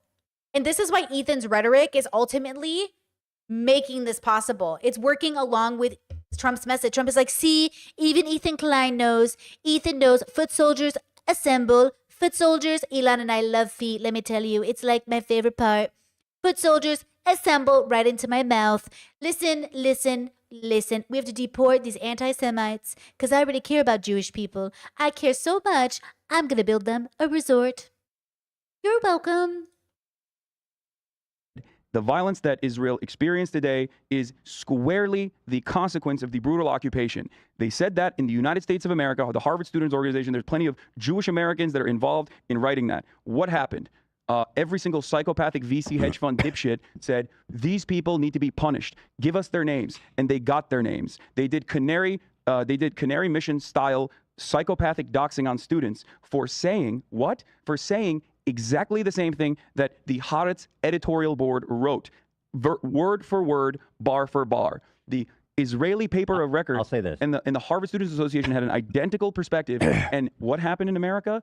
They got doxxed. There are on the campus right now. Again, there are literally their photos are being I posted. read the letter. It was not that bad. People were going crazy and way overreacting about it. Chad says colonization will always be met with resistance. This is the story as old as time. And also, how arrogant of colonizers to think we won't resist, you dummies. Like, you're so fucking dumb. Like, oh my God, these inferior people that we're colonizing won't resist because they're too stupid. Oh, you about to find out, bitch. You're about to find out, bitch. And I don't even want to be a part of it. Don't put me in this situation. But that's the problem. They think so low of you. They think so fucking low of you. They think you will just turn around and just, wait for them to scratch your belly. And then God forbid we stand up for ourselves in any capacity. God forbid people stand up for themselves in any capacity. You know what I mean? If people are mad about that, it's probably because of the timing. But there's no timing placed on another. I'm sorry, especially while they sell themselves these fucking Liam Neeson hard-on stories about saving their daughters from, sex traffickers. Y'all seen Taken, right? I'm the kind of girl that grew up in a household that watched Taken, and my parents are like, this is a real man. This is a real father. This is a fantasy. This is man porn. And I love a Taken story, but this is man porn. You're never seeing your daughter again, bitch. She's dead. You are not going to Liam Neeson your way into saving your kids. Because none of us are fucking Marvel characters, okay? A group of people's emancipation. There's no Bro, stop. my Their timing matters. No, Let's not be obtuse about this. It's just this one point I'm trying to make. You know what? Hassan is giving Ethan his win, but not allowing Ethan to get the win he wants, and Ethan refuses the win Hassan is giving him. Hassan has already said, yeah, it's there. Yes. And Ethan wants the yes without the but we can't give it to him because it's not honest. It's dishonest. And Ethan wants the validation. You need to talk to a therapist. This is where, can I please listen to me. This is the deviation. Ethan wants the yes because he's seeking emotional validation, not because it's logically sound. Now, if he argues that it's logically sound and this isn't about emotion, then you're dead fucking wrong and you're not getting a fucking answer out of me. You're just so empirically wrong. You are so ethically, morally wrong. And that's the difference. If you're seeking emotional validation, Habibi, I see you. I get it. If you want to be logic and we are not being emotional or whatever, facts before feelings, bitch, then you are just fucking wrong. You're wrong. And that's the dilemma. That's the fucking dilemma. Which one is it with Ethan Klein today? That's why I say I don't think he's crazy. I think he's seeking emotional validation. But if he was healed and he wasn't seeking that emotional validation and he still had this opinion, which I think he does, then you're just dead fucking wrong and you can't handle that we disagree. We fundamentally disagree on values. That's what I'm saying is confusing me. Do Ethan fans know that? Are there any Ethan fans in chat today? Do you guys know that he is just wrong? If you believe in the worldview like I believe in or Hassan believes in to some extent, we don't share every worldview, but in terms of a more progressive bubble, Israel is the only one who can stop this violence. The responsibility falls on Israel. Like ultimately, any propping up of Israel is propaganda for Israel. Do you know what I'm saying? Chat says, chat's too calm for that. I also thought chat was weirdly calm today, so no Ethan stands must be here, but maybe they are. Maybe they're just being chill today. Maybe they're being converted. Hey, you can't cheer on Hamas, dude. I do. Well, Ethan, I said, you know what I said on the day of the occupation. I know you don't, but like we're being a little silly. Like if somebody says go fucking the only difference between what I said, it's the same way Bin Laden doesn't have the right to say all Americans must die for what their government did. No. I can understand why you want to kill Americans, but no. Okay. So I understand it. I know why 9/11 happened, but also no. Like I can do that. I can say, I see where you're coming from, Benny boy, but with peace and love, no. But I can see where you're coming from. I get why you're mad at America. You have a right to be mad at America. But we also fundamentally disagree on values. We fundamentally disagree on rhetoric. We fundamentally disagree. I know why you're pissed. I know why you did what you did. But you can't do what you can't do it. It's not good. Okay? So I get it, but no. And also, America, look, when you're born an American, you really don't know how shitty we are to the rest of the world, especially now that I live in Europe. Look, some people love us, but y'all, some people really don't like us. Do you know what I'm saying? I don't think people are understanding, like, we're really scary for people. We're really great for some people, but we are really scary for certain people. While people are being murdered, like that's pro-Hamas. I'm sorry, and their fear is often very valid. That's what I'm trying to explain to you. Their fear is not unfounded. But because you don't know all the things your governments are doing, you don't understand why they're growing up in a world where they don't like us. In the same way you grew up in a world where you don't like Muslim people. But at the end of the day, one of us is like literally the superpower. And we have our boot on people's necks right now. And we're like, I can't. Yeah, I don't think people know. Like, people don't know. People don't know. None of us know, but we know. You know, we don't know. We're too busy fucking drowning in conspiracy theories and moon landings. Get your shit together, guys. You don't need conspiracy theories. Real life is strange enough. Real life is strange enough. Y'all don't need fiction. But they don't want to. They have to create a fiction because that's more interesting than the reality. The reality is enough. You don't need lizard people thrown in there, guys. That's what it is. You're helping. You know what I mean? Oh my God, what happened? That's what it is. And I understand all the little subtext. But what's the distinction? But what's the distinction between what the Harvard student said, what I said, what many Israelis also said as well, versus like what you perceive other people were saying when you don't know the fuller picture of like their perspective? First of all, I don't have a problem with what they said.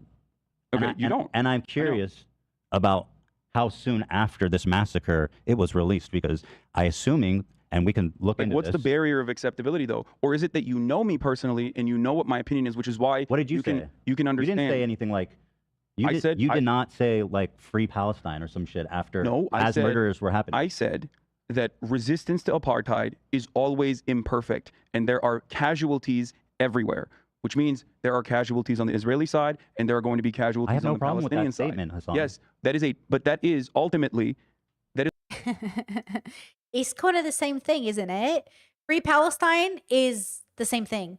The fact that Ethan didn't want anyone to say free Palestine he is missing. Yeah. How do you explain it? Yeah. Okay. It is ultimately the same as saying free Palestine. It is, because it's not, my goal dude. is it's to not. free Palestine. I know what you mean, no, but it's not. No, you don't know what he means. He doesn't know what he means. He thinks he knows what he means. He doesn't. The same river to the sea, right? You guys think you know what that means, but you don't know what it means. But it can mean what you think it means, but not always. Yes, some people mean it like kill all the Jews. Other people don't mean it that way. They want liberation. That's like it's either all of us or none of us. It's like other sayings. I'm trying to think of good sayings. Like, that's what people don't understand. See, and I think when you're out of the specific bubble lenses, like these bubbles, even though I'm in my own bubble, of course, is like, it's like Hassan watching propaganda on his stream. It's equivalent to me to watching military propaganda. And the fact that people don't see the difference is the propaganda. The propaganda in the West is when our military soldiers put Three Doors Down songs to cool guys going to different countries to kill them. It's awesome, bro. But when fucking guys in turbans shoot AK-47s, whatever, in the air, then it's like, oh, that's scary. It's the same thing. And the fact that people think it's different is the propaganda. That's the point. And I think Hassan is trying to make that point, but I don't know if he's actually trying to make that point in an ironic way or if he just buys into one propaganda over the other. But either way, I don't see him any different than I see military bros who love the military and they want to shoot Arabs. Y'all are the same. I don't know. I don't know Hassan's head. I don't know what Hassan is thinking. That's why I don't know why he shows this stuff on stream. I can't tell what he's thinking. I can't read his mind. And It's not here's the same, bro. Here's the thing. What you're saying is, and again, people, don't be silly about this. I'm talking about the timing. As civilians are being murdered, as the story's developing, people saying this, okay? That's an important distinction.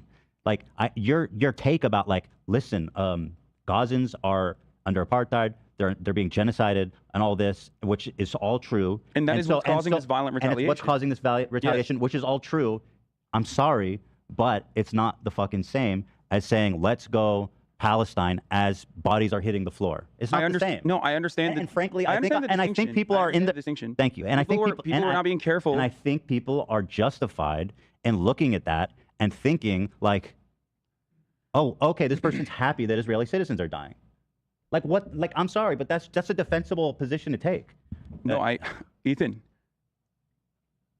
you're expanding on Free Palestine in that moment to I'm glad that Israelis are being murdered. The jump there is, no, let me explain. Go ahead. The jump there is literally you knowing what I represent and who I am versus you not knowing. You want to know why? Because you think when I said that, people didn't misconstrue my statements. My name is Hassan. I am the America Deserved 9/11 guy. If you think that the very same forces, the very same people that despise what I had to say about blowback and 9/11 did not have the exact same opinion that you have over I don't know what other people others. thought about what you said. Okay, I know, know that but I thought it was a much more respectful, empathic take. And and when did you do that as bodies were hitting the floor, son?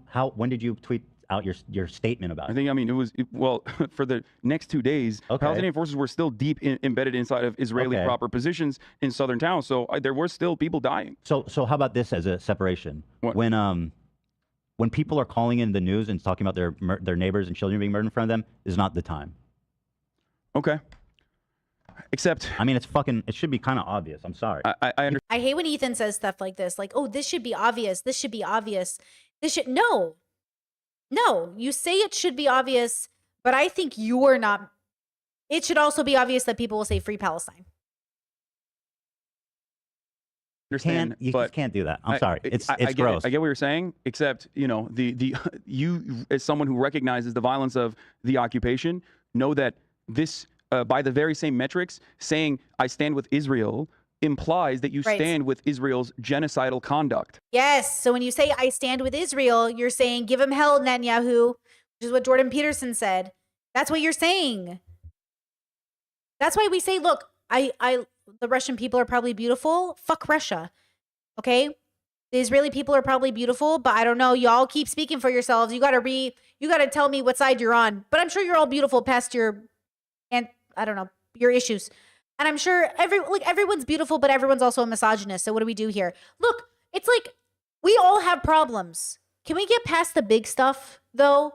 Like, every population is great, but every population has problems. I saw the funniest meme where it was like, they say Balkans now because, it was all Yugoslavia, but now it's all different countries. So the memes are like, Balkans say, and it was like Balkans arguing with the internet about how great their country is while living in their German apartment.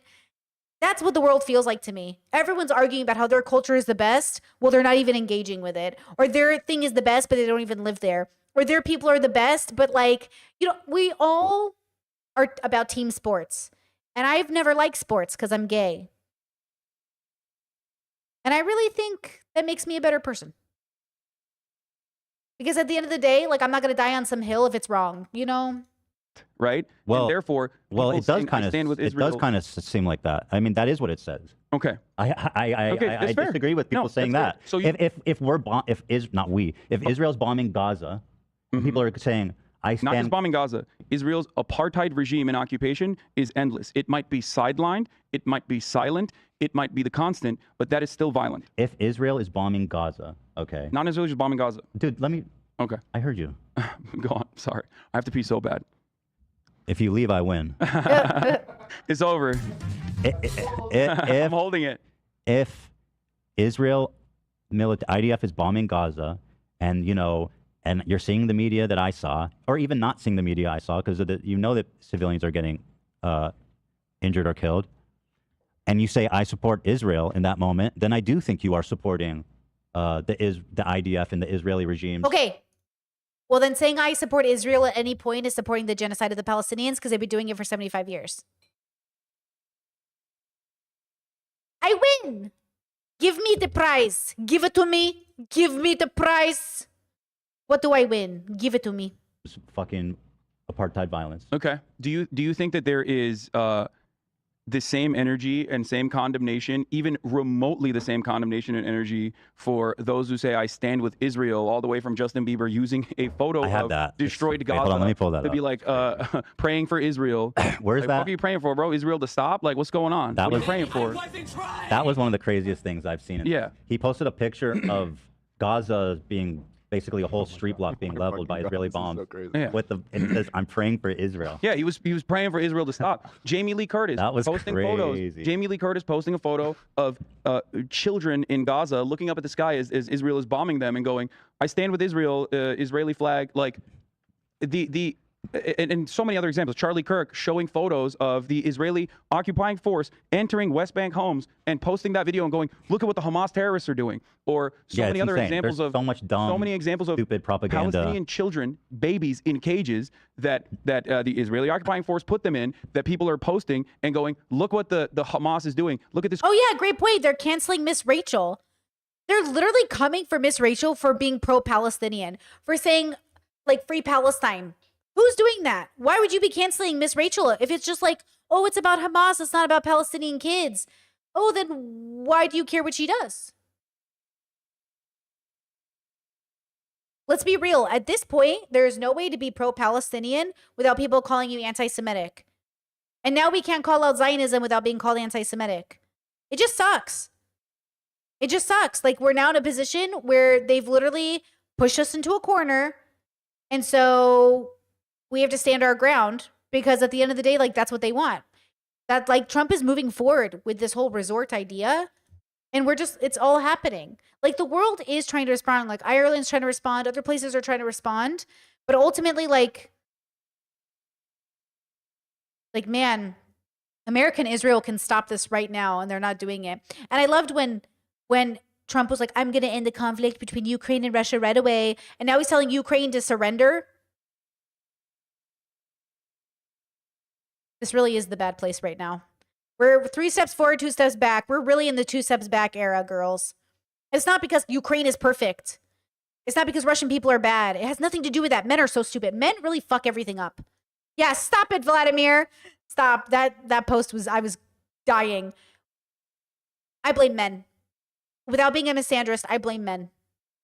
I just feel like, are these the only solutions the greatest minds can put together? The greatest minds, I say very loosely. Cruelty. Yeah, how cruel, how unusual. I've That is seen the it all. constant. It's all crazy. It's all Yes. psychotic propaganda. I don't even blame Super them. cynical, fucked up things. No, it's not. It's not even cynical. Well, no, the people who create the propaganda are Yes, cynical. Not It's not even cynical, though. I don't even fucking blame them because, yes, there is an asymmetry to this violence. And No. Chat says white men. No. Do not exclude all the men who are causing problems globally. Do not exclude them. They're all a part of it. And they might pretend they're not, but they're more than happy to play fun with these colonizers. Because they hope they're going to get a seat at the colonizing table. All these little boys being kidnapped in parts of Africa where they're mining shit. Nah. Men kidnapping little boys to be used in their slave trade. They want a seat at that white man table, and I blame them as much.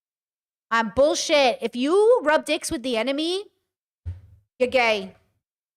And you have been willingly, or you have completely been shut out Fair. from one side of that of the recipients of said violence, and therefore you simply do not know. You don't know what the reality is, and by God, there is a lot more examples pre-October 7.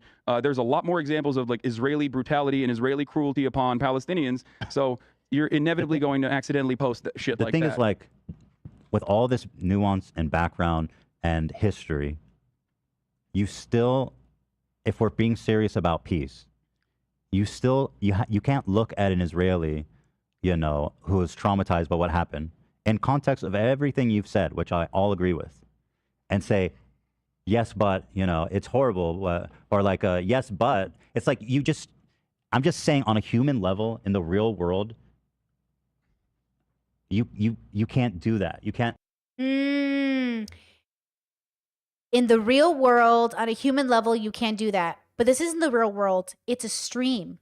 This isn't a real world. It's politics. This isn't the real world. This is entertainment. This is not the real world. We are not your therapists, mothers, or friends. We're running a business. We're making money. You want the real world? As a friend, I feel you. Look, when it first happened, I was really supportive to Israeli friends. And now that things have moved on, I'm making my pro-Palestinian stance very clear.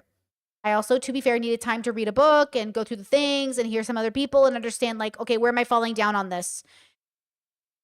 Okay? And we all picked our sides. We all picked our values. We all went in our own directions. We all made our own decisions. We're all grown-ups. Okay? But, like, human to human, I absolutely wanted to be there for people.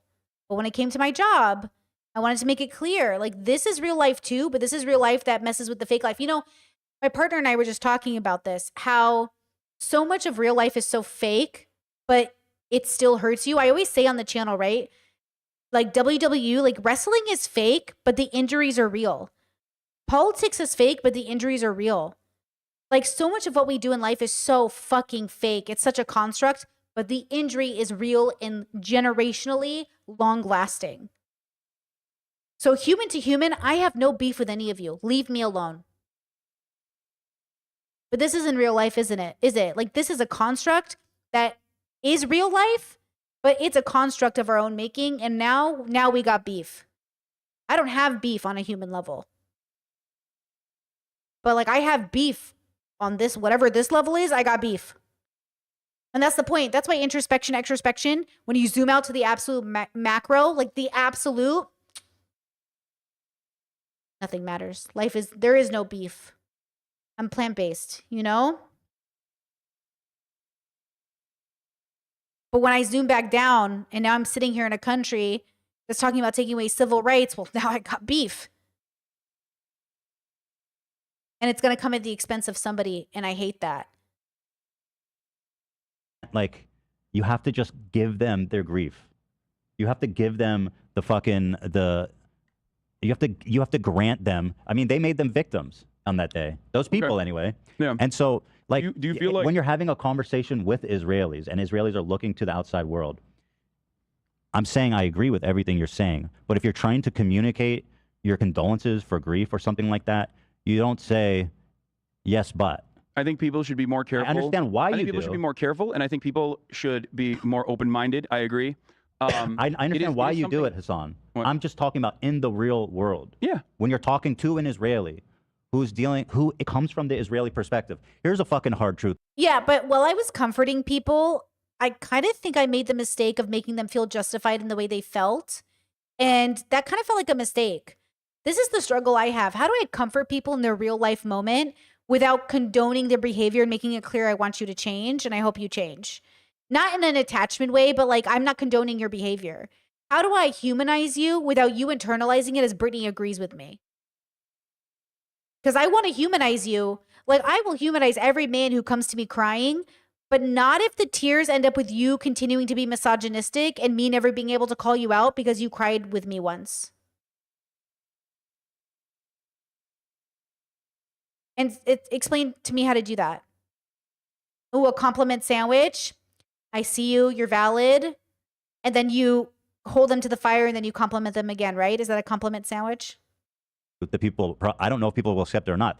Listen, if you're born in Gaza, you're going to hate Israel 100%. If you're born in Israel, you're probably going to hate Hamas and maybe Palestinians. I don't know. I don't think most Israelis do, but Hamas for sure. Okay. And so it doesn't even, like, the human experience is constant. It doesn't matter which side of the fence you're born on. You're going to believe, you're going to fucking identify with whatever world experience you're going under. I don't That's it. disagree with you. We've already established this. So now I ask you this.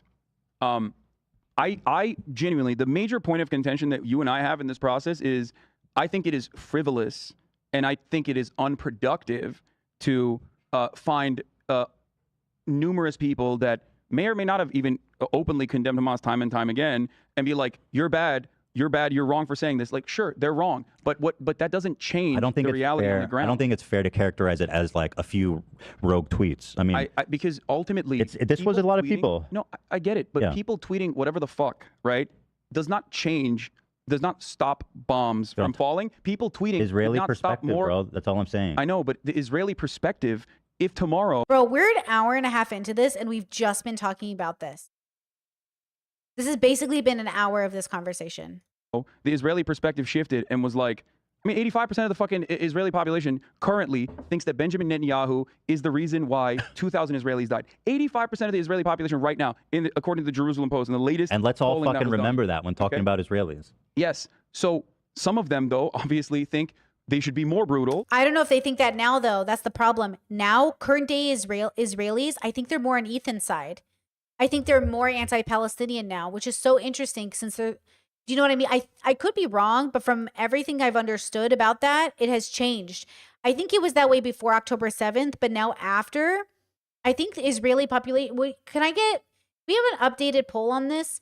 Because I think the sentiment has changed, because just like Ethan has changed. Just like Ethan wants to do propaganda for Israel, I think so. You know what I mean?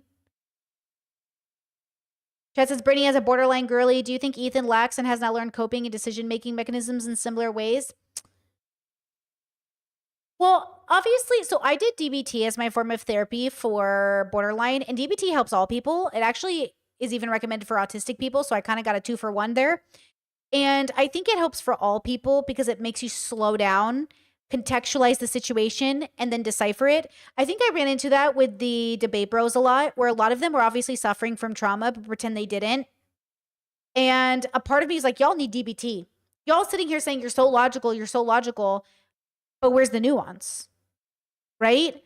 So I think Ethan could benefit from the skill, but I don't know if he knows he needs it, and he might not think he does.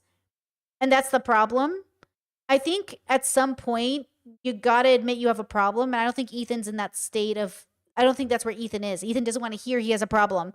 He wants to hear that he's a hero, standing up against these like oppressors, and he's doing something that's worthy, and he doesn't have to work on himself. But the joke is everyone has to work on themselves. Hassan does too. I do too. I will never stop working on myself. Like, we all need to work on ourselves. And I think that's the part where, like, a lot of conservatives, some gay conservative came to my comment section. Oh my God, I roll. I totally ignored them. I'm so proud of you guys for putting up with them, because I was like, I roll, Blair White, I roll. Some gay conservative came to my chat and was like, actually, conservatives are like literally less depressed than liberals. Yeah, that's because we actually go to therapy, bro. All my conservative friends that even say, oh yeah, I've been depressed. I was like, have you told anybody? Like, have you gone to a therapist? They're like, no. So you're not getting documented. You're not in the system. You're not in the insurance like billing. You're not.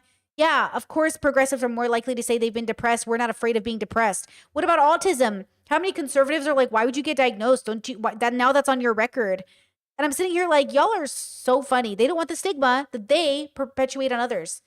See how they don't want the stigma that they know that they're going to use against others later? They don't want to use it on them.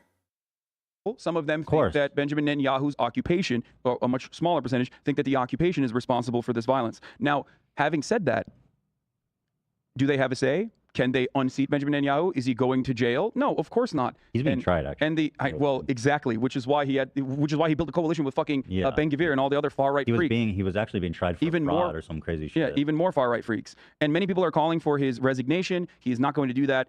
It's not going to happen. Even if he resigns, think about it this way. Hold on, 86% said that the attack from Gaza is a failure of leadership. Yeah.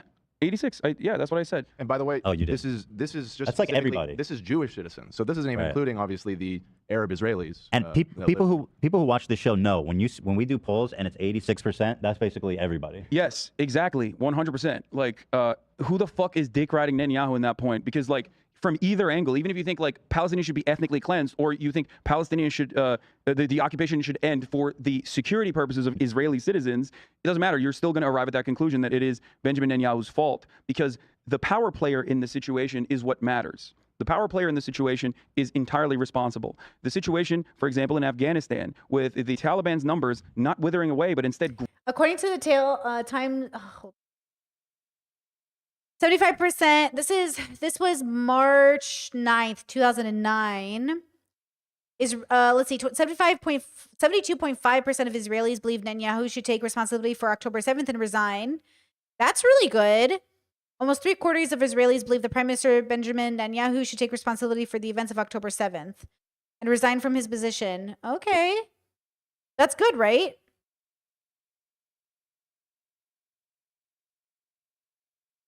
Interesting. I just saw a settler being interviewed by, I think, Middle Eastern Eye. I can't remember. And she was saying, like, we work on behalf of Netanyahu, that we know what he really wants, but he can't say it out loud. He's being too, let me see. Yeah, thank you for another source, guys, because I'm not sure of the source to trust since that's coming from these times. No offense. Middle Eastern. Okay, let me see. How many...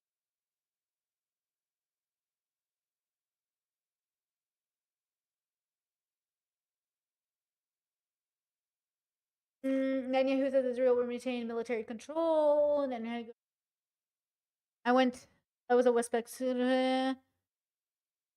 Okay, hold on. Here we go. October 7th, March. Is this the same poll? Okay, let me see. So different website you guys recommended. A majority of Israelis say Netanyahu must resign, accept responsibility for October 7th. So it feels like this is the same one, March 9th, 2025. So it feels like that's the same thing that the Times said. I don't know the Israeli Times. Is this also an Israeli thing? Oh, you guys aren't seeing it. My bad.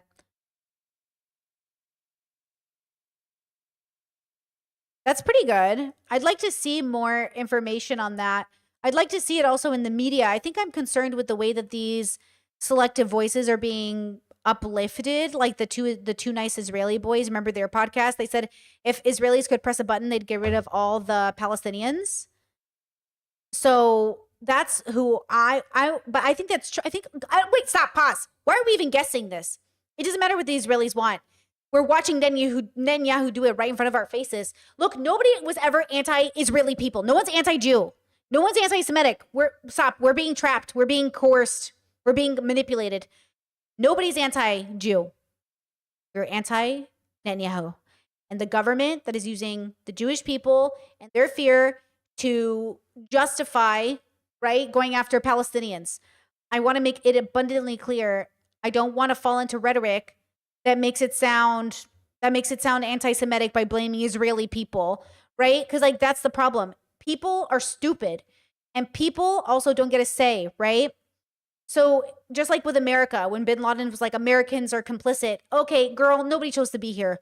And also everyone's complicit. It's not like Bin Laden and his crew were any better, super homophobic losers. You know what I mean?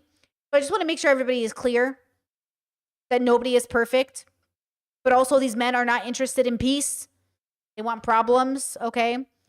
P.S. We're going to watch for about 30 more minutes, and then we're going to stop stream and come back tomorrow. But I want to get to the part where the boys like cry together, because I think that's really, really important to set into motion tomorrow's stream. So just, hold on to your spoons, girls. We're almost there.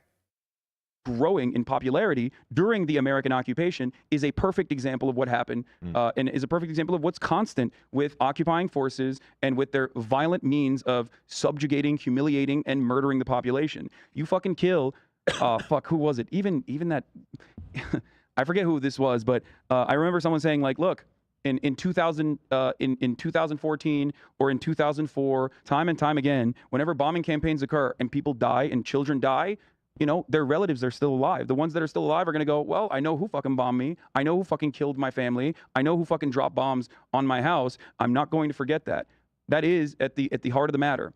And a real reconciliation with that means completely going back on 75 years of brutal occupation and policies that were deemed necessary at the time for Israeli security, that absolutely was just a cynical way to justify taking more and more land. And you know what's crazy is even though Germany tried so hard to right the wrongs that they created, they still had enough Nazis left in the country to bring the right back to reinsurgence, because conservatism never dies, Nazis never die, racism never dies. Humans are the problem, and we're also the solution. Do with that what you will. And from Palestinians who had no say, who have never had a say in the conversation, and still to this day have no say. I mean, seriously, the resilience of Palestinian people all around the world, of 5 million displaced, 2 million living in Gaza, and another 2.5 million living in the West Bank is unimaginable. They've never had allies. They've always had imperfect allies and allegiances with people that are just simply only interested in destabilizing Israel. Like, I don't think Iran just fucking wants to use them as a puppet. I don't think Iran gives a shit about like Palestinians being free. Dude. I think it's very cynical, and they have nothing. They have nothing. They've never had anything. There is no equivalence here between. You know what, chat? You said they don't like Netanyahu, but still support the cleansing of Palestinians as a whole. See, that's my suspicion, because I've heard from some people where they don't like Netanyahu, but they also don't want the Palestinians to win. And so now I'm confused about this polling. It also reminds me of immigration policy. Like, some people will say like, oh, I'm pro-immigrant. I just want them to come here legally. I take a really radical stance to immigration. I just think it shouldn't be that fucking hard. It's too hard to immigrate. It shouldn't be that hard. It should be easier. And America makes it too hard, and the system is broken. Listen, the problem is, like, I don't know, like, if people know this, but like, because of Trump's policies that got changed, he took away the 90-day fiance thing. You know how that was a thing? We talked to immigration lawyers. I looked it up. I found so many immigration lawyers. All of the tactics that he wanted us to use was to come to America and stay there 91 days and basically have a legal status there, and then go to be legal. That's not good. I was like, I'm not doing this. I'm not breaking the rules like that. Like, I'm not going to take that risk. My family's like, it's not worth it for me. I'm not judging other people who take the risk, because especially if people are telling them to do it, but like, I'm not going to take that risk. And we came to Croatia because it was easier. The system is easier. We could do this easier. It's better for our family. But ultimately, like, if America made it easier, we probably would have come there. But they just didn't. It didn't work out for our family. It didn't make sense for us. We took into consideration, when we made our pros and cons list, the immigration process. It was a 7,000 plus initial process, $7,000 upfront, which we didn't have. And then on top of that, they wanted us to my partner would have been in a lottery. The green card could have taken years. I would have had to sponsor. It was like a whole thing. Versus Croatia is just different. It's still a lot of paperwork. It is a lot of anxiety. I have to renew my visa every couple years. You know, there's a fear I could have to be sent home, but at least they make it easy in comparison. So the audacity of the system to be so broken that people have to kind of go around it, and then to like criminalize it. Like, I don't want to do that. Like, I don't want to criminalize people for coming over, but I think the issue is that the people don't want to hear that, right? They want to hear the script of like, but they have to do it legally. I don't know what legally means in a world that's just so corrupt. I don't know what that means. You know, again, I don't like this idea that like, it's the law. Okay, well, if it was the law, then we'd be arresting people fairly, but you know, that doesn't happen either. And maybe it shouldn't be a law. Maybe we should have a different law. I just think that all of this is a construct, and I feel like we could do it more efficiently. I'm not saying it's easy. I'm just saying it's definitely, we could do something better than we're doing now, right? The well-oiled military machine of the Israeli army that has gotten $264 billion in American taxpayer dollars to continue its operations. It's just not, there's an asymmetry to the violence, and there's also an asymmetry. Yeah, and chat, Maiden says it's not actually the law the way people think it is. It's like a misdemeanor, isn't it? It's literally not that big of a deal to come over the border, in my understanding of it. So it's like, I don't know what you're freaking out about. You know? To the conversation where Palestinians like living in fucking Gaza. Oh, chat made it says not even a misdemeanor. Exactly. I mean, I think smoking weed is literally a felony. So like, you're taking more risk smoking grass, bro. Are being called by the BBC, and while bombs are being dropped on their fucking heads, the BBC anchor is like callously being like, "Do you condemn the Hamas violence?" It's And like, by the way, that's fucking stupid. it's like fucking insane, and they And- never. And, I don't want people to conflate what I'm saying I've with never- BBC asking someone in Gaza taking bombs if they support Yeah. Hamas. So here's the thing: I've never, ever in my entire life, ever seen a couple things. I've never seen the American government, the State Department, ever say this was a provoked act of violence from Palestinians. I've never seen that. They always say it's unprovoked because it is supposed to be that violence is like Right. they act like that violence was in a vacuum. And I know you agree with me on this. I don't think you disagree with me on this at all.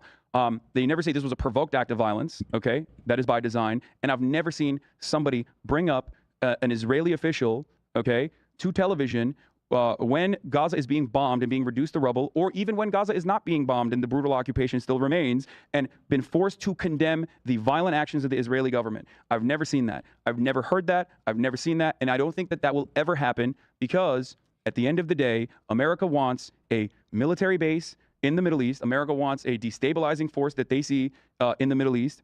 America wants to keep selling weapons. America still wants conflict. The Western world still wants conflict. And they use Israel to that end, and they will continue doing this in 35 different states in the United States of America, where all of these like free speech, supposedly First Amendment defending states. It is illegal to ask to boycott and ask to make divestments and to ask to sanction the state of Israel. It is illegal. It is, you cannot hold a position as a school teacher without signing a fucking thing that says, I will never participate in the peaceful demand that you want to boycott, divest, or put sanctions on the state of Israel.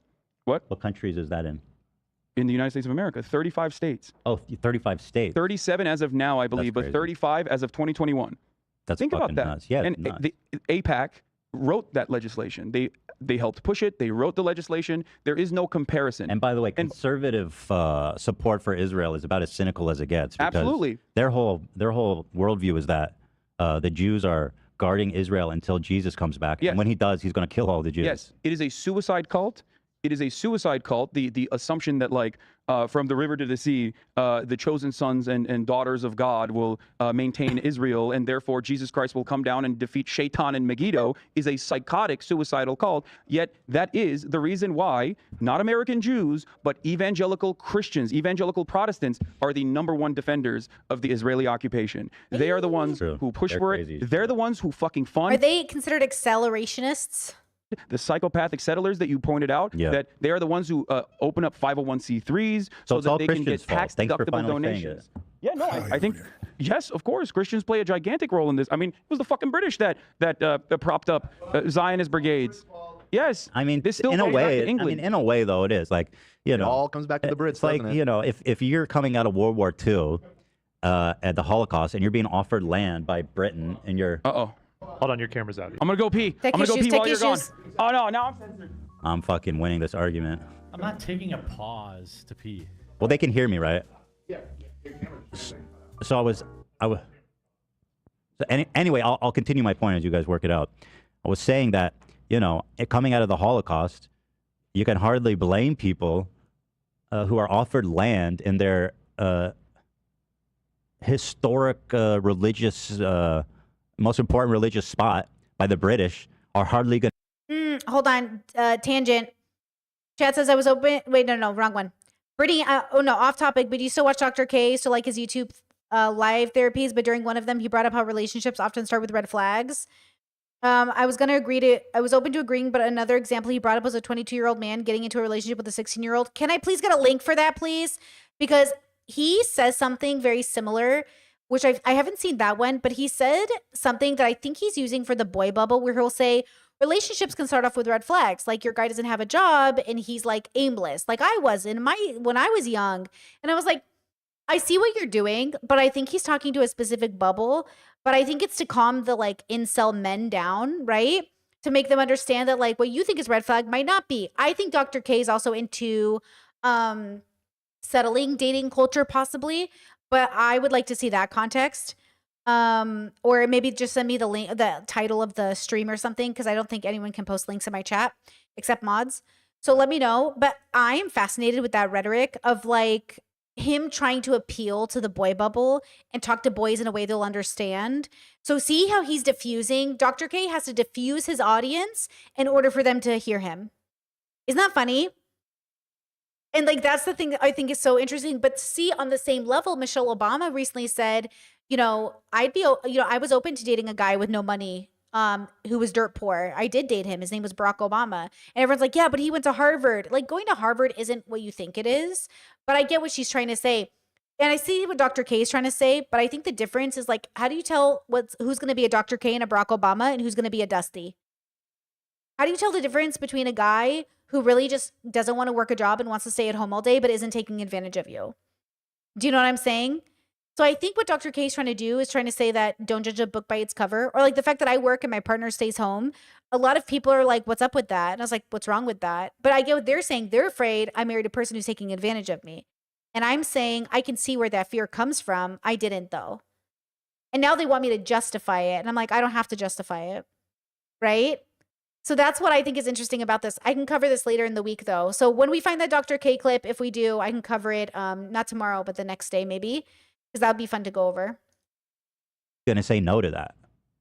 Like, you know, it's just, again, the human experience. But I don't like let me rephrase, I don't like the whole 25 with the 16-year-old thing. That's a super red flag to me, and I want to know what that's about. That's why I asked you, because that sounds very bad. I'm not even interested in entertaining it. The only time I'm interested in entertaining it is to say our grandpas did it, but no one's going to continue this. Because I grew up in a culture with a lot of child marriages, and a lot of them would be very mad if you talked bad about their marriages. Like a lot of the people I knew who were child brides lived their life with their partners. So for them, they get very upset when you talk about how bad that setup was for them. They don't want to talk about it because for them, they're in love. They grew with those people. They had kids with those people. Those people were seen as like very good relationships. I just don't think we should keep doing it just because it worked out for you. Same thing with marrying cousins. A lot of Middle Eastern people are marrying their cousins. And I'm saying, that's great. Can we not do that, please? But, you know, people be fucking, you know. But I want to, it's still bad. I think it's all bad. But I'm saying I understand. But I'm saying, can we do something else, please? Okay? What group of people would have said, nah, that's not cool? Right. And then important to note that those same British simultaneously also promised the Arabs in Palestine a state there. Yeah. They were literally... Look, Palestine got fucked over when everything was happening. Their advocates, the people who were trying to help them establish power, fucked over. The Palestinians got fucked the fuck over in this whole process. And they continue to get fucked over, by the way. I'm looking at the Arab world and the way that they talk about Palestinians out loud. They're also trying to appeal to America. I see y'all playing games. I know, I get it. And that's the thing is like people understand that what's at play here is the chance that their countries might ever get any sort of wealth or status. And Palestine might not be worth defending for them. Remember, politics is evil, especially when men are involved because they don't give a fuck about you, even if you guys are the same in the end.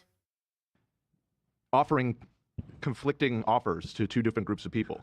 So good work, like, guys. again, when people, I do think when people try to reduce this conflict as something that's not simple, it's something that's so easy to understand, I don't think is entirely fair. I really don't.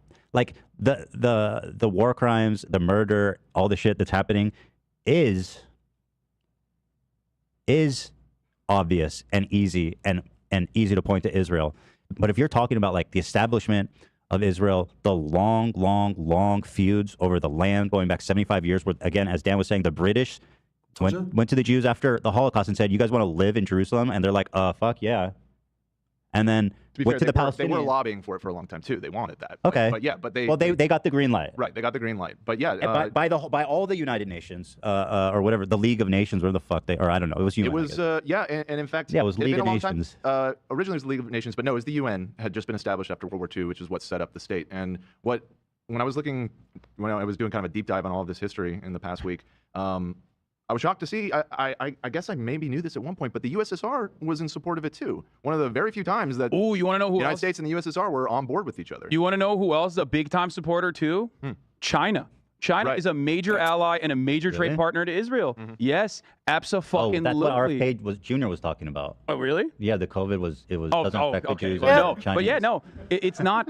So remember that when people in the chat will say like, oh, you fucking major defender of China. No, I think that China is also not exactly a fucking equal party here, or one that is advocating for reasonable solutions. I think that there's a reason why they are not saying anything. They're not coming out with like big declarations as they normally would in an effort to be like, look at America being fucking imperialist again or whatever. Just to finish my point when you were in the Go ahead. bathroom is that I think it's unfairly reductive to say it's not complicated. You know, going back to the establishment of Israel, the duplicity, the English, going back to the skirmishes and all there's been I think when I say it's complicated, I don't mean it the way Ethan says it's complicated. I don't mean it's so complicated we can't come up with a solution, or that it's so complicated we can't give Palestine a state, or that it's so complicated we can't free Palestine. I feel like when he says it's complicated, he's saying something different. When I say like life is complicated, I mean because we have all these like running layers, but it's not that complicated to free Palestine. I feel like when Ethan says it though, it's different. been atrocities on both sides from the beginning. Okay? Well, yes, on both sides, but not equally on both sides. Just like a toxic relationship, one person is the dominant abuser, Israel. So they have to be stopped. Obviously, Israel has continued to take more and more as they've enjoyed the benefit of funding and support from the international community. But to write it off as like the Israelis are just genocidal is unfairly reductive. I don't think. It can be unfairly reductive, but I think ultimately when we zoom out far enough, human beings are just like a really violent parasitic species that ruins everything. But that's obviously reductive in a sense. If you zoom back in, we're also like a loving, really amazing species. I just think we are what we are. We're both. We're like this parasitic thing, and then we're like this really great, amazing little thing as well. Like we're both. Everything is both, and at the same time. Like 5 framework, like everyone always says, Brittany, what if the whole world was 5s? What if they were on the level 5 introspection? What would the world look like? It would just look different. But we would still be having babies, right? So those babies would still be going through journeys. And 5s get Alzheimer's, so maybe some of them would like revert back to some version of themselves that existed. And people get cancer and people have moments like 5 framework isn't like you got it, you never lose it, though you don't ever lose it, but you're having a biological experience. So maybe you get a head injury, maybe you get Alzheimer's. Like it's not about ever having a perfect world. You can't have one. Yeah, we'd have new problems. We just have new problems. And that's the thing. We'd have better and easier problems, I think. I think it would be better, but impossible to maintain because eventually we'd be fucking and we'd be having babies and those babies would go through journeys and the Nazis would rise again because humans, I don't know what is up with us as a species, but we love racism. We love misogyny. We just love it. Human beings are like, I'm going to hate you. I'm just going to decide I hate you. You're the enemy now. And it's like, and here we are. You know, this is why I don't love group activities, but I'm forced into this group project with you guys. So let's try to make it the best we can. But also I hate group projects because I don't care about the same things people care about. I just want to live my life and be chill, bro. Be chill, be chill. I think that Israelis are genocidal, even though there are certainly Israelis that are genocidal. There are Americans that are genocidal. Palestinians are genocidal. Like, see, Just saying, there's people who are. I'm just saying. Yeah, sure, but There are. Everybody has genocidal mania. I think that like Am I not? Hamas Does that bother Hamas you? is 1988. No, Does that bother you that I no, said? of course there are. But the reason why I think it's like laughable is because like Hold on, Hassan. Hold that thought. Chat says, do 5s ever zoom out so much that they have trouble reconnecting to individual experience? Not individual experience in the same way we think about you, me, but they do have an experience of being not them, like in the Buddhist sense, but also they might have a hard time reconnecting to the bubbles the most. Like I have a really hard time remembering what depression was like or being suicidal for real. I have a really hard time remembering what my life was like when I was self-harming. I forget what it was like to wake up every day wanting to die for real. Like I my brain has changed. Like I have changed. You know what I'm saying? Like I don't remember, like when people are like in it, I can tell people are in it. I look at them like, oh my God, I used to be that. And it's almost like I have forgotten what it's like to be sad. Like I used to ugly cry every day of my life. Like I used to wail and self-harm and just hate my life. I was drowning in life, and I haven't felt that way in like 6 years almost. It's crazy to live your whole 30 years. 30 years I was just, and now it's just been so long, that I'm like, "Oh yeah." Like so I think that's what happens to people is we get further and further away from, but then I think some people romanticize it so they keep it going so it makes them feel deep. Beauty has depth without needing to unwisely suffer. That says, wait, Brittany, have you ever said which philosophers helped you get to the point of peace you're at now? Or does anyone have any suggestions where to start? Well, first, therapy. Like without therapy, I never would have gotten here. So for me, I needed to, you mind, body, and soul. You check in medically with your brain, make sure your brain is functioning, see what's up with it. Make sure the way you think is healthy, and make sure your consciousness has a place in the universe. So I think sometimes people forget that. Like we're biological creatures. If I don't sleep enough or drink enough, I'm cranky. So that's going to impact my introspection, which is going to impact the way I feel about existing. So sometimes we got to do all of it. Okay, nice. You said I'm in therapy, your vids in therapy and journaling have helped. Let's go. So you got step 1. Okay? Take care of the body, take care of the mind, take care of the soul. And that's like the formula. Now, how you will do that, that's going to be up to you because I don't know you. I don't know your journey. I don't know what you need. And that's kind of the journey that I think philosophers go on. How can I take care of my mind, body, and soul, my consciousness? Like, how do I take care of myself and then take care of the world? This is the journey. You kind of like that. Maybe that's where you earn it in a sense. And who knows how long that journey will last, But I would start with that framework and start, moving off of them. Here's the mind. Here's what I'm doing to take care of it. Okay, here's what I'm doing to take care of this. Here's what I'm doing to take care of this. And then the rest of your life is maintaining. I feel like I'm always in maintenance mode now. Like my life is just maintenance mode. And it's still a struggle. There's still wise, hopeful suffering. But I'm vibing. I'm good. Even if the world melts around me, I got it. I know my formula. Just says, didn't philosophy also help lay the groundwork, and why you credit to taking therapy so seriously? Am I remembering right? Well, sure. Like definitely. Like philosophy is everything. I grew up in a philosophy bubble. My whole family is philosophically minded. Philosophy is your reason for why. So therapy is your mental health. Philosophy is your why. Philosophy is the love of wisdom. It's about knowing and knowledge. So your meaning, why are you here? That's your consciousness. Why am I here? What am I doing here? What's my place in the universe? And I don't mean like, why am I here in terms of like fighting like oppression? I mean, why are you on the planet? Why do humans exist? What's your origin story of humanity that you tell yourself? Because we're really just telling ourselves stories. Philosophers are storytellers. And, a lot of people are raised in bubbles that tell them the story. Oh, God put us here. Oh, the aliens put us here. Oh, it's a simulation. Oh, evolution. I like evolution as the story because I think it's more reasonable given the data. But I'm also open to expanding on that story as we get more data. So it's a belief. I have this belief based off of the data that this makes a lot of sense.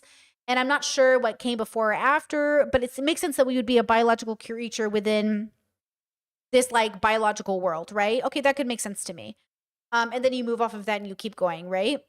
So yes, philosophy, therapy, and also just like learning to be a person and loving your life, getting to know yourself. Who are you? Who are you? What do you stand for? What do you think about life? Like Hassan and Ethan, you know how we've been watching them for like 4 hours? I don't know what they actually believe about anything. I can tell you what they say on stream, but I wonder who they are as actual people. Like real people. Like what are you actually like? What do you actually think? What are you like when you're not censored, or you have to think about who's listening to you? And what is that like? Because I'm sure it's very similar. I'm sure it's like 80% similar. But what's that 20%?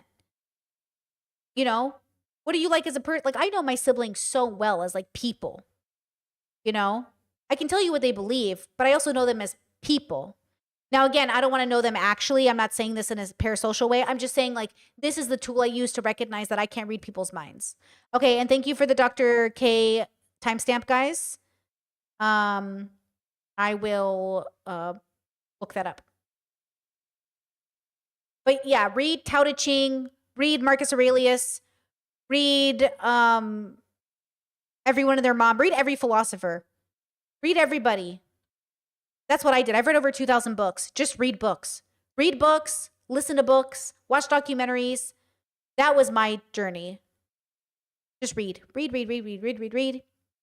And read it like you're going back in time. You know what I do when I read? It feels like a portal. Boom. I'm going back in time to a person who wrote this book when they wrote it. I love reading books from like the 70s and being like, this is a person who doesn't know anything about TikTok. And then I read it and I put it in that lens. When you read a book, remember that you're going back. You're going back in time. Yes, read James Baldwin. Exactly. Who are the great? We just finished reading. Guys, I'm blanking on her name right now. I can't believe it. I can't believe we just read her book in the. We have book club. We just read book club in the Discord. Bell Hooks. We just read. Thank you, chat. Bell Hooks. We just read Bell Hooks. Read everybody, girl. Read everybody. No. Which direction is the genocide happening? Bro, You know what I mean? Like it's usually I think that you have moral clarity overall, which is why this is a much more charitable conversation. But I think plenty of people do not have that moral clarity, and when they are using the condemn Hamas line, it's not necessarily to get your perspective. It's to deflect away from you talking about Palestinian emancipation and all of the wrongs that they. Even though everything you're saying is right, yeah. To diminish this idea that there are Palestinians. Terrorists, mostly. I'm not saying all Palestinians. I don't think most Palestinians even support Hamas. That saying that Palestinians who want genocide of Jews isn't relevant because, again, it affects the Israeli paranoia. It affects the Jewish paranoia, the paranoia psyche, the Israeli psyche. So, like, even though it's absurd, you say that's silly because the Israelis are doing the genocide, still fucking feeds into the pathology of what it means to be an Israeli. Yeah.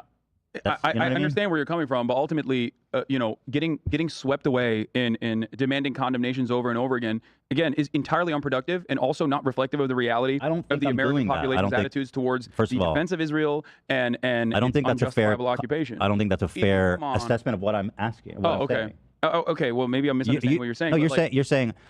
But like, there is the expectation of constant condemnation of the Palestinians against Hamas is not what I'm advocating for. If you want, just to be totally clear, because I know people think that about me. If you want to talk about, like, if right now you want to talk about Palestinian emancipation, whether you are Jewish or whether you are Arab, whether you are Muslim, it does not matter. If you talk about Palestinian emancipation at any point during this endless occupation and senseless brutality, you are immediately met with condemn Hamas. Why do you love Hamas? Why do you want to not support that? That's a different thing. I know, but okay, I just want to make that clear. You and I having this back and forth. I just want to make it clear because people think that's what I think, and I want to make it clear that what I'm saying is different entirely to expecting everyone to constantly condemn Hamas. That's not what I think people need to do. What you have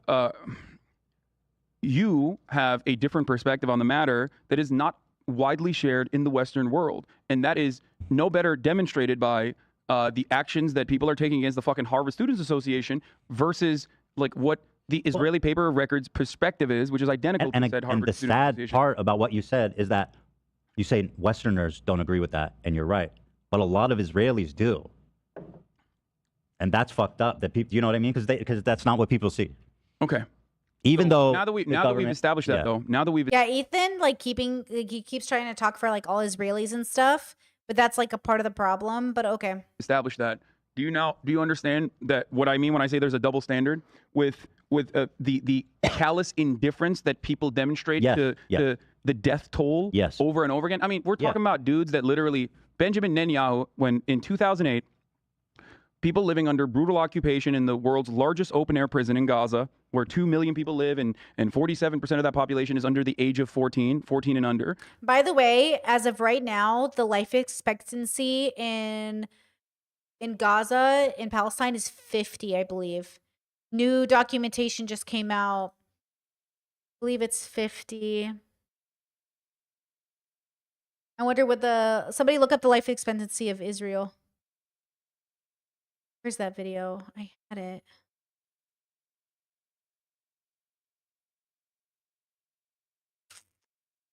What? I had it somewhere. Oh my God, I saved too many videos. The UN has said that Gaza has run out of food. I had it somewhere, but the life expectancy I think is about 50. It's crazy. Let me look up Israel. Okay, where their water, electricity, like you also pointed out, is controlled by Israel. They did a peaceful march, a demonstration for a right to return. 82.7 years, the life expectancy of Israel. That's why it feels dishonest. You know what I mean? That's why it feels dishonest. Like, what are we talking about here? Like, you know what I mean? It just feels like we're not having the same conversation.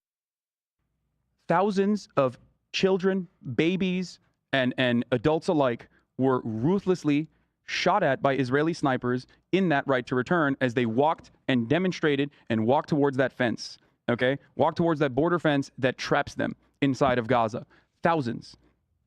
While that was happening, if you had seen, or maybe you weren't paying attention, maybe you didn't see this, the media coverage of the matter was some of the most disgusting I have ever seen. While that was happening, the Trump administration was pushing to further annex Jerusalem and offer it in its entirety and recognize it as Israeli, which is, of course, a major point of contention and has never been allowed by the international authority. Completely unjustifiable, inhumane, immoral.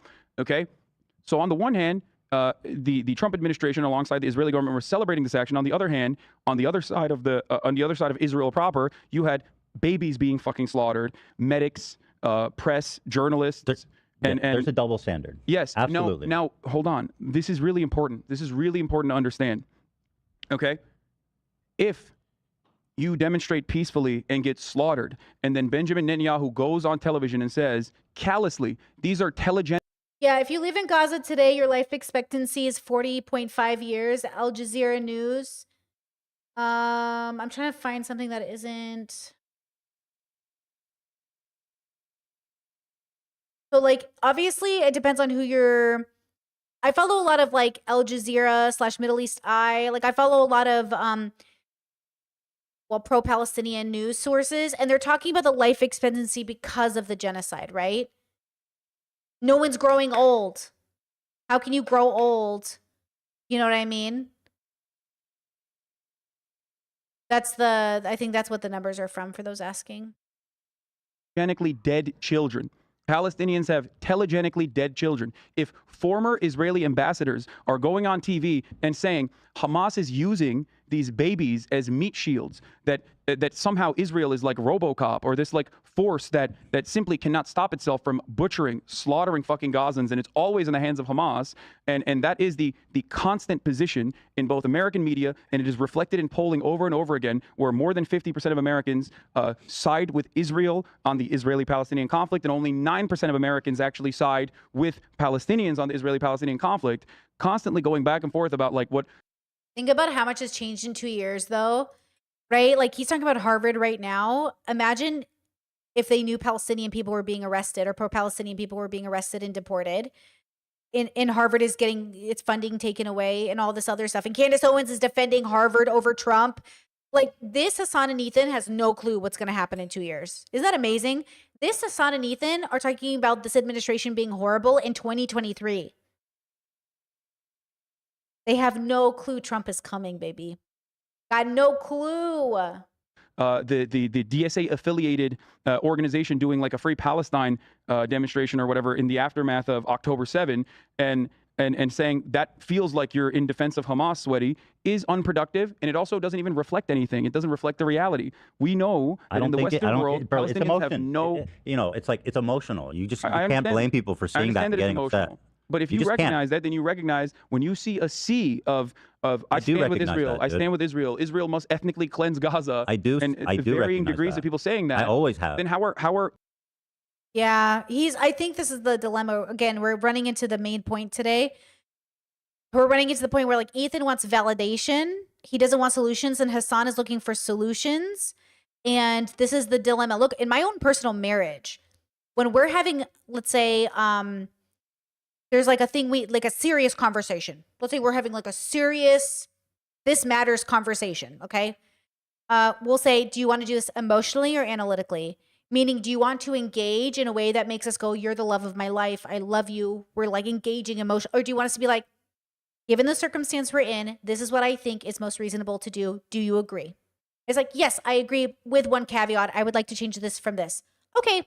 Would you like to move into emotional now? And it's like, yes. Okay. I love you. Thank you for talking to me. You're the greatest. Kiss, kiss, kiss, kiss, kiss, kiss, kiss. Hump, hump, hump, hump, hump.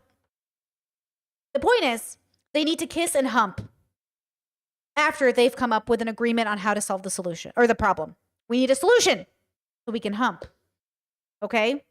And the problem is, like, they're not doing that right now because Ethan is looking for emotional validation and Hassan is being analytical. Okay? Muslims in America that have lived in a massive surveillance state post 9/11? How are Muslims in the Western world who are constantly treated like fucking dogs, who literally are used as a political pawn, even though their homes have been destabilized by America's unjustifiable post 9/11 actions in the form of the war on terror? How are they supposed to think, oh, well, I guess everybody wants us fucking dead. I guess everybody wants the Palestinians to die. Everyone thinks that this is the normal position. Everyone thinks this is the constant position. Like, of course, they are going to look at that and think the exact same things that you're saying Israelis are feeling, the exact paranoia that Israelis are feeling. And quite frankly, if we look... I'm sorry, pause before they get into it. This is why I get annoyed with people that are like, what about men's loneliness epidemic? What are we going to do without all the men? What are we going to do without all the men? Ethan! Ethan, what are we going to do without you, Ethan? You know, when people say that, what are you saying? What do you think you're saying? Because it often feels like this comes at the expense of women or femme people or AFAB people. Because listen, we have been doing the emotional labor for you since the beginning of fucking time, Adam and Eve, bitch. We've been doing the emotional labor for you and taking all of the fucking responsibility for all your bad fucking decisions and being blamed for every decision a man has done. Okay, we've already taken, we're done, we're bored, we're over it, thank you. And then they're like, but now you don't care about men's feelings? We've been caring and you didn't see, you didn't care. So yeah, we're not going to do it anymore. Now, we're not going to date partners that are men. We're going to date partners that are good people. Good partners. Actually there for us. On the same page as us. Actually doing life with us. At the end of the day, none of our conversation is going to be like, you're such a man. You're such a woman. It's going to be like, hey, I don't appreciate how you're acting right now. Can we talk about it? Or like, hey, I love you. Not because of your gender, because of who you are. Okay? Look at the asymmetry of violence, if we look at the displacements, if we look at the subjugation, the brutal colonial occupation of not only Palestinians, but many other Muslim countries that have also been ruthlessly occupied and slaughtered by Western coalition forces, it is perfectly understandable and well within the right of Muslims to look at that and be understandably paranoid and not necessarily a paranoid thinking that, you know, you are going to have Hamas forces do a second Holocaust. I also think a conversation like this can sometimes be better in private. Because, like, the thing is, like, they know there's a camera on them, so they have to consider, like, who might see this story. And that's really difficult. It's really difficult as a streamer to keep thinking of all the different kinds of people that could be watching you and misunderstanding you. That's why I change the way I talk, depending on who I'm talking to, because I'm trying to learn their language and I'm trying to talk like them so we can get on the same page about how words are used or what things have what meaning. And a lot of people aren't doing that for each other. They just assume, like, yeah, we all talk the same. We do not all talk the same. In Israel, when the exact opposite is happening to Palestinians right now. Do you disagree? No. Okay. All right. That's why I think it's unproductive that a lot of, not you, but like especially so many liberals in America are like, oh man, the optics of this look really bad. And also, you know, Palestinians really fucked up their chances of emancipation. It's like, you have to be oblivious to the reality, and I know you're not. But others have to be oblivious to the reality of the Palestinian existence. For a lot of people, what happened on October 7th gave them permission to no longer care about the Palestinians. That's the point. We should never not care about a whole group of people being genocided. Now, I understand from a human perspective, we can't possibly keep up with every horrible thing happening in the world. Right? Like, we know that. I'm never going to ask you to do that. But a lot of people use what happened on October 7th as an excuse to genocide, as the reason why it's justified. What do they call them? Demon and animals? What they call them animals? They said like they used these rapes as a reason that they deserve to be genocided. And then they gave themselves permission not to care about them anymore. Right? It says you don't think he's trying to bulldoze Ethan. Doesn't feel like a conversation. I don't know if you've been watching for the last 2 hours, but Ethan has been interrupting, over talking, and Hassan has done all the emotional labor. So if you are just coming into this conversation, we have been here for 5 hours of Hassan doing emotional labor for Ethan. So no, I don't think he's bulldozing Ethan. Okay. Okay, you just got here, then no, I don't feel like that. But we're about to head to this is the most intense part. Are you ready?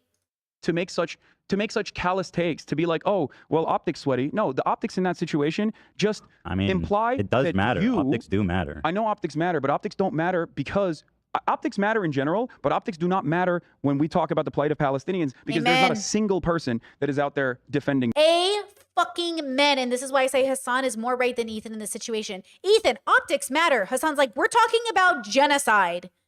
I don't care about fucking optics right now. Do you see the difference, kids? Do we see the difference between the bubbles? I don't give a fuck about optics. We're talking about due process. Everyone is like, oh, Brittany, these illegals who are getting arrested, they beat their wives or whatever. I don't care about the optics right now. I care about due process, guys. Focus. Everybody focus on the bigger fucking picture. Yes, at the heart of it, we're going to hate all these misogynists. But we're talking about the fucking system that we're fighting against. Be focused. Focus. Bigger picture. Bigger picture. Forest for the trees, kids. Don't miss the forest for the trees. Them in the Western world, whether it be elected officials or whether it be people in the media, and those who choose to do that, those who choose to stand up and say, no, Palestinians deserve emancipation. I'm not saying you're not one of these people, but those who do stand up and say that, okay, they get immediately cast as a terrorism defender. And I saw the spiritual consequences of that in a post 9/11 America. We are still living in the rubbles of post 9/11 America and its attitude towards Muslims and its attitude towards Islam in general. And oh man, it does seem like this is somehow even worse than that because I guess it didn't impact Americans directly, so they can be even more bloodthirsty without any fear that there could be violent retaliation.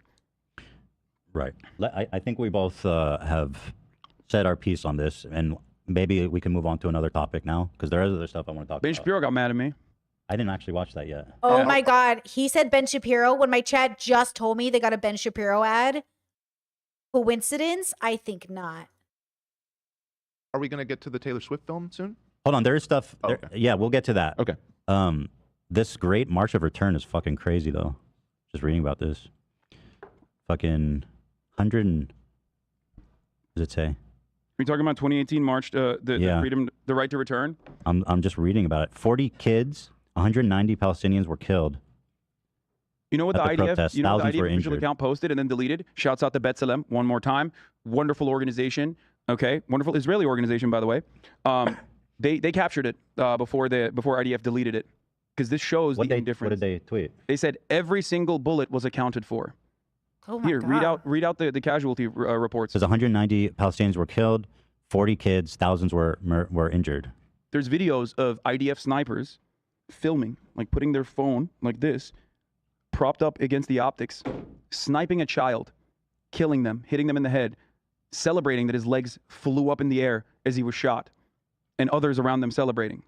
That's fucking. I mean, yeah, Yeah. that's demonic. So when you see that, when you experience that, and then the American dogs in American media refuse to reckon with that violence, and instead turn around and have former Israeli officials say these are Hamas-backed operatives, like the fucking 2-year-old or 4-year-old, the pregnant mother that was shot. These are Hamas operatives that deserve to be fucking killed for peacefully demonstrating. What do you do?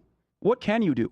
No one hears you, and you're constantly backed into a corner. You are going to retaliate. That is, of course, going to happen. And Israel needs to understand that. The Israelis, think some and the Israelis do. government, they need to understand that. And that's, Okay. It's So like, then- it's that mutual empathy. Like Israelis need to understand why Hamas is attacking them. If they can't understand that, then nobody can be helped. I mean, it's just, it's insane to not see their perspective. The major thing here is that I think there's a reason why Israel did not have local media go to the kibbutz. Hold on, chat.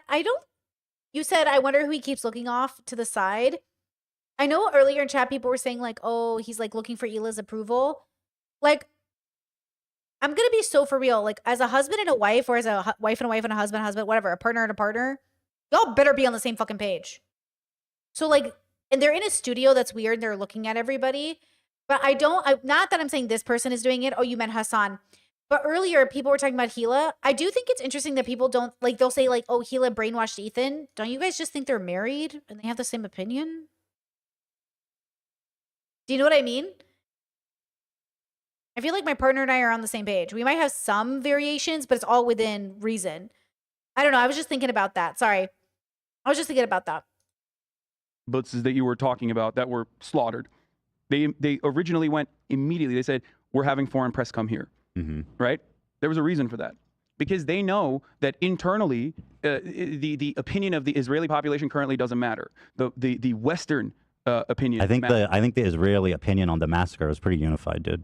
Well, what they say about that is that Well- they don't. What the Everybody's hell? already. Hold on one sec, Hila. Okay, go ahead. Yeah. They're saying everybody is already in such grief and broken that they don't need to show this terrible footage. But I mean, they're saying it's important for the world to see what happened, so that's why. yeah, they're doing propaganda. It's like, it's Yeah. not surprising, is it? Yeah. No, it's not. But I'm just saying that, like, I think that I mean, there it is- did happen. I think that there is more.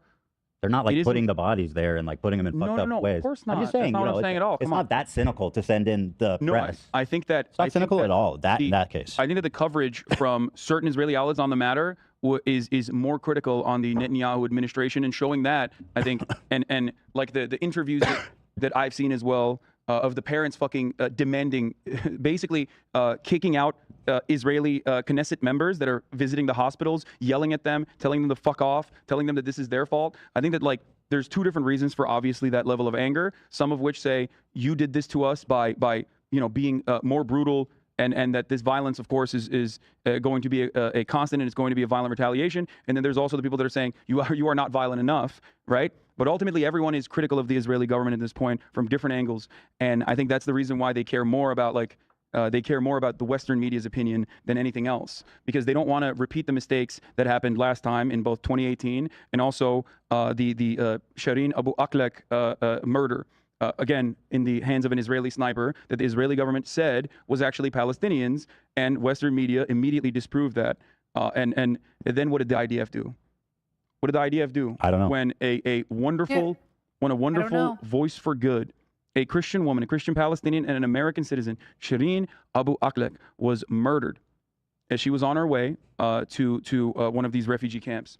She had a press vest on. She had a press helmet on. She was shot in the neck so that she could be assassinated.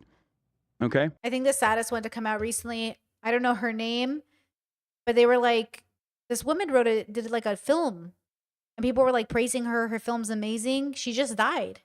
They just killed her. You know, somebody one day, and then Israel kills them the next. It's like the male filmmakers too, the one that got arrested, except she was a girl.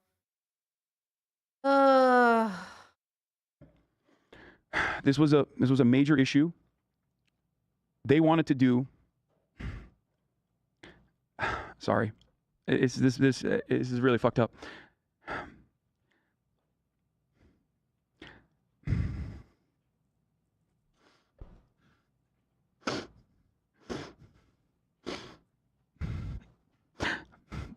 They went to her funeral and beat the shit out of people and ripped the Palestinian flag off of her.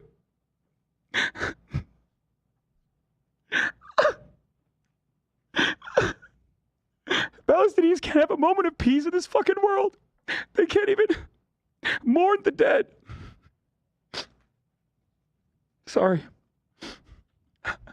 The IDF went in and beat the shit out of the Palestinians that were mourning her at her funeral, that were holding her casket, and ripped the Palestinian flag off of her casket.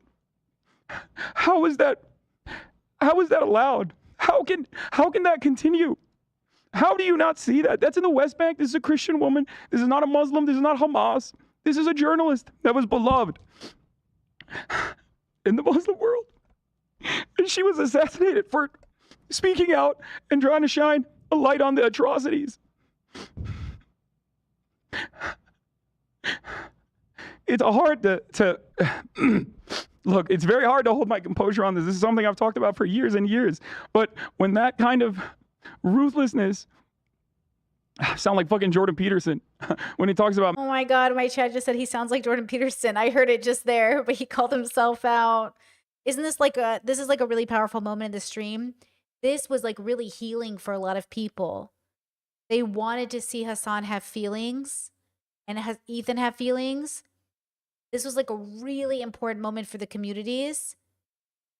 But it feels so interesting now, 2 years later, we know the outcome, huh? men. Jesus Christ. When that kind of brutality is so normal, so normalized, when that's the everyday existence of Palestinians in the supposed collaborative project with the Israeli government, how can you expect them to do anything but violently retaliate? That we are 1.2 speed, guys. Just a heads up. You're right. Chat. They said chat. He sped up. We are 1.2 speed. We watch everything on 1.2 speed. So just a heads up. There's no end in sight for this. And now you have cynical pieces of shit on social media. If you want to talk about social media and people saying stuff on social media, you have cynical liberal commentators that supposedly adorn the politics of radical emancipation, saying, "Oh, how wonderful that Joe Biden is trying to create an exit corridor, a humanitarian corridor for those who are being bombed in Gaza right now to escape through Egypt." That's still ethnic displacement. That is not humanitarian. It is completely unjustifiable. Completely. There is no equivalent. There is no moral equivalence. There is no equivalence whatsoever. And there is no symmetry in the way that this is covered in the Western media. And that is by design. They refuse to show Palestinians as humans, and they have very successfully been able to dehumanize them. There are voices out there. There are voices in Israel. There are voices out there who see it, who see the brutality, who see the endless humiliation that Palestinian people have endured. And I stand with them, and I don't care. I will always stand with them, even if there is a moment of violent retaliation, okay? They have nothing. They have no allies. They have nothing in the world. And people celebrate their destruction. It's happening right in front of our eyes. There's nothing. There's no equivalent. It is so horrifying that this can happen in the supposed only democracy in the Middle East, the supposed beacon of prosperity, in a sea of barbaric Arabs, right, who do mass rapes and love to behead people. All of these, some of which are true, by the way, I know.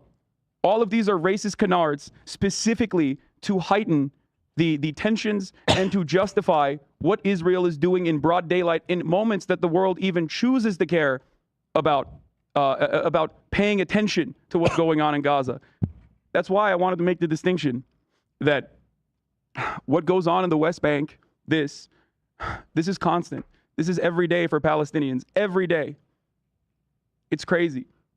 Like, I know it's, you can say like, oh, land back movements are supposed to be violent or whatever, but there's nothing more violent than this.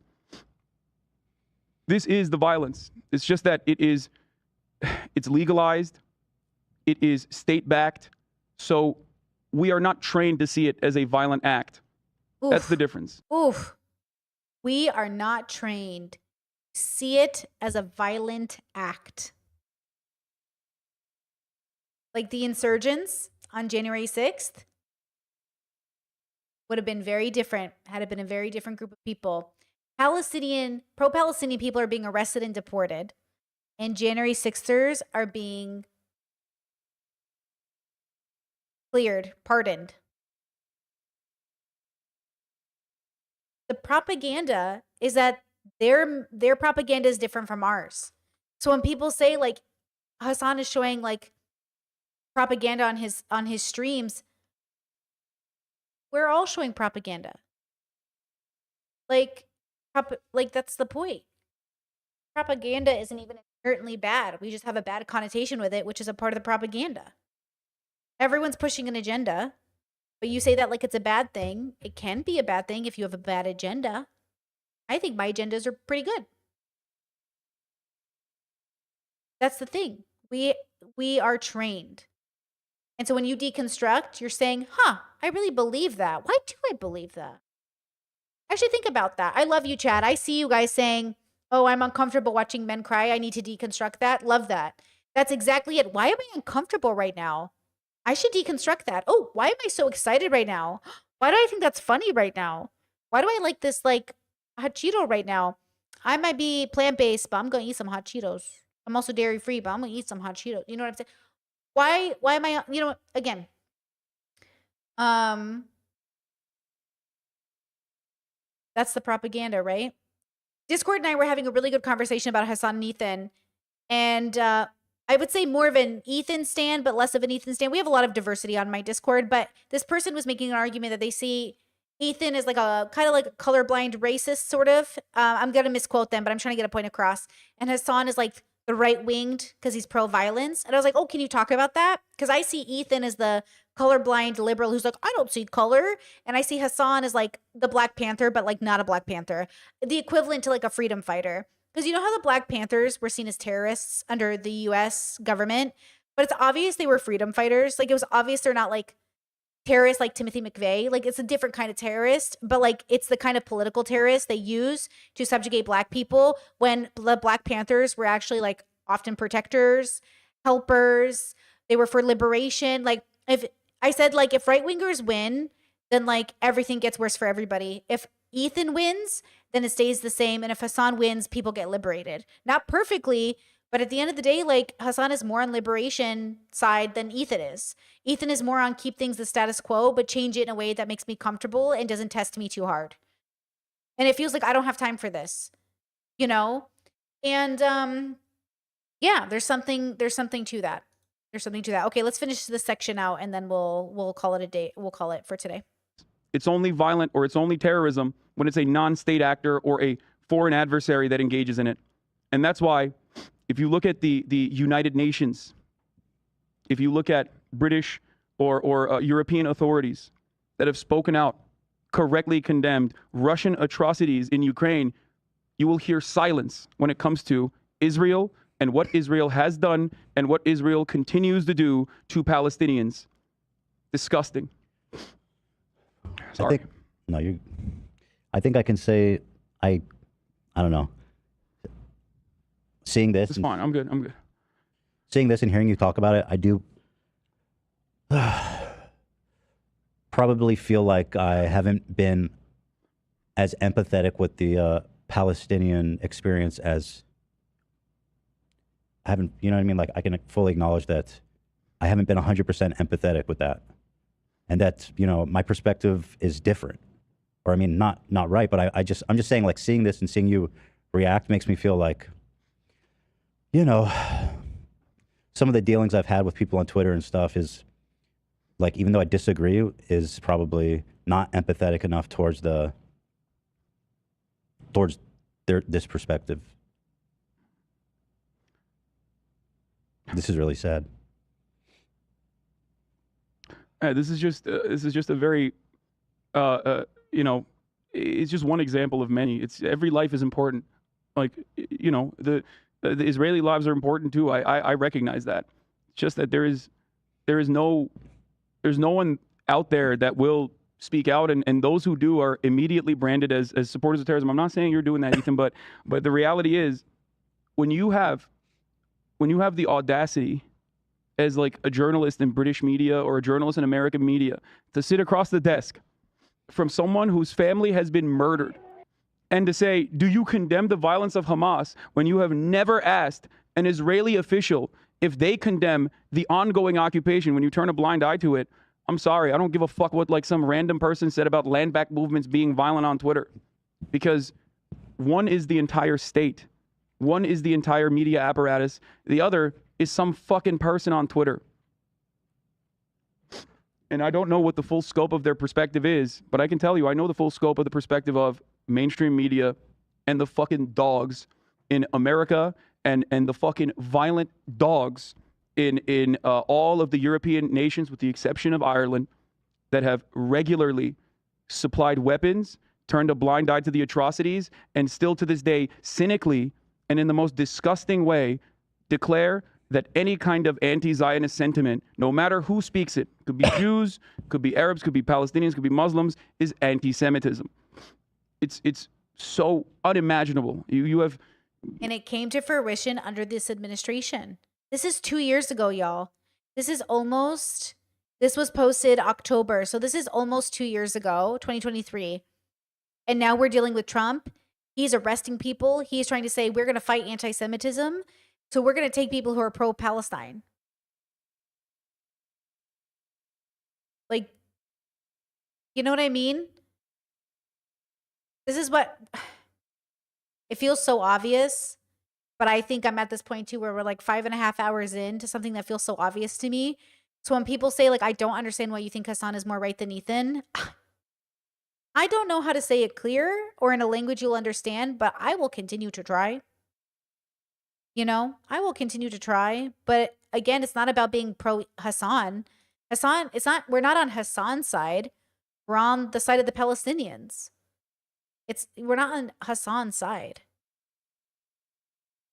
It's just when you're on the side of the Palestinians, you have to show up specifically. Ethan's not showing up correctly. So it's sending mixed signals. You know, it's like a man who's like, I'm not a misogynist. I just think women should stay at home. You're not showing up correctly. You know? I mean, you have people in England, a woman or a man who had a Palestinian flag was seized by the authorities and was arrested. Now they're talking about possibly declaring the Palestinian flag to be a terrorist flag. That conflation between Hamas and the Palestinians is the policy. That is the policy that is cynically built up, propped up, and defended over and over again so that when babies are dying in Gaza, when children are being slaughtered in Gaza, when settlers spit on West Bank Palestinians and kill them and don't get punished, and as a matter of fact, the families of said victims get punished. When they're ruthlessly thrown out of their homes, you can still always turn around and justify it by either turning a blind eye to the atrocities or only covering the atrocities when there is any sort of retaliation from Hamas or from the Palestinian side in general. And then, sorry. And then we just say, why won't you condemn the violence? Why won't you condemn the violence? You are supporting Hamas. Let's. I gotta pee. Okay, I win the argument then. I'm gonna button out that whole fucking. The whole last part? Yeah, the whole last part. Okay.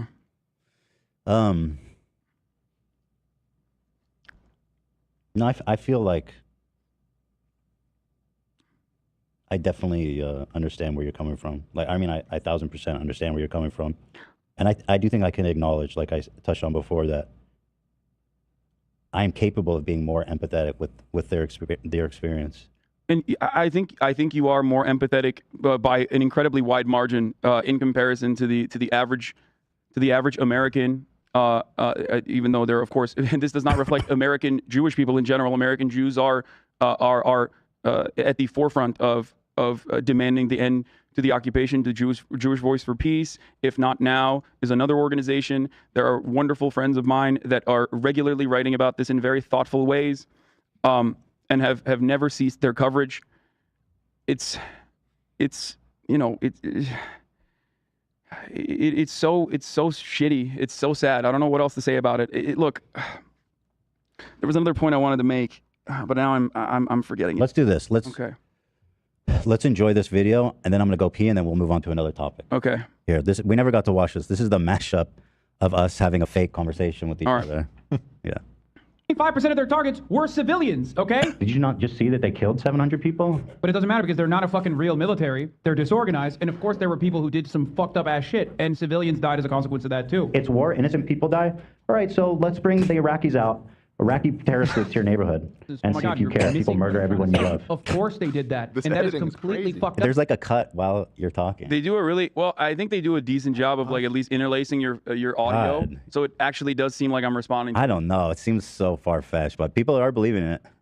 Pretty interesting. This is wild. They're saying, yeah, it's wild. When immediately after, But like, how fucking cynical is this, man? To create this. people are saying, I support Palestine, and what they don't mean The Palestine, they people, mean the Hamas. targets that they fucking killed, they're military. That's according to the Israeli Or numbers. even more than Israelis, perhaps, deserve to be burned alive by terrorists. Like, bro, And you know what and life is murdered, like? you know? Have you read a book? Have you like watched anything that isn't like pure Zionist copium In fact, why propaganda? don't you just make it easier? Why don't you just fly to ISIS and do them a favor and just let them, you know, God. just serve yourself on a platter? Why for is them? Israel so violent? Why do they not actually scale it back a little bit? Freaks. bloodthirsty I'm not savages, sitting here and being fucking like, oh, freaks, that's man. totally justifiable. That's They that, come to your that neighborhood happens. and they just This start is burning crazy, people isn't alive, it? killing people, This kidnapping is kids, absolutely insane. if desecrating somebody did bodies. this. I And am the first much more take is, interested in you know, how that happened. It's pretty fucking. I mean, props, Dude. I guess. Like if they had done it as a Yeah. joke, it'd be Oh, one thing, but to the- try and trick oh, people. I remember what I was gonna say. Okay, this is not about anything here, but it's neither here nor there. But Yeah, Chad says what's wild is that this is what's actually happening now. Yeah, it's kind of is what is happening now. Oh, it's just so awkward, you know? Yeah, Chad says, God, if they thought this was cynical, if only they could see how they'd interact 2 years later. Don't you? Isn't that amazing? This is why I say I love reality TV, but I love watching people live a life on YouTube. We really do live our lives here. You see us grow and fight and change and learn from our mistakes. Like, you're really seeing us at work. Like, how many of you would be able to do your job in the same way if a camera crew followed you around like it was The Office, you know? It's just like, it's like somebody's with us at work. It's really interesting. You know, and how many of us grow at work? We spend so much of our time at work. You grow, you fall in love, you have affairs, you get in fights, you have friendship breakups. Like, work really is like that second family, you know? Let's watch until they basically, Ethan goes to pee, and then we'll transition out. like, you didn't know about the 2018 numbers, right? The march the march to return. No. So you didn't know about that. You didn't know about Shireen Abu Akleh, and you are, despite not knowing any of that, and these are just some of the hundreds of examples. There's a reason why you don't know, even though you are empathetic and to the Palestinian plight. Okay, there's a reason why you don't know though, and I think that deserves examination. Why have you never heard of this? Do you want to know why? Because it will never get the same level of coverage that The fact that 60 Minutes and all of these news channels are now covering Palestine after almost 2 years, like, it's good to see it, but holy crap, took you long enough. And a lot of it was just on social media. It wasn't ending up on TV. It's quite controversial. And look, it's not the only story. Like I said, other parts of the world are suffering and America just isn't grasping. We don't care about the story. Because I hate to say it, but you kind of got to tell the world a story in order to be interested, because life is hard. Like, people can't afford eggs. Like, we're so focused on our own lives. And look, there's nothing, you're not a bad person because you're trying to feed your kids, bros.